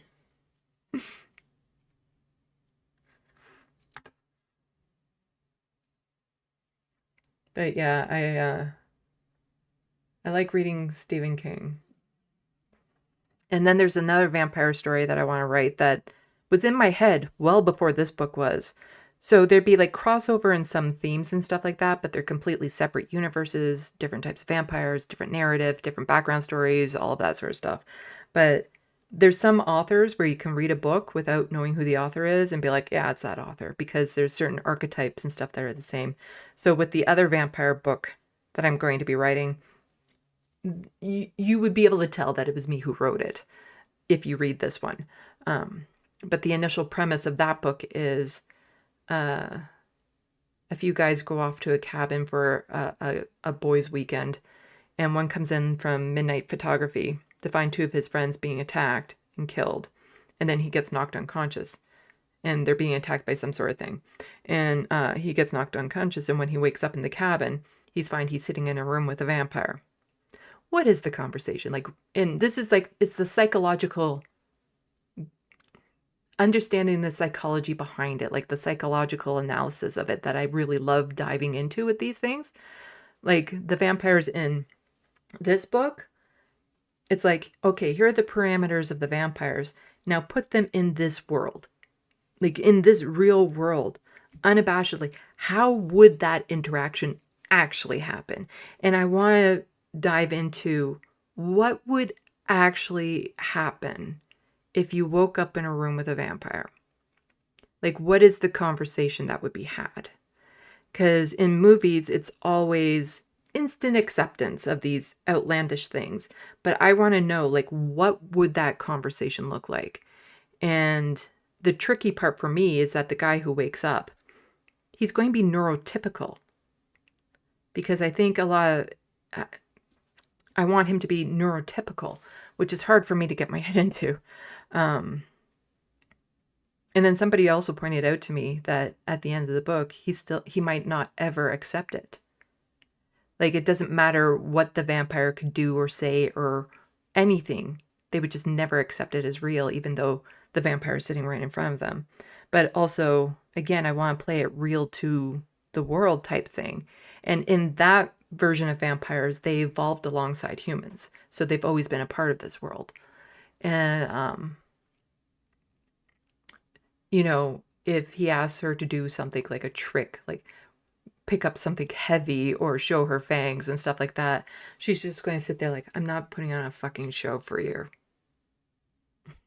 I don't need to prove myself to you. So then if you have that type of attitude mixed in with, you know, not wanting to accept the reality presented in front of your face, like, is there anything that could happen to make him believe it? But I think it's a really good story. And then, of course, that's the premise that it started off on. And now it's a few series long in that book that I have in my brain that I still need to write.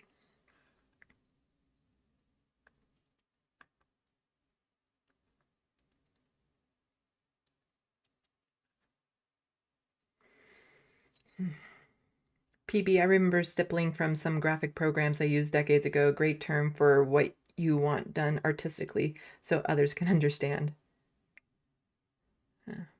John Davis, The Mist is excellent. Yeah, I really like that.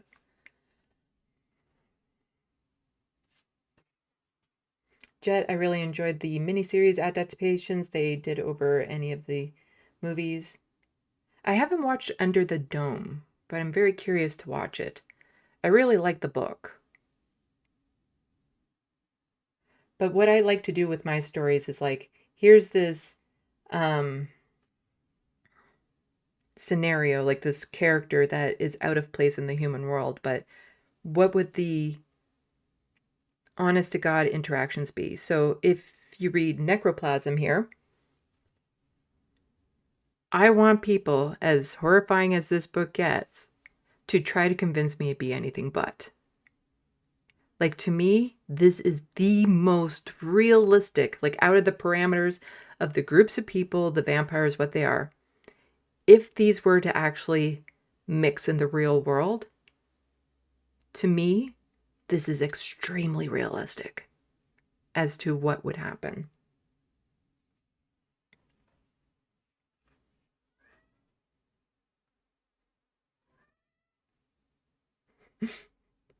Looney Tunes 9000. 12 hours later, Sandy forgot to eat and finally signs off. At that point, I'd probably just pass out.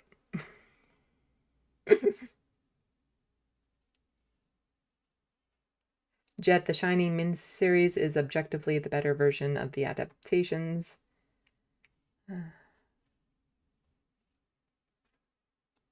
John Davis, Storm of the Century is an excellent miniseries. Yeah. I like a lot of Stephen King's short stories too.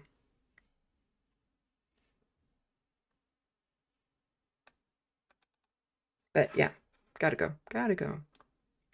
If I want to do the, and I do, the progress video of Emma's drawing, if I want to get that done tonight, I need to sign off. And I do want to get that done tonight so I can show it tomorrow. So like I said, the plan is to do the live stream tomorrow, but if I'm just not feeling it, if I'm too exhausted, then definitely Tuesday. And then working on the recap video of the Ontario election. I'm working more on the TYT, all while there's a federal election being called. So yay! And while I need to get this other book published that I can't tell anyone about. So, with all that said, you know the drills. You know the drills up here. No, over here. Down here. This one. And thank you to everyone who's already become a patron. I super appreciate it. Just want to make sure I didn't miss anyone's super chat. Nope, got them. Super appreciate people buying the book to help me out. The Amazon wish list. But it's all those little things that really help to keep this channel going. But also, if you don't have money to spend, I get it. Liking, sharing, recommending me to other channels. I need to get back to, I think it's Rachel on Blue Sky recommending someone to me. I'm horrible at getting back to people and messages, just to warn people. And thank you to all the people in the Sandbox, keeping it clean of turds. And let's see. 56 Nick Rich. Sandy has more to say, but the clock says later.